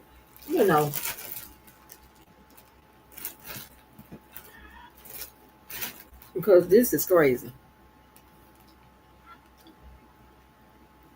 She was saying that somebody broke into her home, and it was supposed to be the wife's uncle or somebody. She's telling this man, that the attorney right here, that the dude got on the stand and said that he paid her to break into her house, that she paid him to break into her house. She also just said that the wife was with the uncle when he broke in, because the neighbor saw the red Camry and she was in her drive. The wife was in her drive when the wife called the Google number. Remember, I think the wife or somebody said like Audrey was calling from a Google number. This is 66666, honey. They never charged her. Never charged her with burglary, stalking, nothing. Okay. You understand that what you described to me, as unfortunate as it is that your house was broken into, you had stuff stolen, happen in the future from the incident that Miss Valentine is claiming that she got hit in the forehead, okay? That was the stalking incident. This incident right here is continued stalking. The online instances, screenshots. I've given you copies of those screenshots. I've given Miss all of the previous attorneys. But doesn't go, even in the Texas in the case. Doesn't go to your state of mind from the future incident to what happened in the past, okay? You as my attorney, you're supposed to gather evidence in my defense. That's what I'm actually doing right now. Okay? Because if you were, you would have gathered this back in September of 2014. This is February 2016. Made the same thought about this that I'm making right now. Okay, so why don't you refer back to your email? Because I have the case numbers, okay? First you one case number. I even have the case numbers from restraining order court. Each case number from both cases of restraining order court. Well, you didn't hear what I just said. What happens in the future doesn't necessarily flow back into the past, okay? So your state of mind at the time that this incident happened with Miss Valentine doesn't make reference to what would happen in the future. That your house would be broken into, therefore I need to confront her. Listen, November 7th, 2011, the next day, I went to get a restraining order. For example, you told me that a year before you confronted her, your house was burglarized, okay, by her uncle, and that you wanted to confront her regarding her involvement. I would never have went to confront her. I never went to confront her. So you're using that terminology. Yes, it's going to make any jury think she went there to confront her. What's the definition of confront? I'm not trying to debate you about things. I'm just trying to make some points to you about I'm trying to get you to see that you're using terminology that would let the jury and everyone else know that you. Oh my God. Oh no. Man. Hold on. We got one more. Oh my God.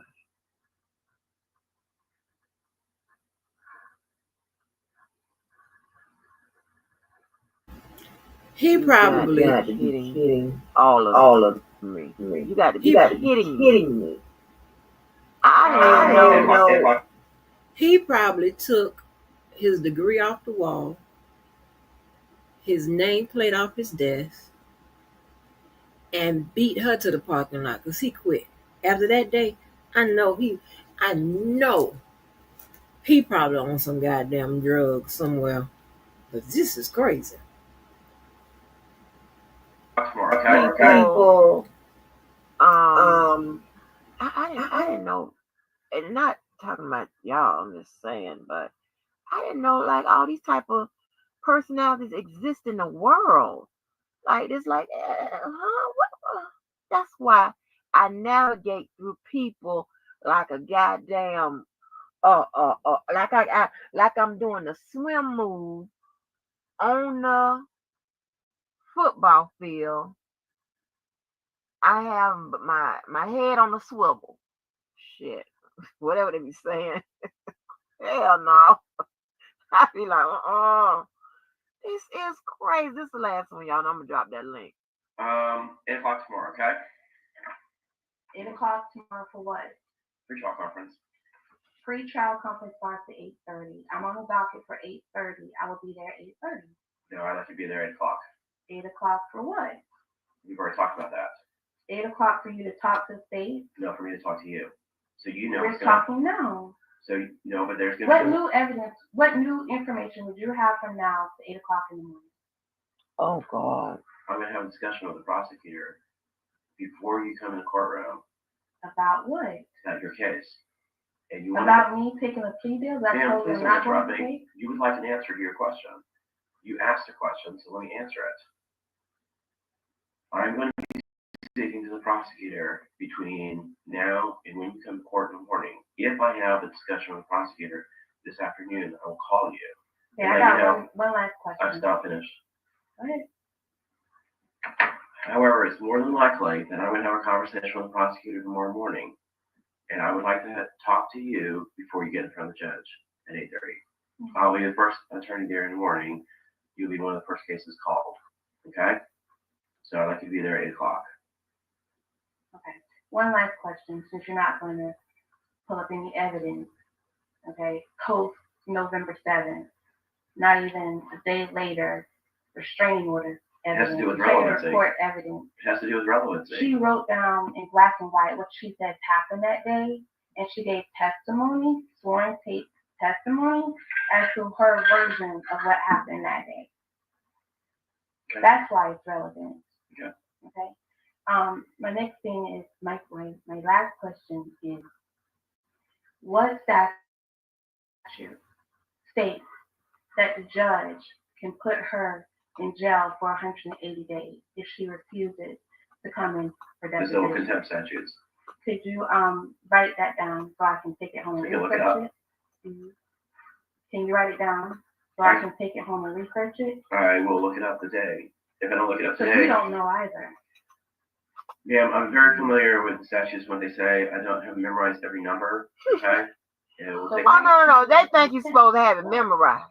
But these stupid ass. I have your email address. I'll email you if I can do that today. Oh. But I'm 100% sure the civil contempt statute says the maximum penalty for being in indirect criminal contempt of court is 6 months, 180 days. Civil. You just said civil. Why would you say civil? This is a criminal case. Because it's considered civil contempt when you violate the court's orders. God. So I need to look up civil. Civil contempt. Yeah, civil contempt. Indirect civil contempt. Could you write? Why can't you write it down? There's two types of contempt. Because I'm going to remember this because I'm going to go on my computer in a few minutes and I'm going to look this up. But you're going to use keywords, civil contempt. Yes. Indirect civil contempt. Yes. And he can put her in jail for 180 days for that. Yes. Or you can hold her indefinitely until she testifies in your trial. So if your trial doesn't happen for a year, she could be held until she testifies.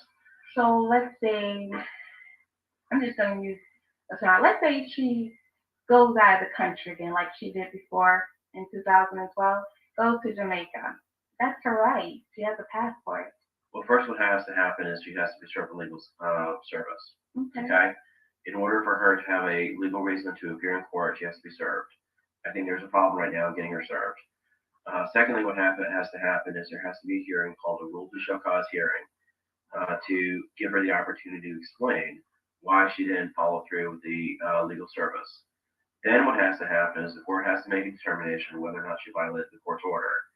If the judge determines that her violation of the court's order was not willful, then start the process over again. If the judge, however, finds that she willfully violated the court's order, then he can proceed to sentencing her or providing a remedy for fixing the situation. So, let's say she goes to Jamaica. Oh and my she God. stays there 6 months on vacation. Or, just goes there. Let's say she just wants to go back to her home country. Oh then my what? God. What do you do? The state attorney can move to extradite her. He can. Yes. So even though she hasn't been charged with a crime, he could extradite her? Yes. She's a material witness in a felony case in the state of Florida. Mm-hmm. Now she goes material witness in the defense or in the prosecution? The prosecution. Mm-hmm. Now she goes to a country where we don't have a treaty. It's going to be pretty hard to extradite, but most countries we have treaties with. Mm-hmm. And kind of reverse the situation. So let's say she serves 180 days, and then what? As soon as she's in jail, they can move her very easily to the podium to testify in front of a jury. Are you saying they can coerce her? She's have very nice things to say to you. Are you saying that they can coerce her to say something? They can coerce her appearance. Okay. So what do you want to do before it goes to court. Are you Actually, going to bring her her to unwillingness, cross-examine her her? Or are unwillingness, you going to allow her to just come before the court and say whatever she wants without you having taken that time to cross-examine her first? her unwillingness to attempt to prosecute you actually adds to her credibility. And then if she doesn't come forward, what other witnesses Think do you about what I have? just said, please. If she doesn't come forward, what other witnesses do you have? I'm not prosecuting you now. Okay, so isn't this evidence you would have received from the state attorney? I am not by now? prosecuting you. So she's your only witness? She's their only witness, right? No, she's an important witness for the state. There are other Okay. witnesses, include Mr. Valentine Sr. and the kids and police And what did officers. Mr. Valentine Sr. say again? He witnessed the aftermath of the incident. According to who? You? According to him, When did he tell you that? it's in the discovery. That's in the police report that I told you was a lie. This right Yeah, here regardless, tells you yeah. that the police report was changed. Ma'am, Lie. I don't have any evidence to Oh say my that police God. officers lied. Even Dr. Krimper read the report and it says the officer showed up at 8:33 an hour later, over an hour later.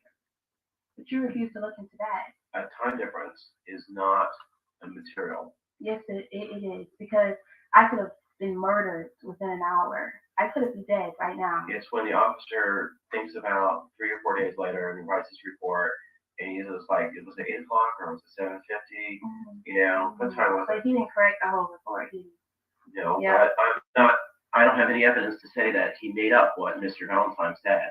I told you. That's a and big also, difference. You guys, Do you understand? the That's bookend, a big but difference. you'll change that too, because like you changed your 911 recording. You know, I'm not prosecuting you, I know okay? you, but I'm not saying you. I'm saying whoever You just said changed me. the 911 You just said recording, me. the state changed it. Because they did the recording before Miss Muncher. I don't have any So the evidence. state You've changed had like that. 4 or 5 Okay. prosecutors. I don't know if you realize that. But I don't have any evidence that any of the prosecutors that have been on your case have been gunning against you in any way, shape, or form. But you're not even going to go over that police report and challenge the state.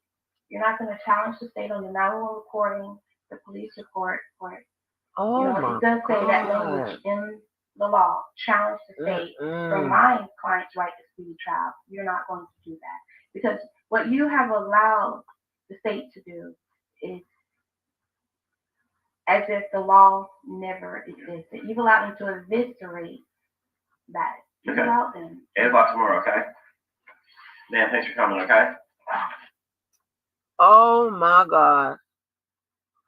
You got to be kidding every part of my body.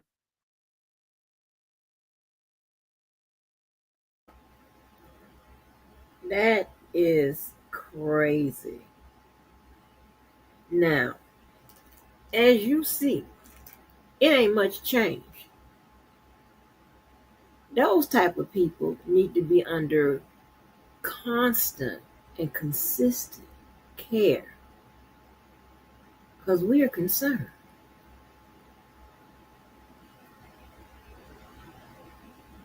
Nutted than a goddamn fruitcake.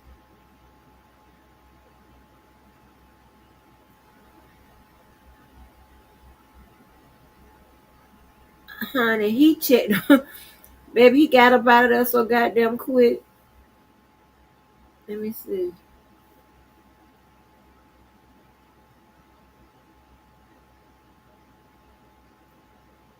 No, that was his. I think that's his little thermos he had. Hold on. He got out of there so goddamn quick. He is over it.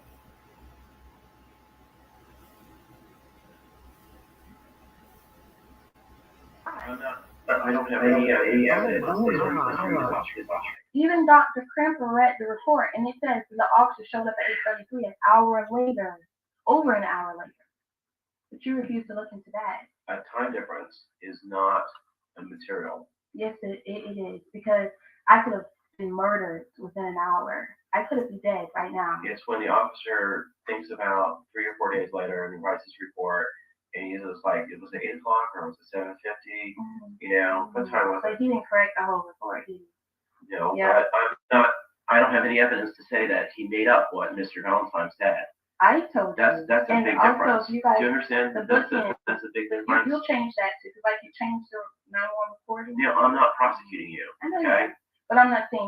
asking whoever You just said me. changed the 911. You just said me. The state changed it because they did the recording before Miss Muncher. I don't have any evidence. You have like 4 or 5 prosecutors. But I don't have any evidence that any of the prosecutors that have been on your case have any against you, which you. But you're not even going to go over that and challenge it. You're not going to challenge the 911 recording, the police report. Oh, It doesn't say that in the law. Challenge from my rights to trial. You're not going to do that. Because what you have allowed the state to do is as if the law never existed. You've allowed people to eviscerate that. Okay. Everybody, come here, okay? Man, thanks for coming, okay? Oh my God. You He shut the meeting down. The man shut the meeting down.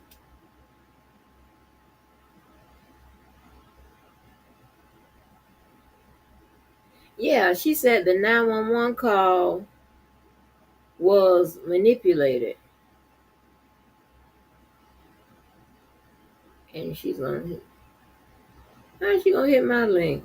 That's my video. Should be alright.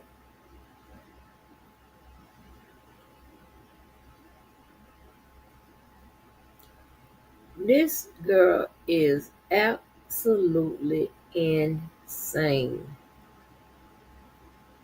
Oh my gosh. That is scary.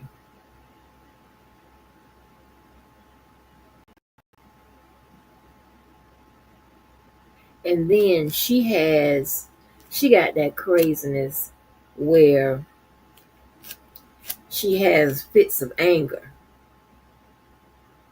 Because that's why she called you a hoe. She's called me several hoes and other shit too, but she on YouTube, remember at one point she was using that man's name in her as a channel. I know she's laying in the bushes listening. Crazy. But baby, I'm trying to tell you.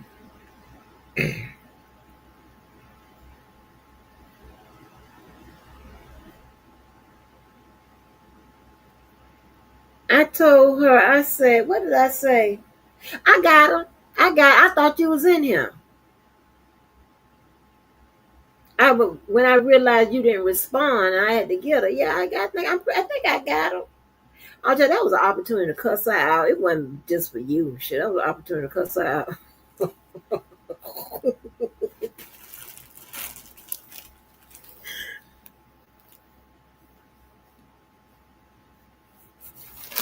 I mean, oh my goodness. That poor man. Oh my gosh, that is crazy.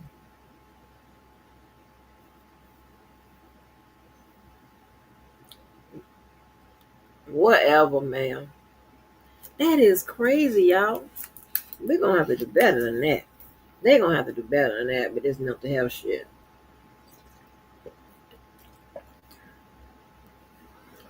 And it doesn't work. I'm serious. It doesn't work when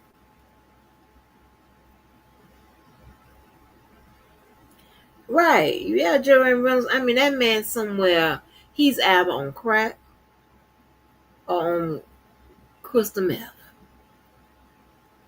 But the thing about it is, right, it's like that. It's a story time I watched, and I think I shared it a few clips of it where the girl was spazzing out, whatever. But she recognized there's something wrong with her and all of that, whatever. Audrey doesn't recognize that something is wrong with her. It's something wrong with everybody else. And we all hoes. The 911 operator manipulated the 911 call. The state did this. I wonder, do she got paranoia as well? because we all informants. Well, listen, we all hoeing ass informants.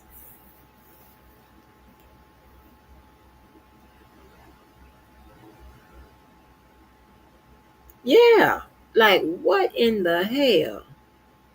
Oh yeah, Lavelle.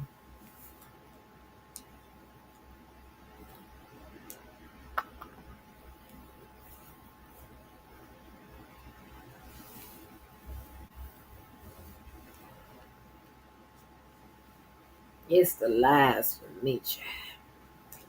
I don't understand. Like, oh God, now why can these people go somewhere and huddle up and just, ugh, don't start a sect on your own, honey. You can lie on each other. You can talk dusty talk and all that type of shit. Everybody want to be bothered with that. People want peace in their life. Then a motherfucker online threatening and shit, and then realize this: all them people, all those dusties, right? All of them got odd shaped heads and faces and shit. I'm not with this. It's odd shape. Something wrong. The frontal lobe ain't fronting. Uh-uh. Mm-mm. Odd shape.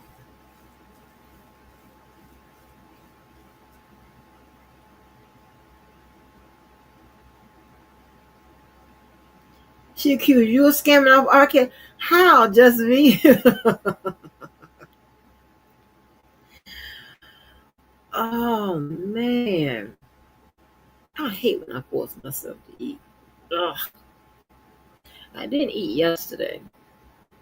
Then I forced myself to eat today, and now I'm like, oh no. Mm-mm. You don't know the specifics of your scam? Oh, okay. That's just crazy, right? Well, all of these people in this world doing all this crazy shit, these people need to be taken off the streets.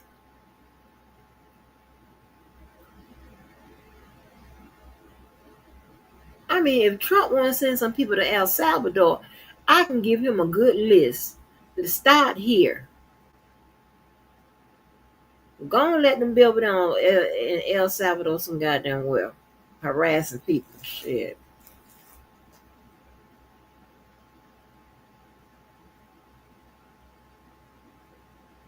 What up, Lady Tech? Mm-mm. I just don't have an appetite like that.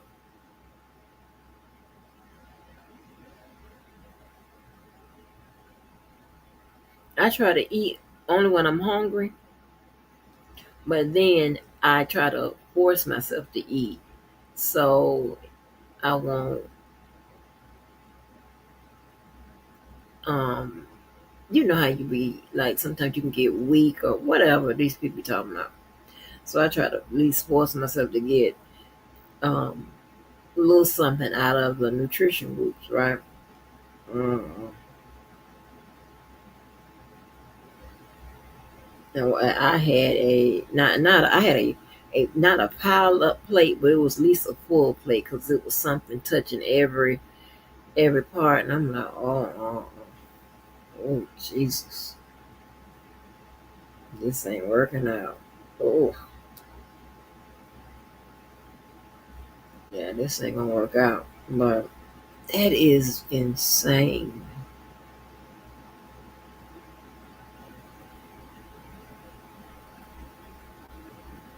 She is absolutely insane. And then just be lying.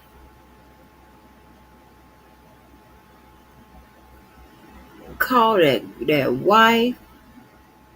Oh, hit her on her goddamn head. That transcript was something else.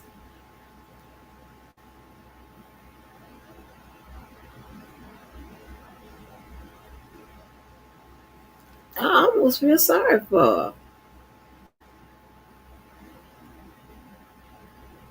But I just want her to get some help. And if she's not on, Audrey, you on medicine? I know you're listening. Are you on medication? You don't have to tell me what kind, but are you on medication? It don't sound like it. Damn. Because I'm mighty afraid you going to let that crazy loose on somebody in Florida, and they ain't going to know. And baby, they're going to put the what's happening with your motherfucking ass. They're going to put the what's happening on you, baby.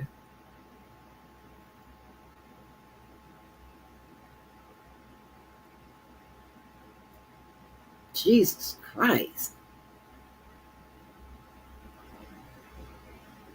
That's alarming.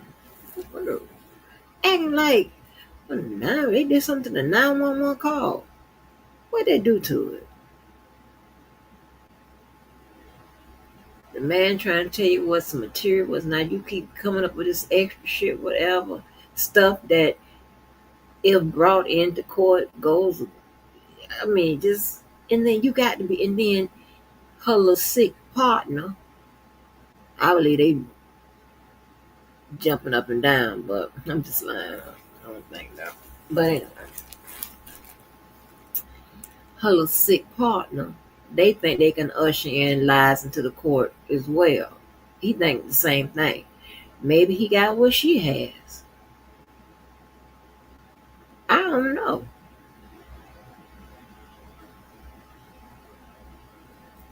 But damn, child, let me get off of my goddamn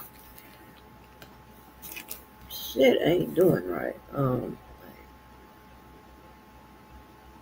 It is. She is. She got a nasty spirit. That's what I'm saying. That's what. That's what holds me back. You understand what I'm saying? Because I don't. I done dealt with a whole bunch of people that have issues like that, whatever. And oh my gosh, decent people, nice people. That thing, no. But she gonna go crazy on the right person. And when I tell you they gonna work with her motherfucking ass, cause like we in Florida, we known for fighting in the streets. Okay.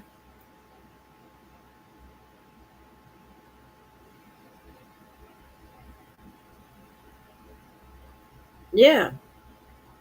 Investigate this.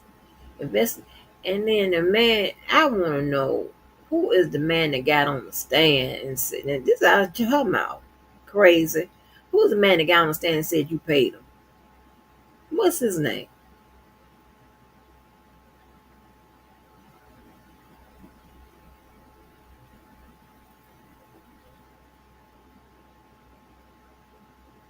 Yeah. She should just, she was at one point, she was writing motions and shit. And cool, baby. Cool. They think they can shit the people that do this for a living. And sometimes they, it works. But most time it doesn't. Especially when you got a pattern. Oh, baby.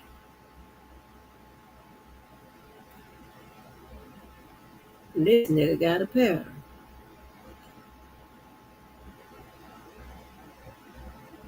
Both of them.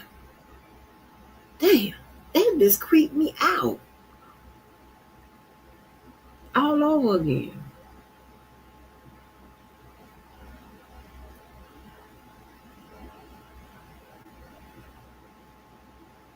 Listen, ain't shit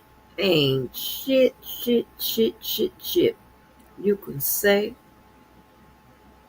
about me that would even equal to shit I could say about you motherfuckers, and then go low with it. All in the ground, all in the mud, all past hell.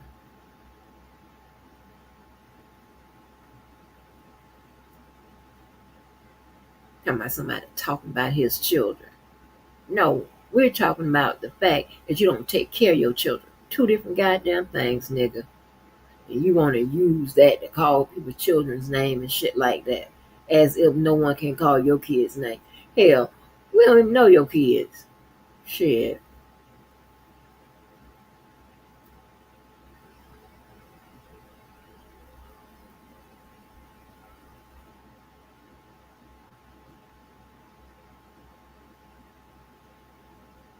I'm gonna take the little boy money, the one that looked just like him. I'm gonna take his money, take the little money from him. Are you insane? Ain't nobody gonna believe it. Nobody's going to believe that I experienced this. You know what I'm saying? Just what? Wait a minute now. And I'd be embarrassed. All them calls, the people like, wait a minute, what's going on? Where you been? You ain't gonna believe what I'm gonna tell you. Because I don't want to say nothing. Because they're gonna be like, what? You?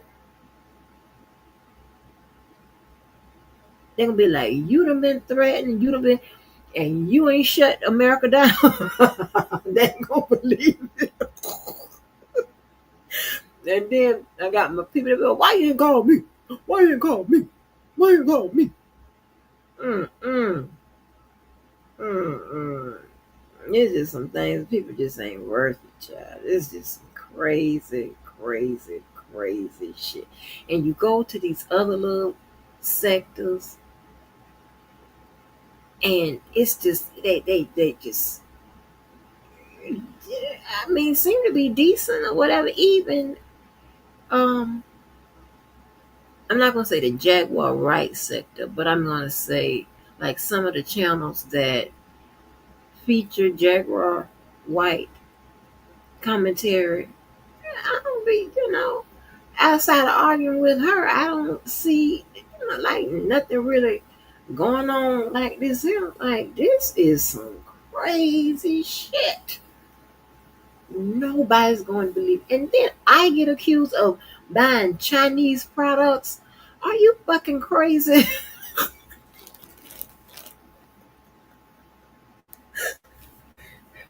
You must got your entire mind. Me, Chinese products. Bitch.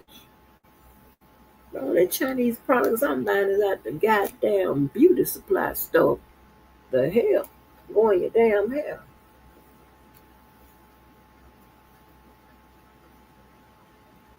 Probably telling us knowing your limits. And when you take advice, no one knows everything.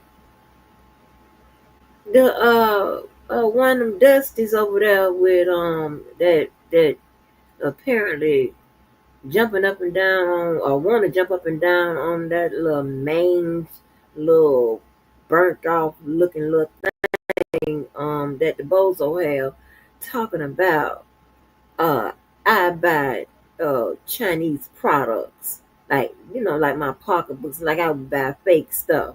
Are you insane? Well, why on the one occasion I'm gonna pay money to buy Chloe online real out the goddamn store. On that this one occasion I'm gonna do that. And you sound dumb as hell. Sound dumber than the motherfuckers that you talking to. Bunch of slow motherfuckers. Just get your country bumpkin ass motherfuckers on. Oh shit. Yeah, the swap meet and shit. What? I don't think we have. I think we have a flea market, but they don't sell. I don't know what they sell. Well, I don't. When I was going out, I don't get socks and hair bows. That's a lot. That's how long it's been since I've been out there to buy socks and hair bows. The fuck,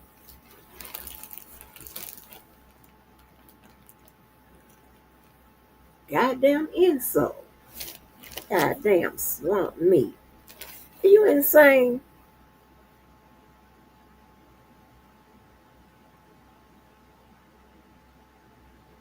Shit.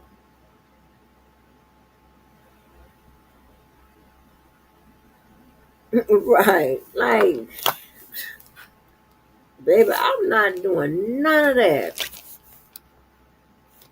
And they said I had a wide back. Now, how a fat person calling me a wide back. Hey, but I'm almost 5'9". Like 159 now. Are you insane?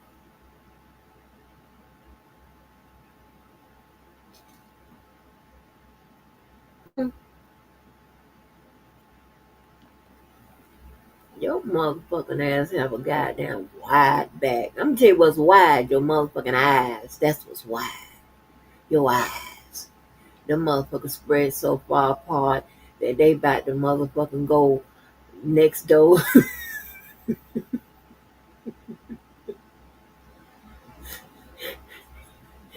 One about to go to the neighbor to the right of you, and the other about to go to the neighbor to the left of you. Stupid self. Slow self. Got that thing all in front of your damn forehead and you fucking with me.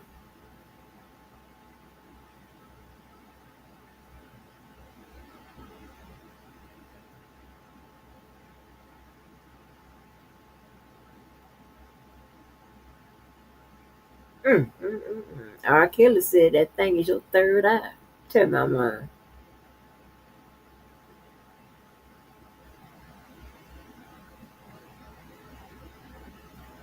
And for a lot of now, out of town little flea markets and stuff like that, they be, pretty decent, right? I get me some food and walk around and see them with the below the glass or whatever the hell that thing called. Um, some of them sell furniture.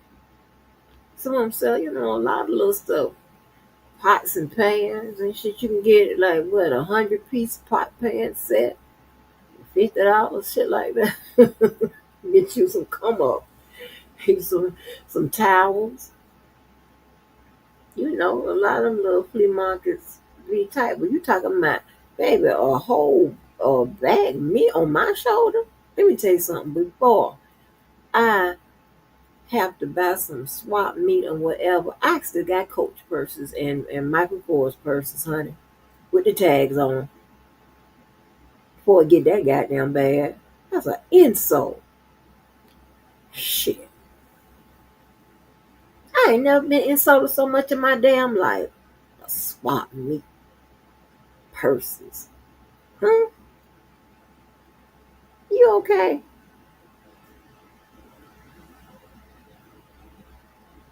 That yep. Yep, listen. Them people down there, they hustle, baby. They make it. Ooh,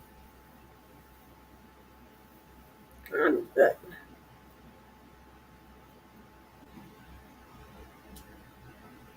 like, are you insane, honey?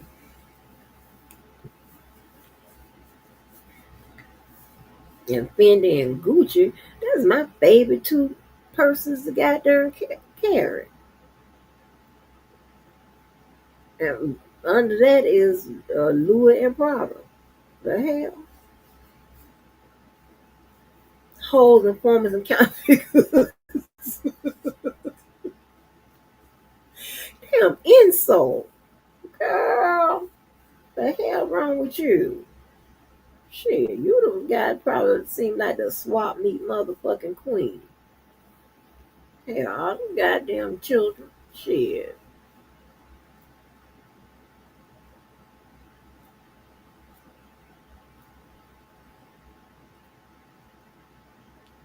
Put it in, push him out. Put it in, push him out. And now I got some. What do you say? I don't see my grandbaby or what? What?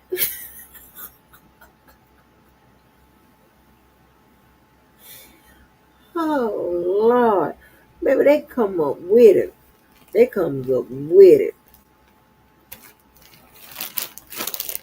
Insane, child. Insane. Mm-mm-mm.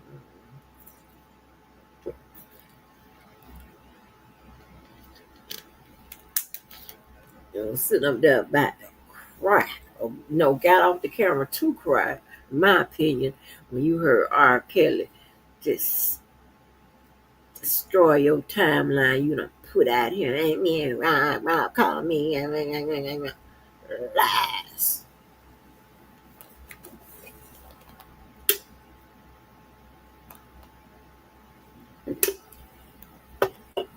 This liar. I wish the fuck I would. That's when we title your book. Hold the foreman accountable. Good.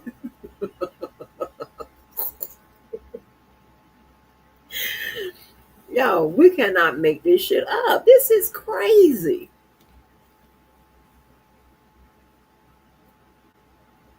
I'm telling you, I done went through so many people that I'm like, I'm telling you, I have now. I have PTSD. I'm not afraid to share it with you guys. I'm so afraid of like new people.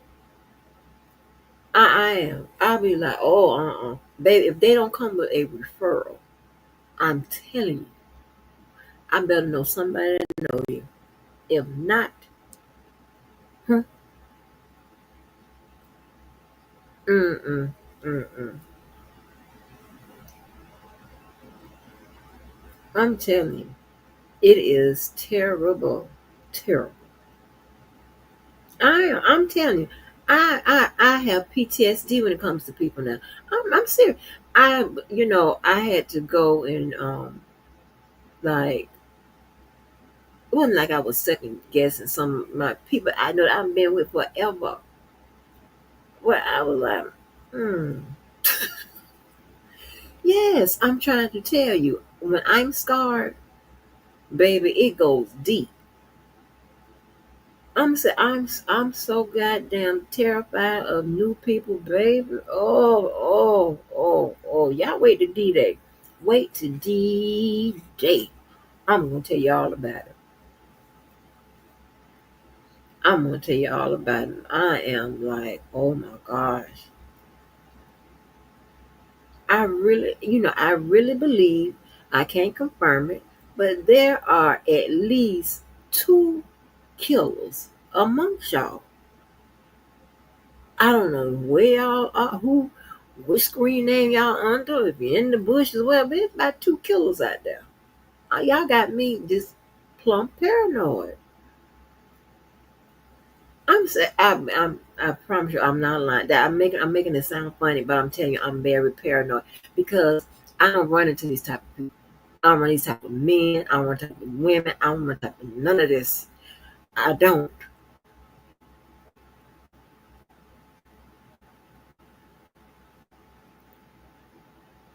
I'm serious. I believe it's about two murders amongst these people out here. I don't know who they are. I mean, I know they ain't gonna come out there and say, "Hey, I'm a murderer," or whatever. I believe it's some people out there on crack and crystal meth. I don't know who they are. I don't know what the fuck is going on. I just don't know. But it's something. Yeah, no, just be. It's at least two. I don't know. It's just something tell me it's just two of them. I'm trying to tell you. That's how bad my PTI. Oh, baby, listen. I'm so scared. Mm-mm. When I tell you I'm good, I'm good. I'm great. Ooh, I think about it, I'm like, oh my gosh. It's like I keep striking out.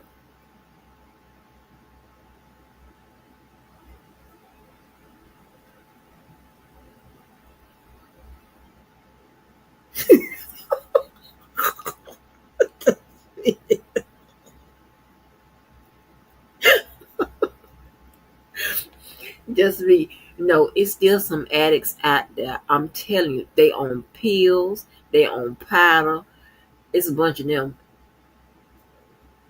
alcoholics, um, meth, and crackheads, and two murderers. I'm telling you something. I wish we can find out if I'm right. Cause I like to be proven. I ain't gonna say nothing.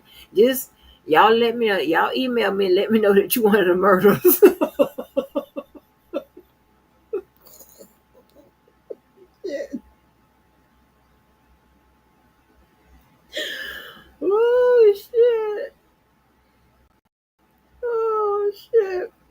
serious. Just crazy. I mean, just now I got to be taking my ass up there to the damn swap meet, to the Chinese man in the alley. The fuck? I don't even know no Chinese man in no damn alley. We ain't got that here. This is boring. We ain't popping. We ain't no hustling like that. We ain't got none of that. Shit. Hell.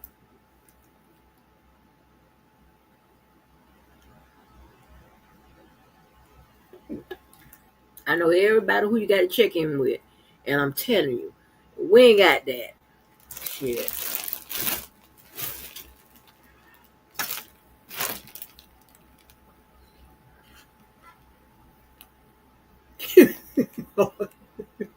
She wanted to kill us. I'm telling you. Mm-mm. Mm-mm. I'm trying to tell you. It's a bunch of them that either was on medication or never did get the goddamn prescription filled or just want to go check on their mental health. That's a whole list of them. I'm trying to tell you. Like, I ain't got time for this.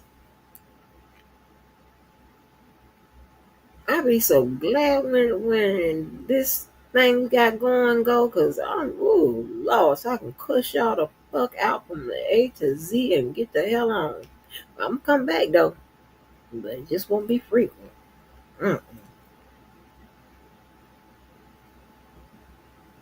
I'm gonna have to leave my channel up because people be needing the videos and stuff like that. Child, baby.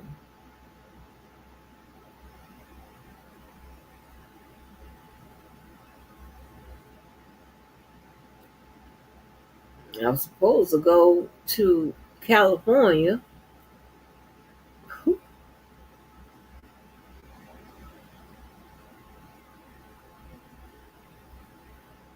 And I'm so dumb. I'm trying to see. I'm serious. I done got so nervous. I'm not never done playing, right? So I said I was going to drive, right? Because it was going to be, a few of us. So we said we was going to drive.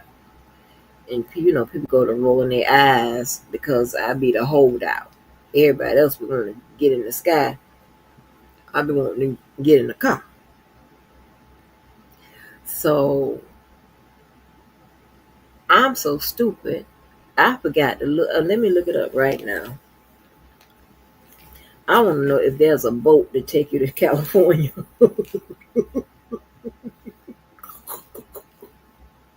But I done got nervous. I used to be on the water all the time, right? Let me see.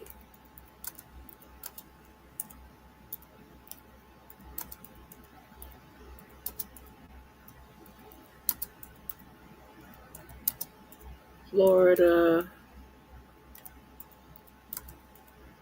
to California.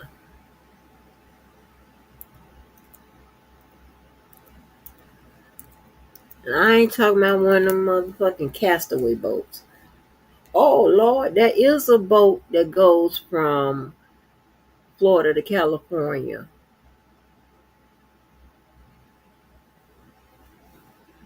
It travels through the Panama Canal. Oh, and these cruises can range from 16 to 23 nights. Huh? Y'all. Oh, shit. Y'all, wait a minute. Wait a minute. Wait a minute. I ain't trying to be deployed. Okay? I don't feel like driving way over there. That is just a long ass drive. Jesus Christ. That's a long drive.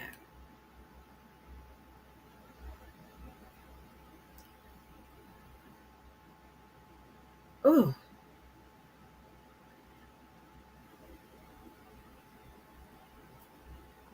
I done got nervous by trains.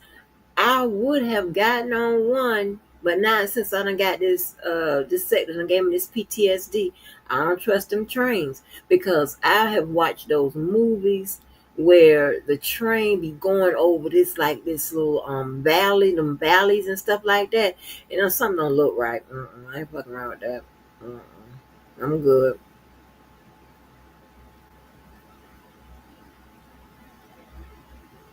But knowing me, I'm gonna find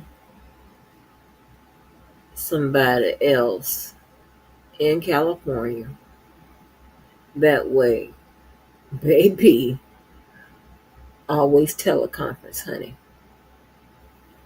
Cause baby, mm-mm. That's a long drive. But I want to go anyway because I've never been to California. I want to go to California. I want to go to Las Vegas to the casino. I want to do that. I want to go to New York, and I want to go to New York. Oh, Atlantic City. That's New Jersey. Um,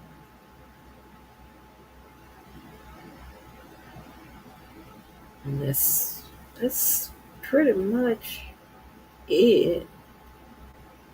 At one point, I wanted to go to Dallas. At one point, I don't know. I think because of the um of the team and how they, you know, how they said they be partying with. But that was when I was you know, moving around. When I was moving around, I was like, "Ooh, I'm gonna go to Dallas. It seems like we, you know, see if you know somebody, we know somebody, get us somebody, you know." Just be. When are you gonna share? Am I hot mouthing? Just be. When you gonna share some of your stories? Just we got good stories.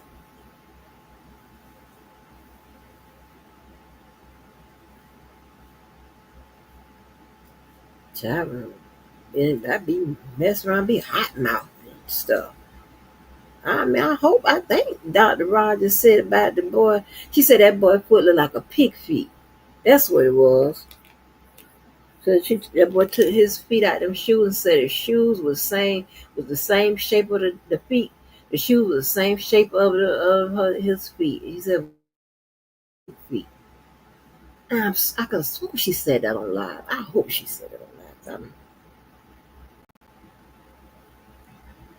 You feel I might have to go into witness protection if I share it. Oh Lord. No, I'm talking about the ones like, you know, when you was moving around. Not them stories about your family that Trump probably looking for. Not there. No, I don't want you to do that. Not that. We don't want you to talk about it. No, don't talk about that. Because you know Trump is looking for y'all. Him and Elon.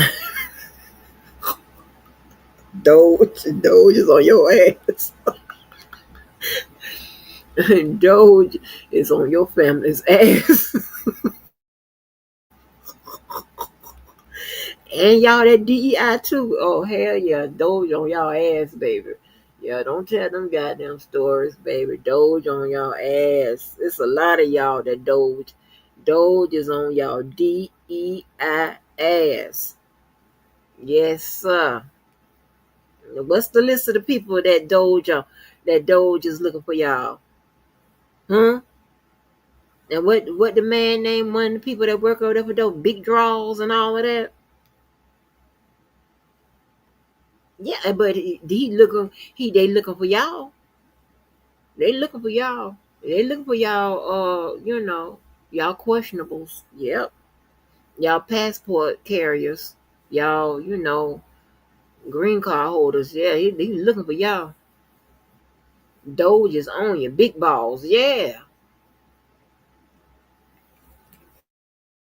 Yep. I'm trying to tell you. I'm trying to tell you now. Got to be careful. Doge is at him, looking for your people. Yeah, just be. I'm telling you, girl. Oh, let me see. Should have messaged me back. Man,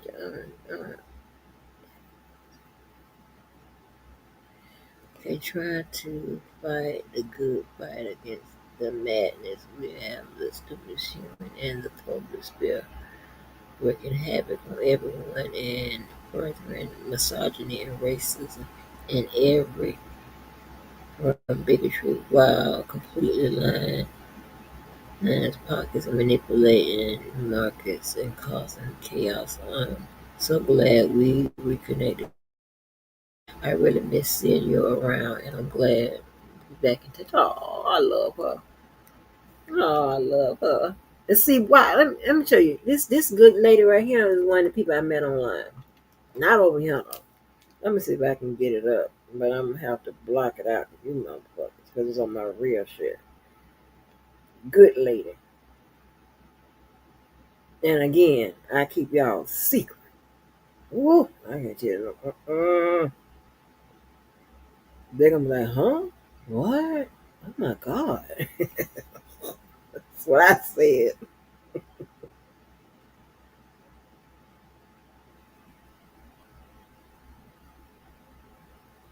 Okay, that's what I logged in as.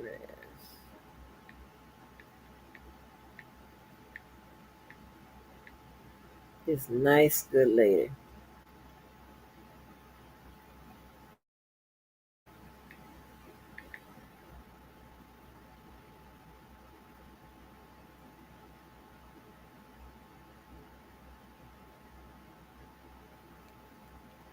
Log in. Save it. Okay.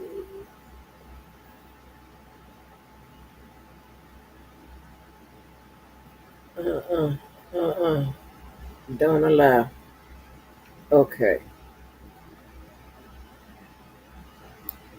Y'all, I'm trying to tell you, don't allow them contacts, the contacts to sync up or whatever. Don't do that.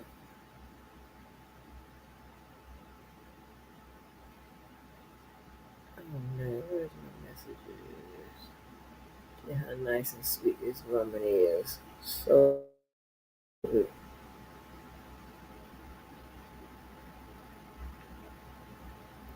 Would just be you gonna have to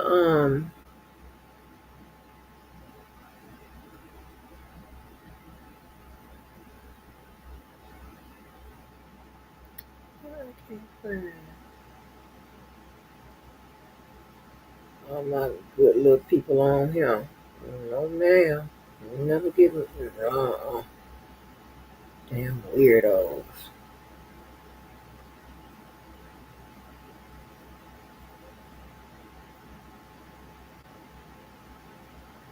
Time for Elon to go back to work. He has ran in a couple of months, baby. And then check this out. And then Trump had the nerve, child, to try to get us to buy the little cards. How to get to the messages from your phone. Like, what is going on Instagram? I don't know how to do this.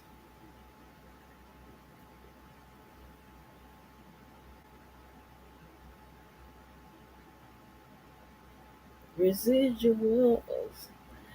I want R. Kelly to make a full length residual song though.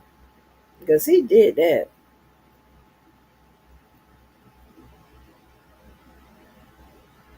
He sung that. Now love him, or hate him, or whatever you do. I ain't got nothing to do with that. He sung that residuals, baby. And it would make it so bad. He applied it to his situation with his money. I'm like, come on through, R. Kelly. Come on through.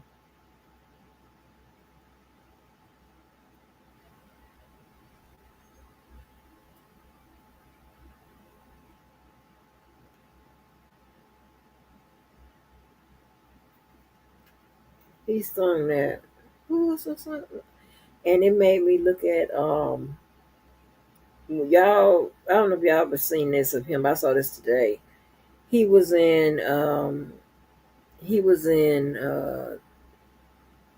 like Sirius radio, whatever. He had that cap on, and he was like doing like an impromptu. He talented as hell. He did like an impromptu little sing. He sung, "Your body calling for me." I don't know the words. And then he sung, "I'm a flirt, something, something, something, something, something. I'm a flirt, something, something, something, something, something. I'm a flirt, something, something, something, something, something. I'm a flirt, something, something, something, something, something, something. Homie, don't bring your girl around me. I'm a flirt, something, something, something, something,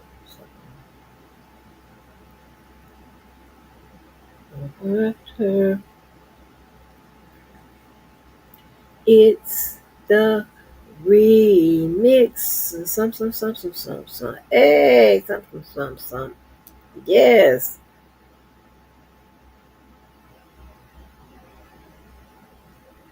But you know what? I have never been attracted to him.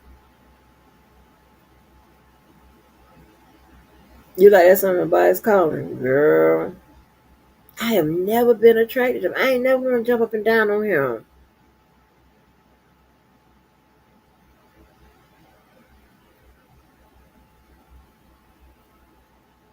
Never. I'm trying to tell you, I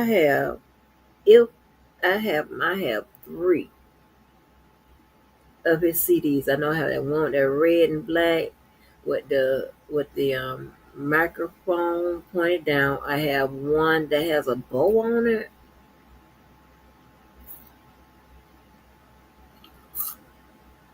and I believe I like got the single. Um, not you, my mother, you, my cheap.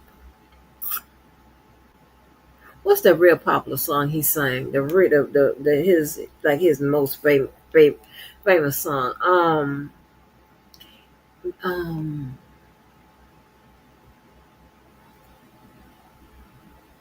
is somebody knocking? What's R. Kelly one of his most famous songs? Hold on. R. Kelly most famous song. Seems like I got a Jeep on the front of it.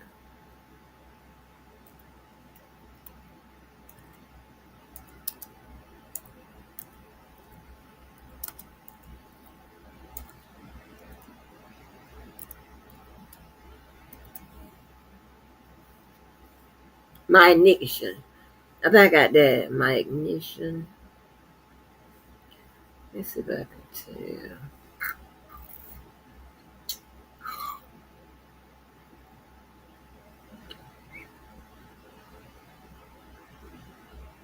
But he has some other songs that I like.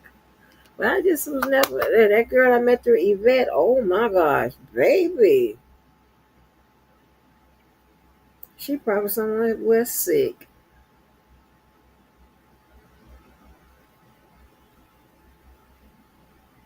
When I tell you R. Kelly was her absolute favorite. I don't know if it's changed or whatever. But when I tell you R. Kelly is her absolute favorite.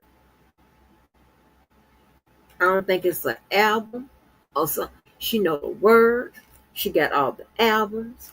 I think she done been to his concerts. She loves some R. Kelly, baby.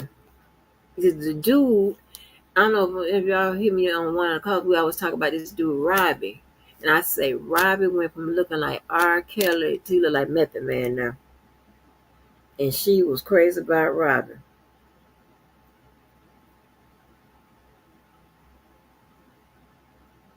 I'm telling you facts, honey.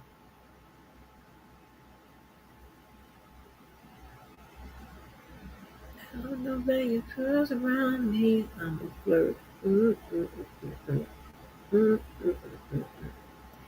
It's your me.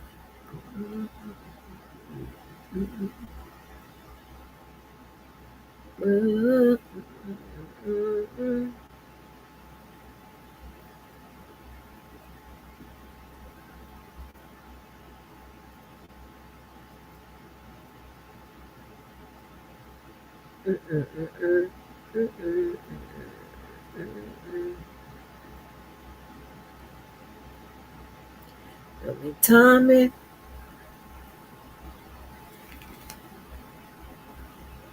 Yeah, Method Man. Oh my God, in his hair. Lord have mercy, Jesus. Yes, yes. Yeah, Method. Ooh.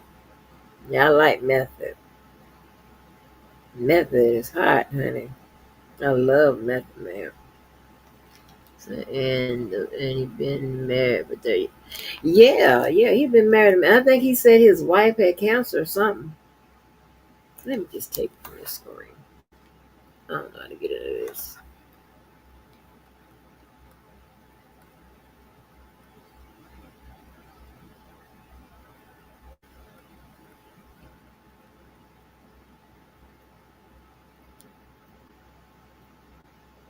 I'll be calling Kelly. I know that's wrong. Damn, that ain't how that song go. Something about Tommy.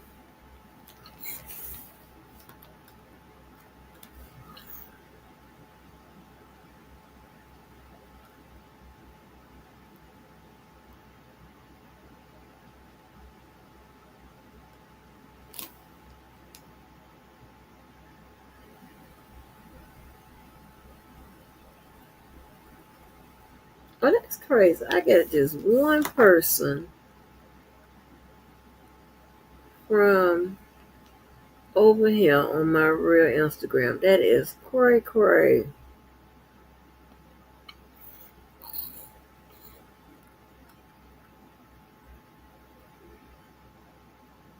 Wait a minute.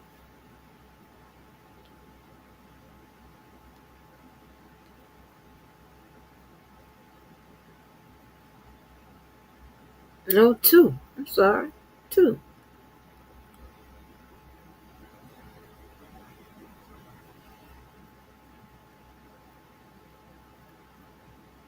Yeah, I'm a flirt. Me, I'm a flirt. Friends around me, I'm a flirt. Something friends around me, I'm a flirt. Her. It's the baby remix, yeah.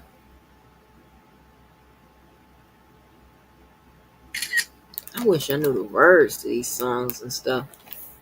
I don't.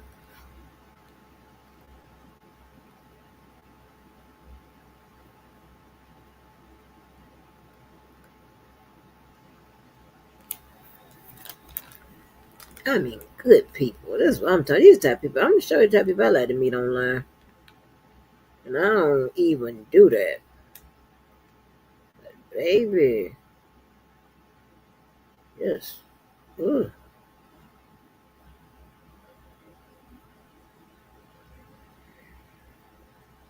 Hey y'all, anybody familiar with the Fire Festival? Just V is one of the documentary girls. Just V, do you remember the Fire Festival? Do you remember the darn Fire Festival? You said I love to see our legends looking good and take care of the uh-huh. Do you remember the Fire Festival?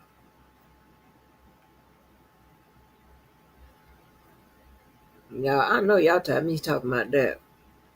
Please tell me y'all done seen the goddamn Fire Festival. The the thing that Ja Rule was attached to. You remember that? Okay, you know they was trying to do it again. I didn't even know that. And I don't know if the same, I think they said the same dude, because he out of jail now.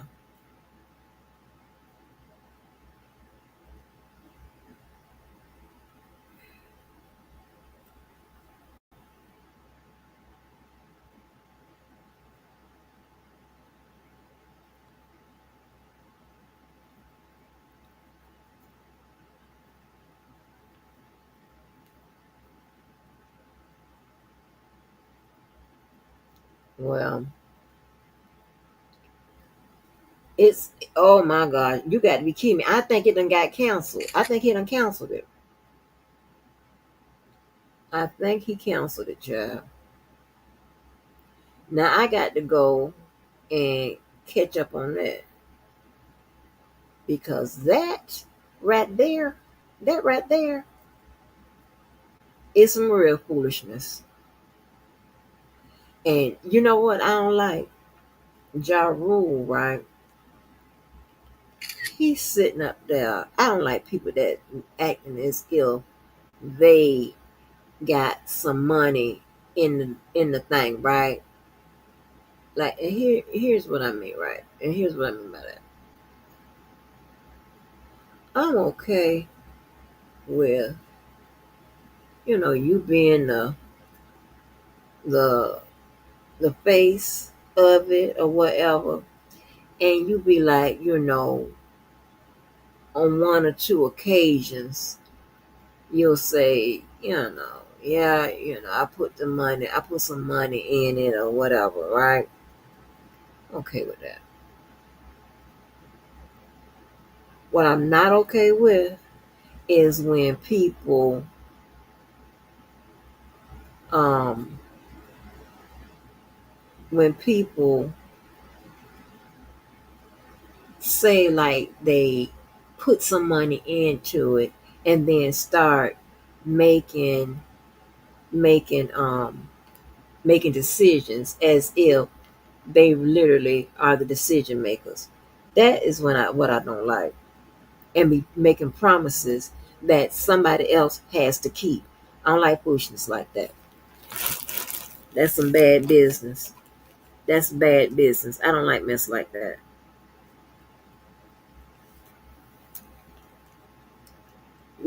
I've been the person that had, you know, back it, back it, and then be a shot caller. I've been the person that didn't back it and was a shot caller because they told me to call some shots.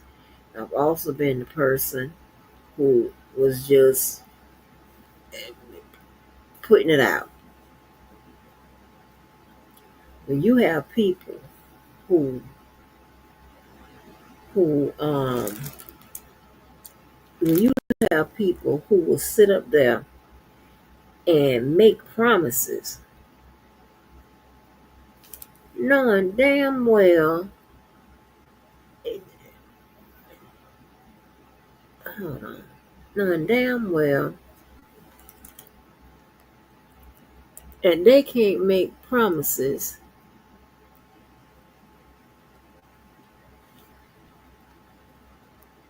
Hold on. They cannot call the shots. Like that's somebody else's money. Like what? You got Robert talking about, yeah, we done spent a lot of effing money. And I think back then, because I think he said he had not too long got out of the place for tax evasion and something about a pistol or something. So like what money you had, Ja. And we ain't never known you to have no money like that. So what's going on? Like what?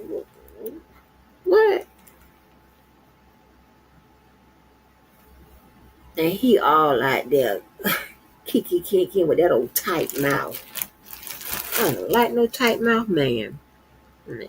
Ja was on the face of the festival. I don't think he was. He wasn't.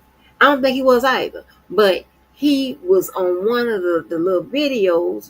They was filming everything. He was like, "We done spent a lot of effing money."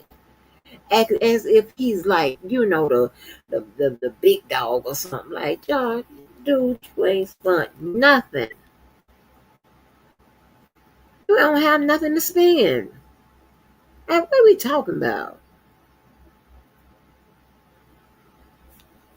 I don't like that. And then I don't like people be um acting like, yeah, we can do this here, yeah, we can do this here, yeah, we can do this here.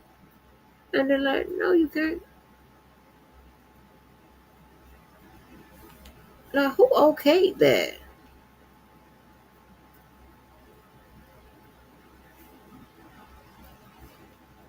Like, are you serious? I don't like that.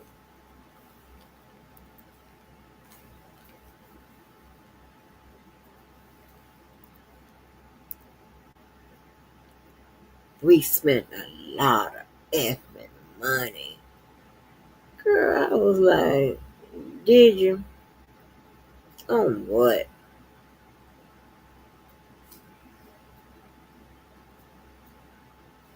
On what? What did you put in on? And had those people coming on, those people was expecting to come over there on a on private jets and stuff, like a whole bunch of little private jets. Okay, I don't know what the thrill is about being on a private jet. I'm sorry. I'm thinking the bigger the jet is, maybe the better. I'm just saying. I'm just saying.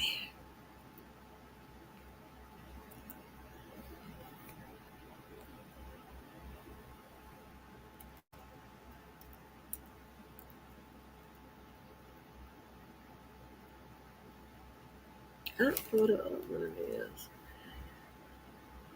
So I'm like,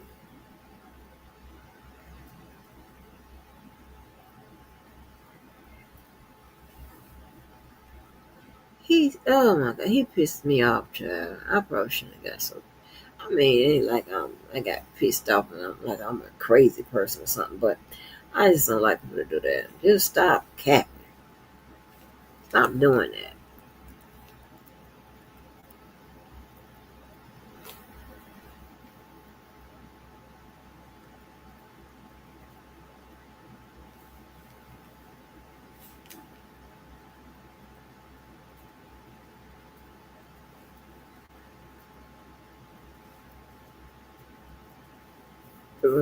Let me see. But that was he was brought on board to hype up the luxury slip. Right, but don't sit there acting like we spent a lot of money. We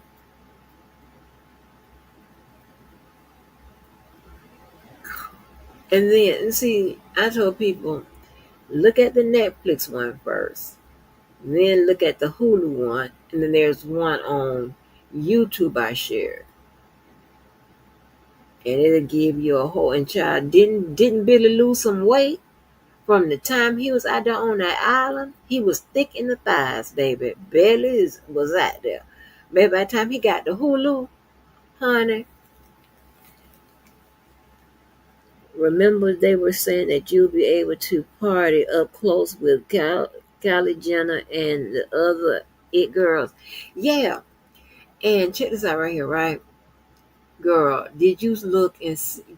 Then people thought that Kanye was going to perform because Kanye's label, Good Music, was on there. Like, girl, I'm just see. That's why I mess with you and Mo because Mo knew about it too. See, when I get some people that be knowing about what I be talking about, you in there like swim, bro. I'm serious. At least we can talk about some things like Hermes and not say Herms. The hell going on? Ooh,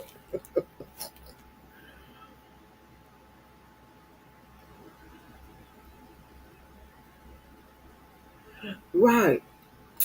And Blink 182 backed out. I think that was the first act that backed out. And the other ones said they ain't never, get the first part of the money. Oh, it was a hot mess. When them people got to that tent on that school bus, I hollered. I can watch that again tonight. I really can. I hollered. And those people, I mean, those youngins, they spent money. Those people not used to know no shit like that.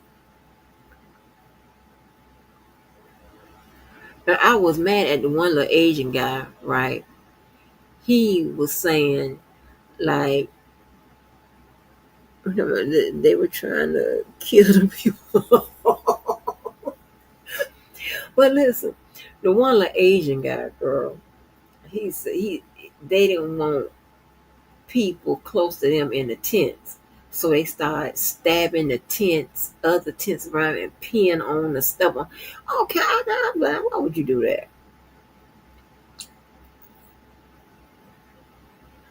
And not that I would do it, but I thought the little tents were okay. But my thing is, for them people that wanted to be out there on the beach and use porta potties, that's not what I want to do.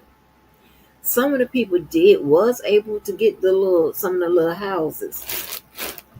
Then they chain locked the people in the airport. You can't make this type of shit up, girl. That I was like, my mouth was open every time. And then the little video that I shared with Mo comment on, when the dude said uh, that he was willing to drive down to wherever, to I think the customs, the dude that was over customs, to you know suck him, to release the trucks of water that they had for the people at the festival. I'm like,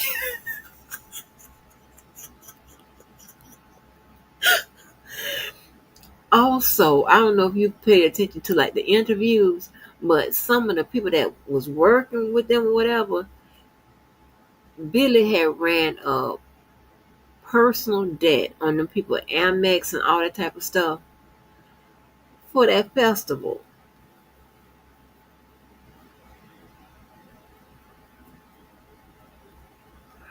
Over mine too. That's why I put a clip. Girl, Mo said every time I see that clip, it sends me.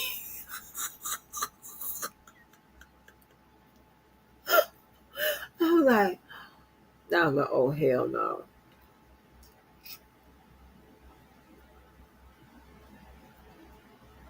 But did they have enough porta potties, refreshment?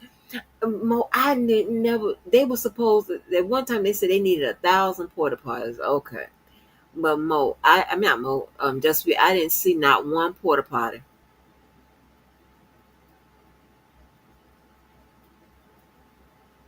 The dude said that he had a system where they was assigning the people to the tents, right? He had a little system assigning people to the tents.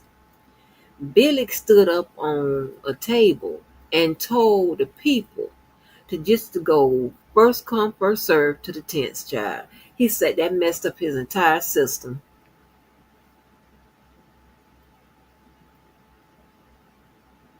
Yeah, girl, he was willing to do whatever. He was willing to do whatever. That tripped me out.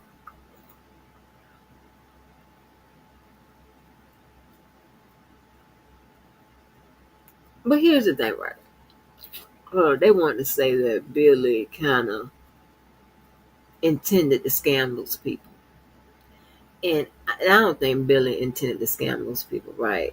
I think Billy comes up with a lot of ideas. And he oversells them and underperform, right? Because he said he made that first card because he was starting to make it's called magnesium or some kind of, like, he wanted a black card, but it was tied to your bank account, but it had some perks. So you can floss like you had a black card too.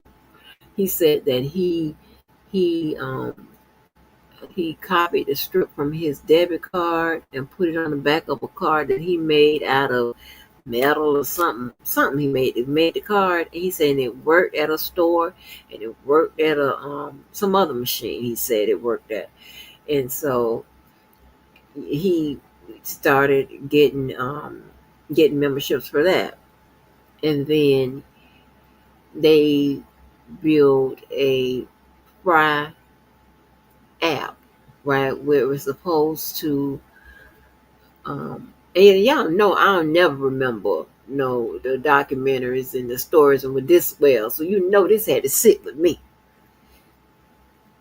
He said that they said that they built this fry app where um it can link directly. You can book talent directly from an app, and it's like they say it's like a booking service on a Tinder, like on Tinder, but it's a booking service. Like Tinder, that dating app. It's a booking service. You swipe left or swipe right, and if you try to book Chris Brown to perform at your party, he can have a direct. Like if you want to do it, he can say yes or no or whatever. You're gonna have a direct like that. Yeah. Mother says him, but once he was misappropriating the money and not delivering, he should have. Yeah, yeah, and you see, it's important, and I'm glad I learned this earlier on in the game. But it is so important to know certain aspects of business, and when it comes to like you have people like that do arts and crafts and stuff like that.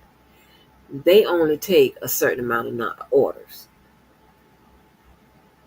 or you understand what I'm saying? So one of the dudes was telling him, but they thanked him for his service.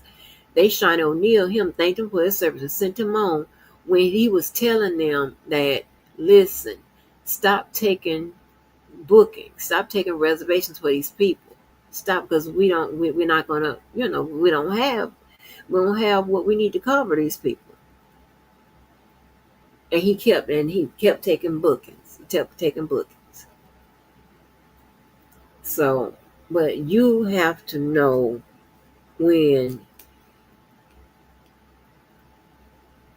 to shut stuff down, right? Where you can't take no more orders. You can't book no more people. You can't either you don't have enough food for those people, enough space for those people, or whatever it is. You have to know when to shut it down.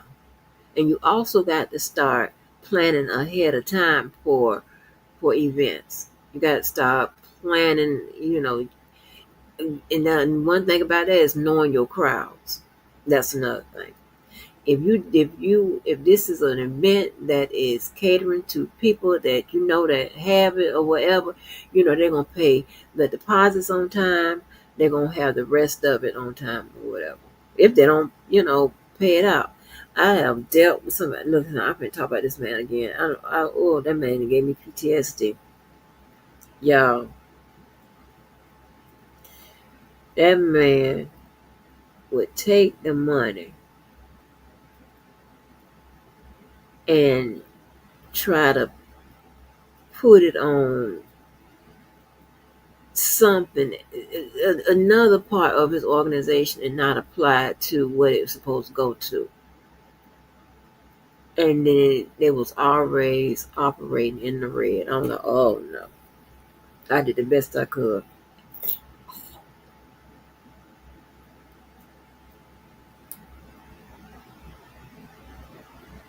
I did the best I could.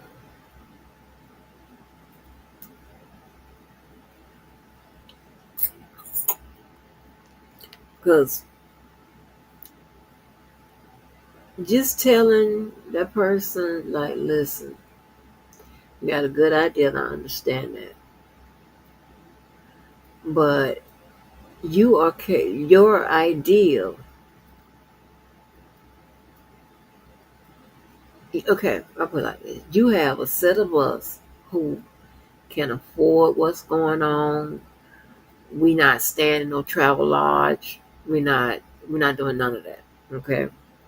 We not riding on no soul buses and shit like that. We're not doing none of that. Okay. And then you have a group of people who can't afford none of that. But yet you want them to be a part.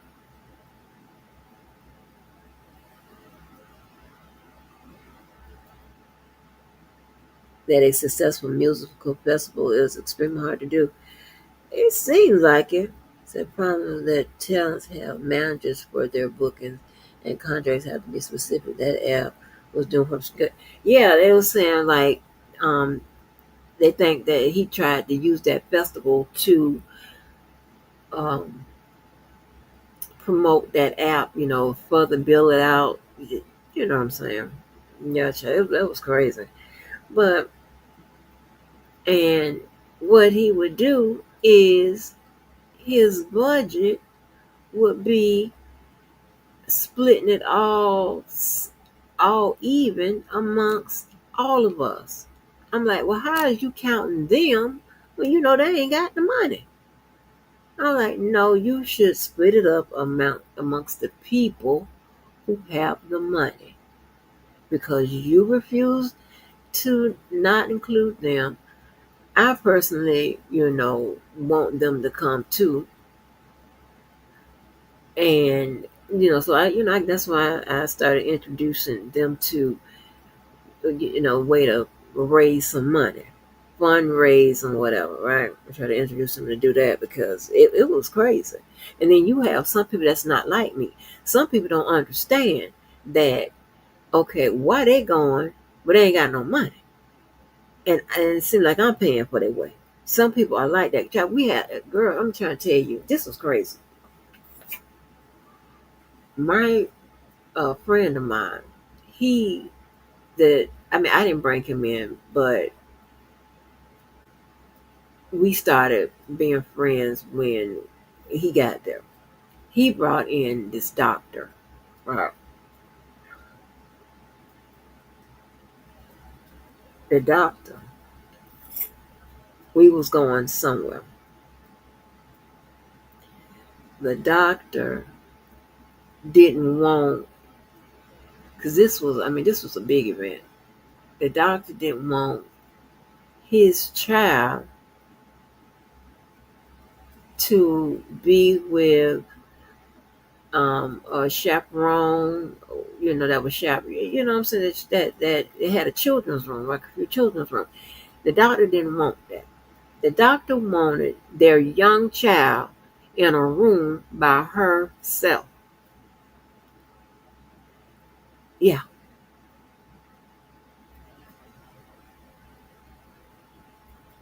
Can you believe that? Shit like that. And they had their room. And we was like, what in the hell is going on? Huh? Yeah. So he was 30, and then the dude was like, man, we don't do no mess like that. So it was crazy. I was like, mm-mm. And see, my friend, he's not bougie, but his wife is bougie, and they know bougie people like real knows about. It was crazy, child. So I got PTSD. I'm telling you, I got it.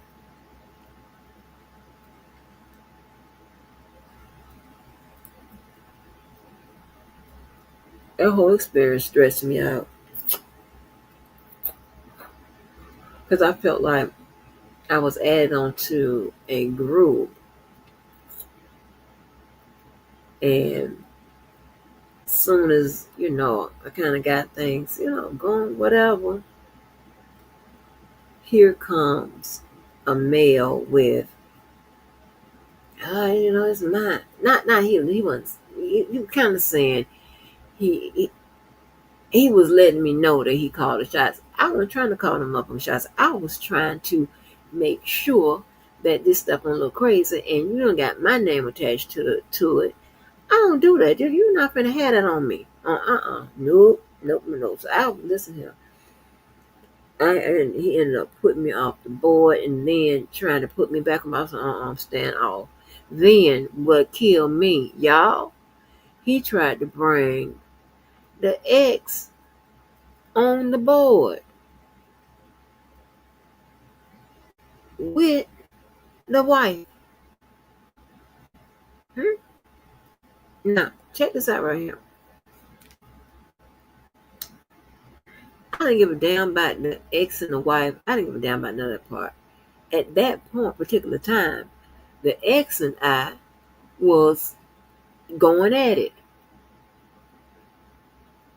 We was going at it. And see, I told you, people care about your contact list. They care about your contact list. Who's in your contacts? That's what they care about. So he tried to bring on the boyfriend, the ex-boyfriend. I'm like,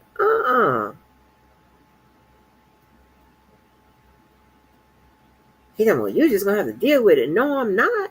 No, the fuck I'm not. Are you crazy? Me and this man is arguing. We are literally arguing. We literally are like, well, we ain't doing none of that. Nope. And then the girl, him and the girl, they don't do nothing but just sit there and watch me. I'm like, see, this is some. I don't know. I don't know how these men get them women to do some stupid shit like that. I'd be like, oh, you got me fucked up. Don't you ever try me like that? I'm gonna help you harass the next bitch, another bitch. Are you crazy? Who does that? That's the dumbest shit. That's a good way to get your ass beat, but we became okay afterwards, whatever. But shit, like, I mean, pure harassment. He know when me and the ex was together, that dude used to spy on me in the bushes. Spy, just spy on the trips, just spy. I had a spy on her, all kind of shit. Like, what the fuck is going on? Nope. I'm trying to tell you, baby, I could dig University of Florida up. I got PTSD. And what if I would have married him? Oh my God.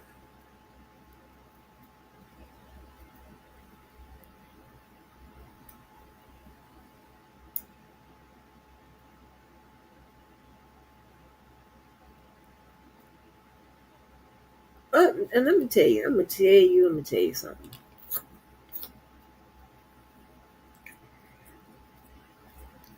He did this. Where Lavelle at?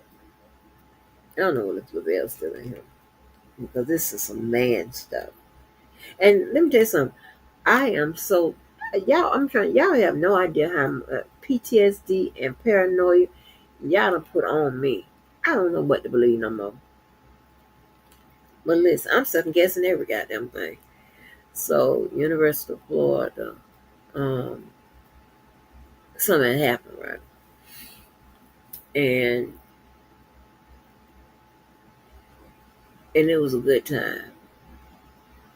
He goes to crying, talking about, thank you, I'm glad you come into my life and all this, and crying hard tears.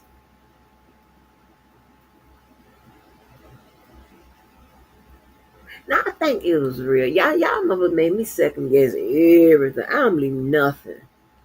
I don't believe my own name no more. But serious, He was crying down hard tears.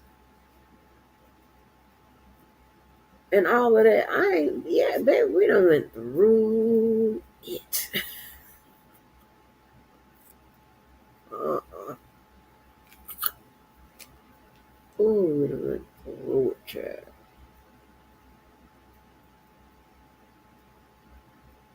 Mm.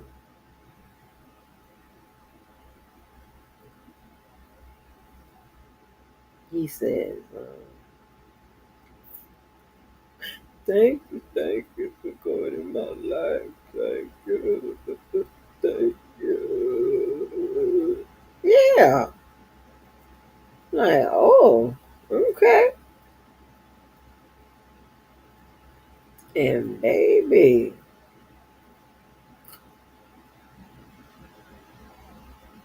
And I used to tell him too, I said, babe, when I get rid of you, I was trying all kind of ways.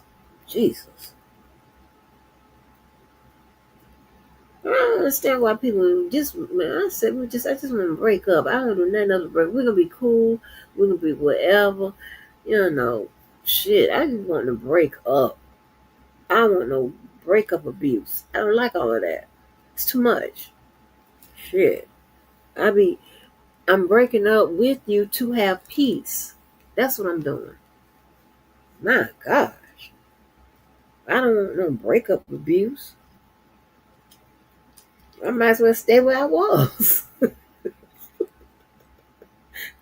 Hey, if I want to harass the hell out of me, I might as well stay where I was. I might as well stay with you. Shit. I just want to break up. Mm-mm.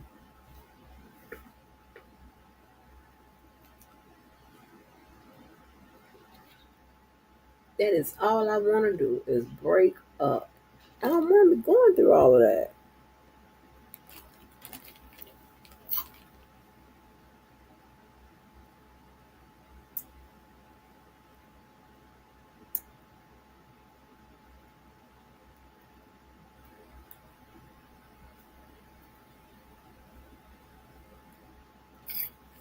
Where's my awards? I forgot to show these helpers that we are not the same.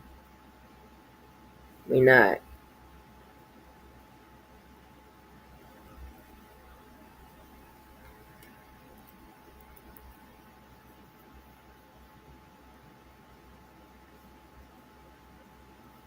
Ones I already had up in here. One.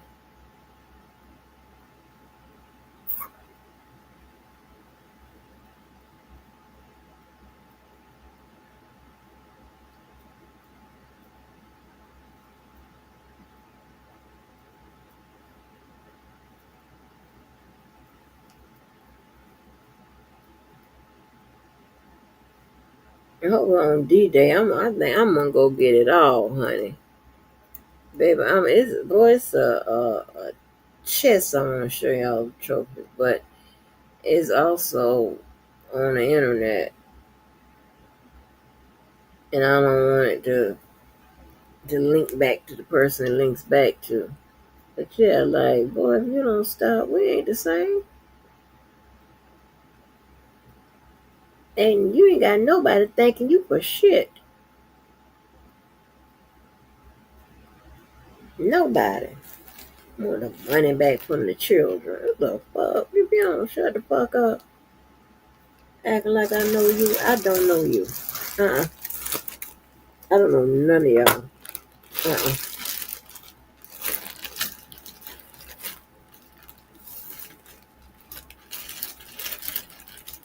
Keep it a secret.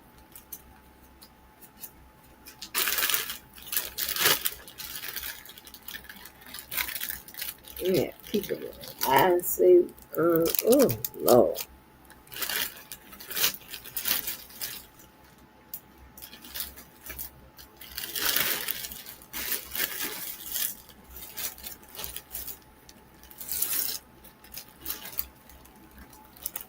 Yo, it's crazy though. They're talking about my daughter will fuck with me. Like the one that just came in the room. Who was she fuck with then.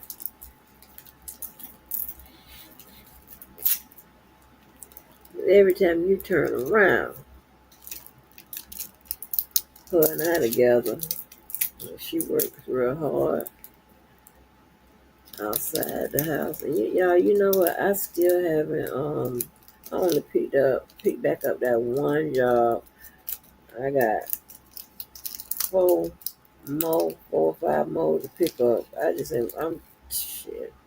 I just ain't got it together yet. I'm working. I'm working on that thing.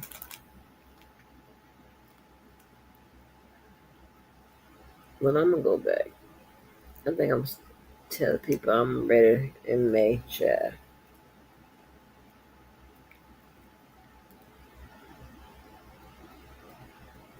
To work outside. But I just didn't got too comfortable working just inside only now. But I like working when I was working outside. I got a lot of damn exercise. I lost a lot of that weight.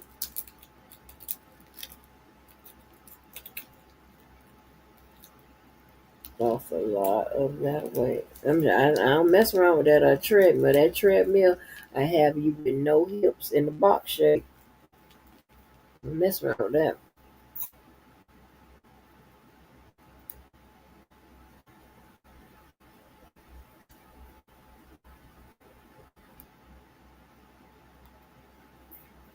Well, I'm convinced though. I mean, I had a whole stack of stuff to put on the record.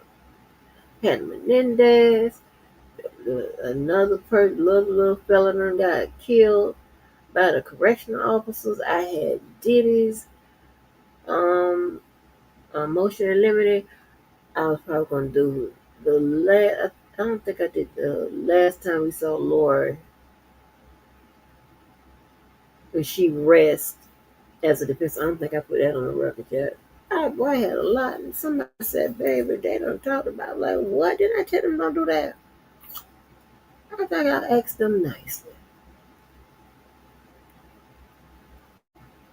Three peculiar acting motherfuckers. You want to leave me the hell alone? A nigga who we ain't never seen with nobody. The one girl we saw at the goddamn motherfucking restaurant in Maryland, she didn't seem like she only came there because you was paying. Never. I'm trying to tell you, listen here. Now, I'm a good, clean, wholesome girl.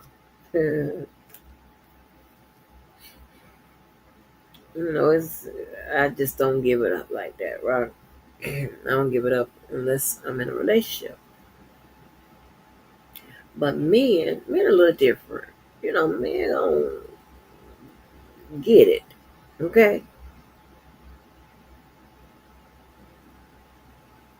We ain't never seen you with no goddamn girlfriend since we been out here. Never. Autumn wasn't real. My friend wasn't real. Them people ain't real. The fuck?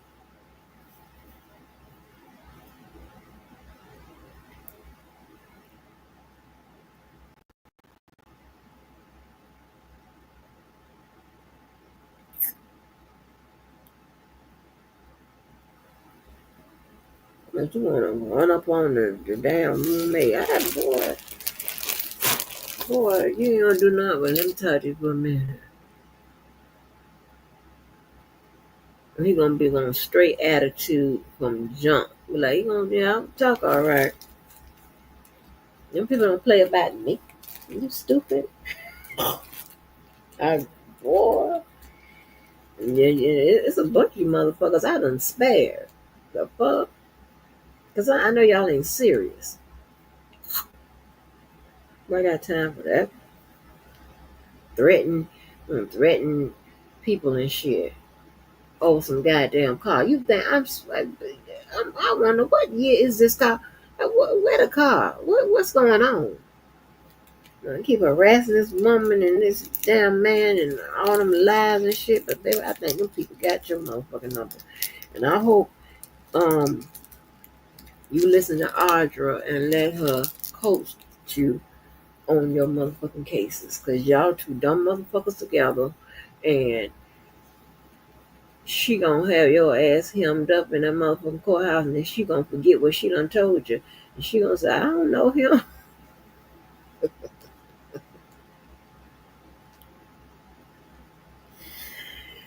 Oh, Lord, I'm getting sleepy, but the nerve. That timeline, baby. That timeline, honey. He think he can get this woman put in jail and think that's going to be some kind of reason why he don't have to pay this guy. Boy, if you don't shut your fat ass up, I'm not stalk him. I'm not talking about, boy, nobody know your kids. Doesn't matter, gonna talk about some kids they don't know. Don't know the last time I seen some kids. The fuck? I said it, talking about Andrew. That's something to brag about. But considering you the goddamn father, I mean, you probably lying.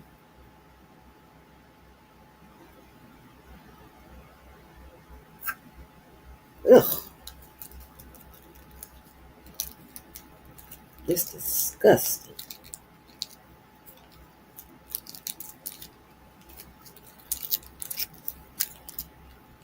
And shit you done, boy, fuck off.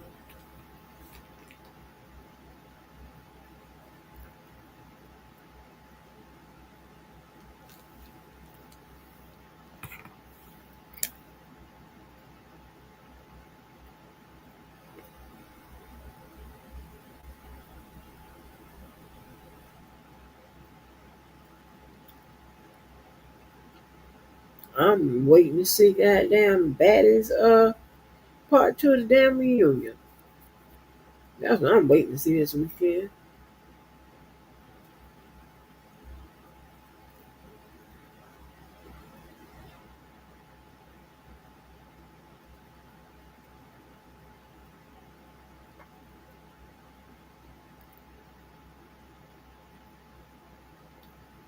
I'm trying to tell you, this is why we don't do the Dusties.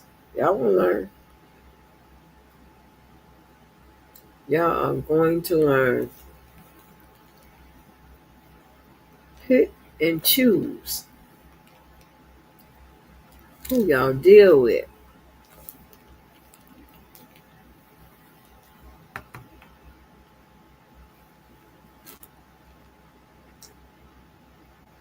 I mean, he up to talking about what I been playing, what I done said about some goddamn car.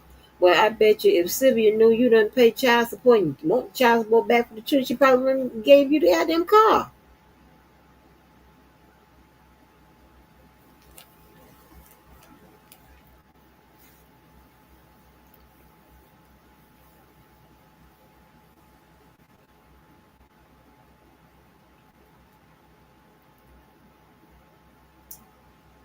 I ain't learned till later how you motherfuckers put people in jail on fucking fucked up information and evidence and get all these people. Look, we don't do. I don't know about them do all that type of shit. We don't handle shit like that. Run to the damn cops. Who does that? Oh,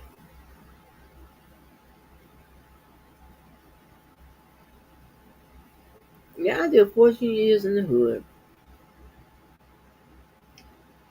and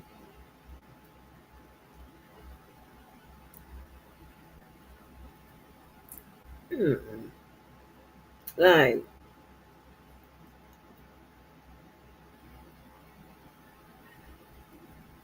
over some YouTube shit and some stuff like that. Like what? Now, in my time with the people, I myself was mainly I did white collar and stuff like that, right? You know, wasn't it just a real light little office shit? Those are people that really committed a crime, knocking over banks and stuff like that.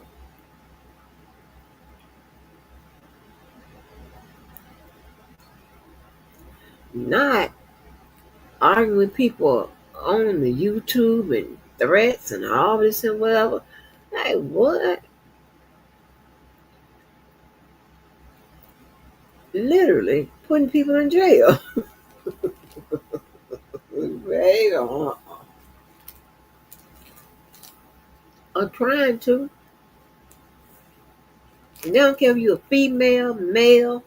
They're gonna come up with some BS to try to put you in jail. Listen, if somebody get the best of you in a YouTube beef, then I mean just take it. You don't gotta get personal, you gotta go to the kids, you don't gotta do none of that. Just take it or come back verbal with their ass. That's all you gotta do. Damn.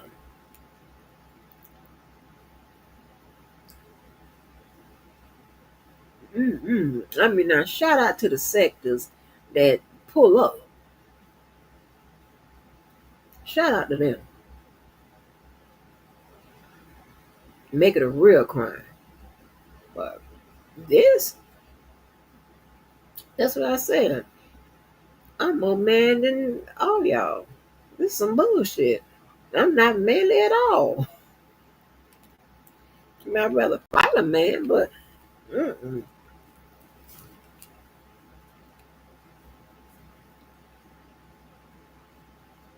mm-mm. Yeah.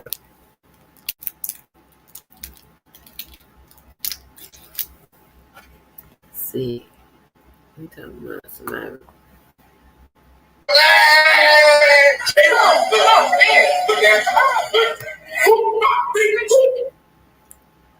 Yeah, that's what I've been listening to. What is this? Breaking news: R. Kelly says Diddy will bring people. Who is this Jamel, aka Jamal? Is that somebody y'all know? They talking about R. Said Diddy will snitch. They got R. Kelly up here.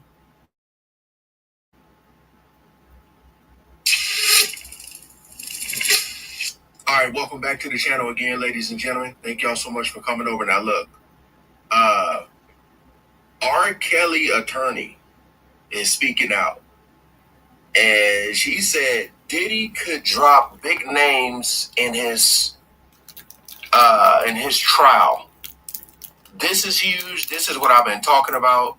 I was like, is he going to name other names to possibly get a lower sentence or just whatever the case may be? We're going to check this out. I just want to hear what she has to say. Again, This appreciate all the Nicole. love and support with you guys coming over.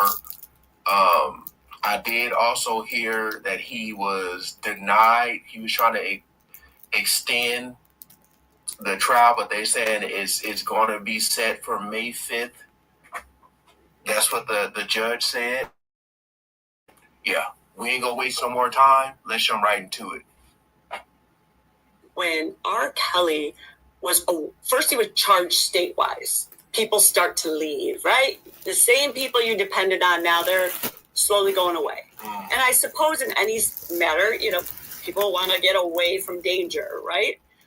It's a human instinct.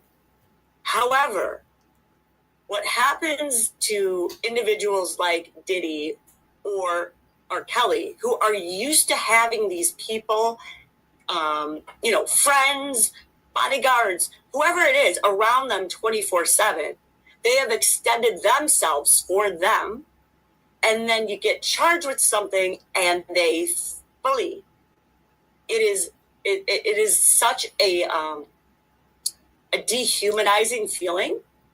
I know that that's how R. Kelly felt.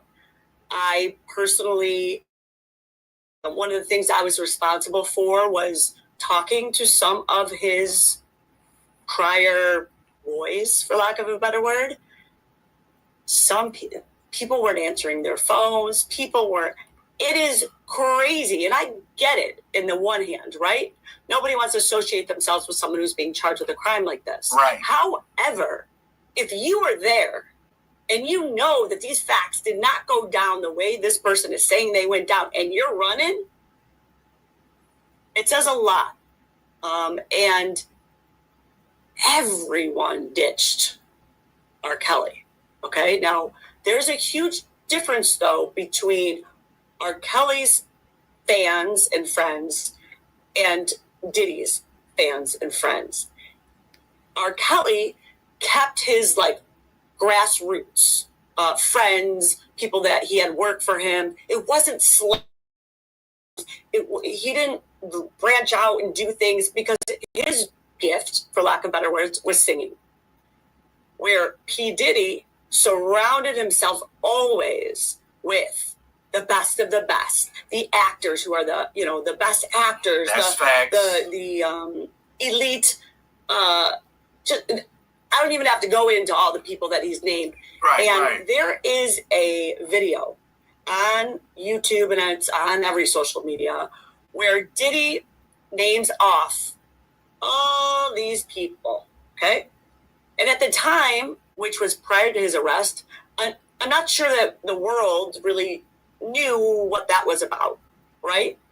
At the end of it, he says something to the effect of, all these people knew they had a responsibility to me to call me and take my calls back in around Easter, he claims, because and that was posted around that time, 6 months before he got arrested. If I'm going down, y'all going down with me. Here we go. What that is, and I've talked about this with R. Kelly, okay? He is saying, listen, guys, none of y'all are calling me back. None of y'all are listening. None of y'all want to talk to me now. Well, guess what? I'm going down, and that's fine. But you're going to go down with me. I said that. And it's just so, it's fascinating to watch it, not know what it is, and then all of a sudden we can kind of put the pieces together. So originally, I would say to you, I wouldn't think that Diddy would snitch. The old saying, snitches end up in ditches. And it's not looked at as a cool thing. However, after speaking to a number of people in the game, for lack of better words, when you're a music mogul, right, and you, lack of better words, snitch, okay, it's not the same as when the gangsters were snitching. Right, okay? right. Gangsters snitched, and that person ends up dead. That's how it works. But these are worlds of not gangsters with R. Kelly or with P. Diddy. These are a lot of them are sophisticated individuals. They're not looked at so as if tough. he flips, it's not like there's going to be a hit out on him. So it's just a very different world. And I would say that it is very possible when Diddy recognizes that they have as much information as they do, which he's not going to even know it all for quite some time. He may be trying to figure out, hey, I give you this info, what's that going to do for me? And I wouldn't be surprised if those types of negotiations occur and continue. Because Robert was, king of pop, or, he had such a influence on so many people in all ranges of ages. Okay. Every TV, was focused on this, every TV station, every radio station, it was really crazy. Social media, right? What I believe is that all of that paved the road. So now we've got Diddy. Now Diddy is going to go into that exact same type of formation, i.e. the charge of RICO. But Diddy's now got big names coming along with him. So just like Epstein, if you recall, that case had very, very big names as well. We didn't get too deep into that one because obviously we couldn't because he was no longer around. So that just closed that up. Right. But with Diddy, I mean, these people that are also named, I anticipate that every single one of them has been talked to by the feds. Now, whether or not they're doing anything with that, I mean, they don't need them. They don't, to take Diddy down, they don't need any superstars. But obviously they're trying to dot all their I's and cross all their T's to make sure that what they're claiming is real, even though I can tell you that whatever you see in the media or you see in the news or whatever, a lot of it isn't true.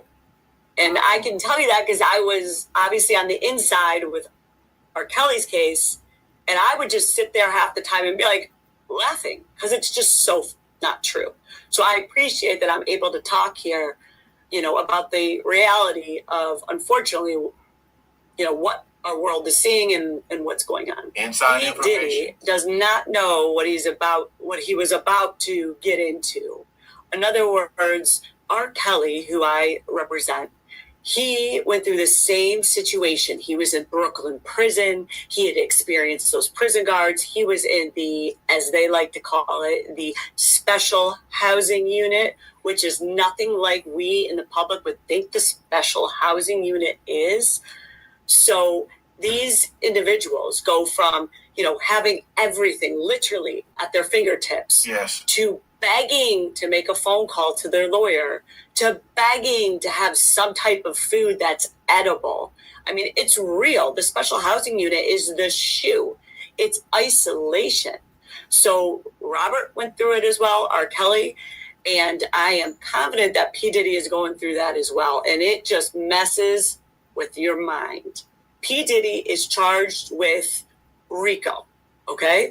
What is that? Well, basically what it means is he is the head of an enterprise. And this is how they're going to start getting everybody else who is similarly situated in this type of, like I said, this kind of architecture, right? They're going to just plug people in. So the charges are pretty much exactly the same. Some of the allegations are a little different.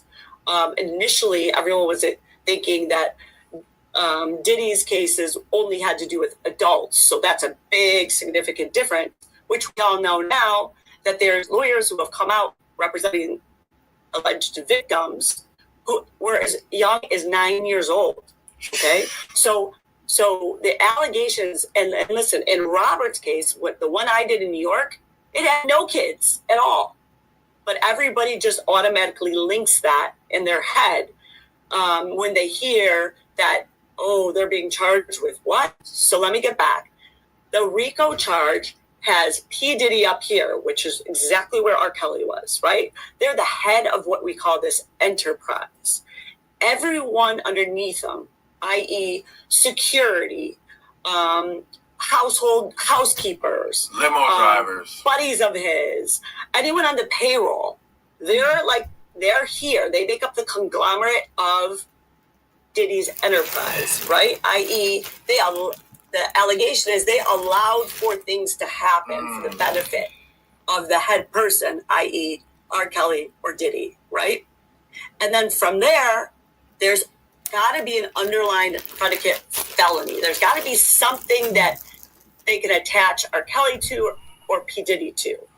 And in Diddy's case, they've got a couple felonies listed, including like arson, things that you wouldn't expect to be part of an enterprise, but they need to have that. So they must have connected one of those crimes to New York, and that's how he is now in New York, in the federal court, just like Robert was. They connected something to New York. And coincidentally, they both ended up in the same place. I say this all the time, like they should talk to us who went through this before. We walked these steps before. There's so much. It's almost impossible to get everything together in an appropriate way and a timing that's necessary to prepare. We were coming into court within weeks, just before, even before the trial started, getting hundreds, if not thousands, of pages of discovery. Do you know how impossible that they just pile it on? So I would tell them, and I am sure they're anticipating this, but they can't possibly fathom what the government has, because the government in a federal case doesn't have to tell them until they put the witness up on the stand. Literally, they could hand over the discovery, which is like the police reports or videos or whatever, at that very moment. Now, fortunately, I think we might have got them in the morning, okay? But who the heck has got time to do all the proper research in the morning? So I would tell them that there's a lot of things that go on behind the scenes, and that it would be imperative, just like anyone else would do, if someone was similarly situated, I would talk to them to try and figure out how the heck do we fight this somewhat unknown battle. Definitely gives us a huge disadvantage when we're all supposed to be working under the same fundamental values, right? Innocent until proven guilty. I with my whole heart, unfortunately, I feel as though it certainly has become, you are guilty until proven innocent. And that rule, that federal rule, does not help that statement.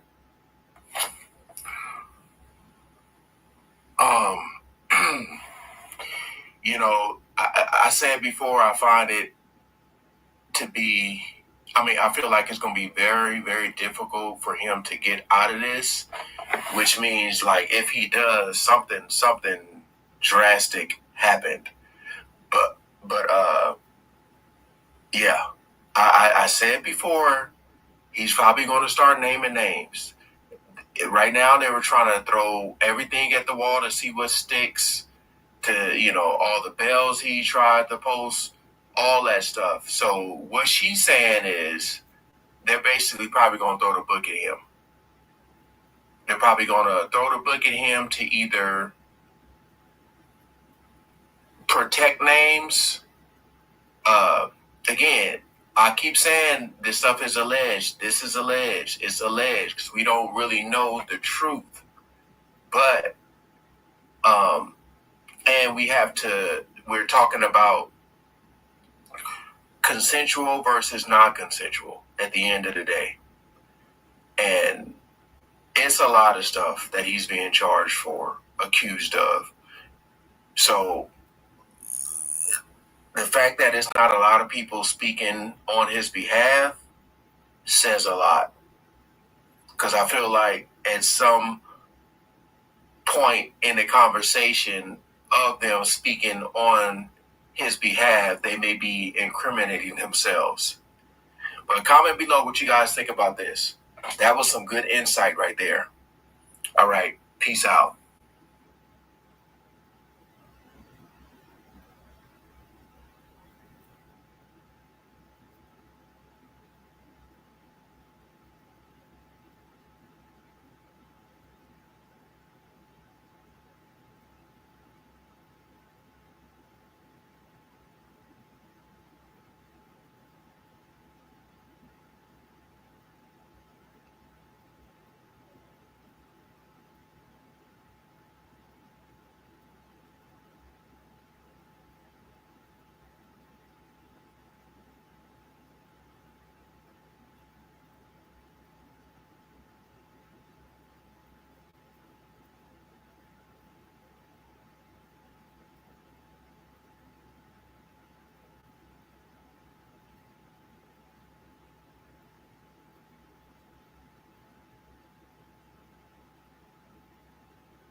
right, people, that was Nicole.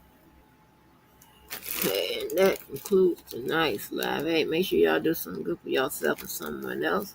Make the day a good day and tomorrow a better day. And we are out of here. Thank y'all.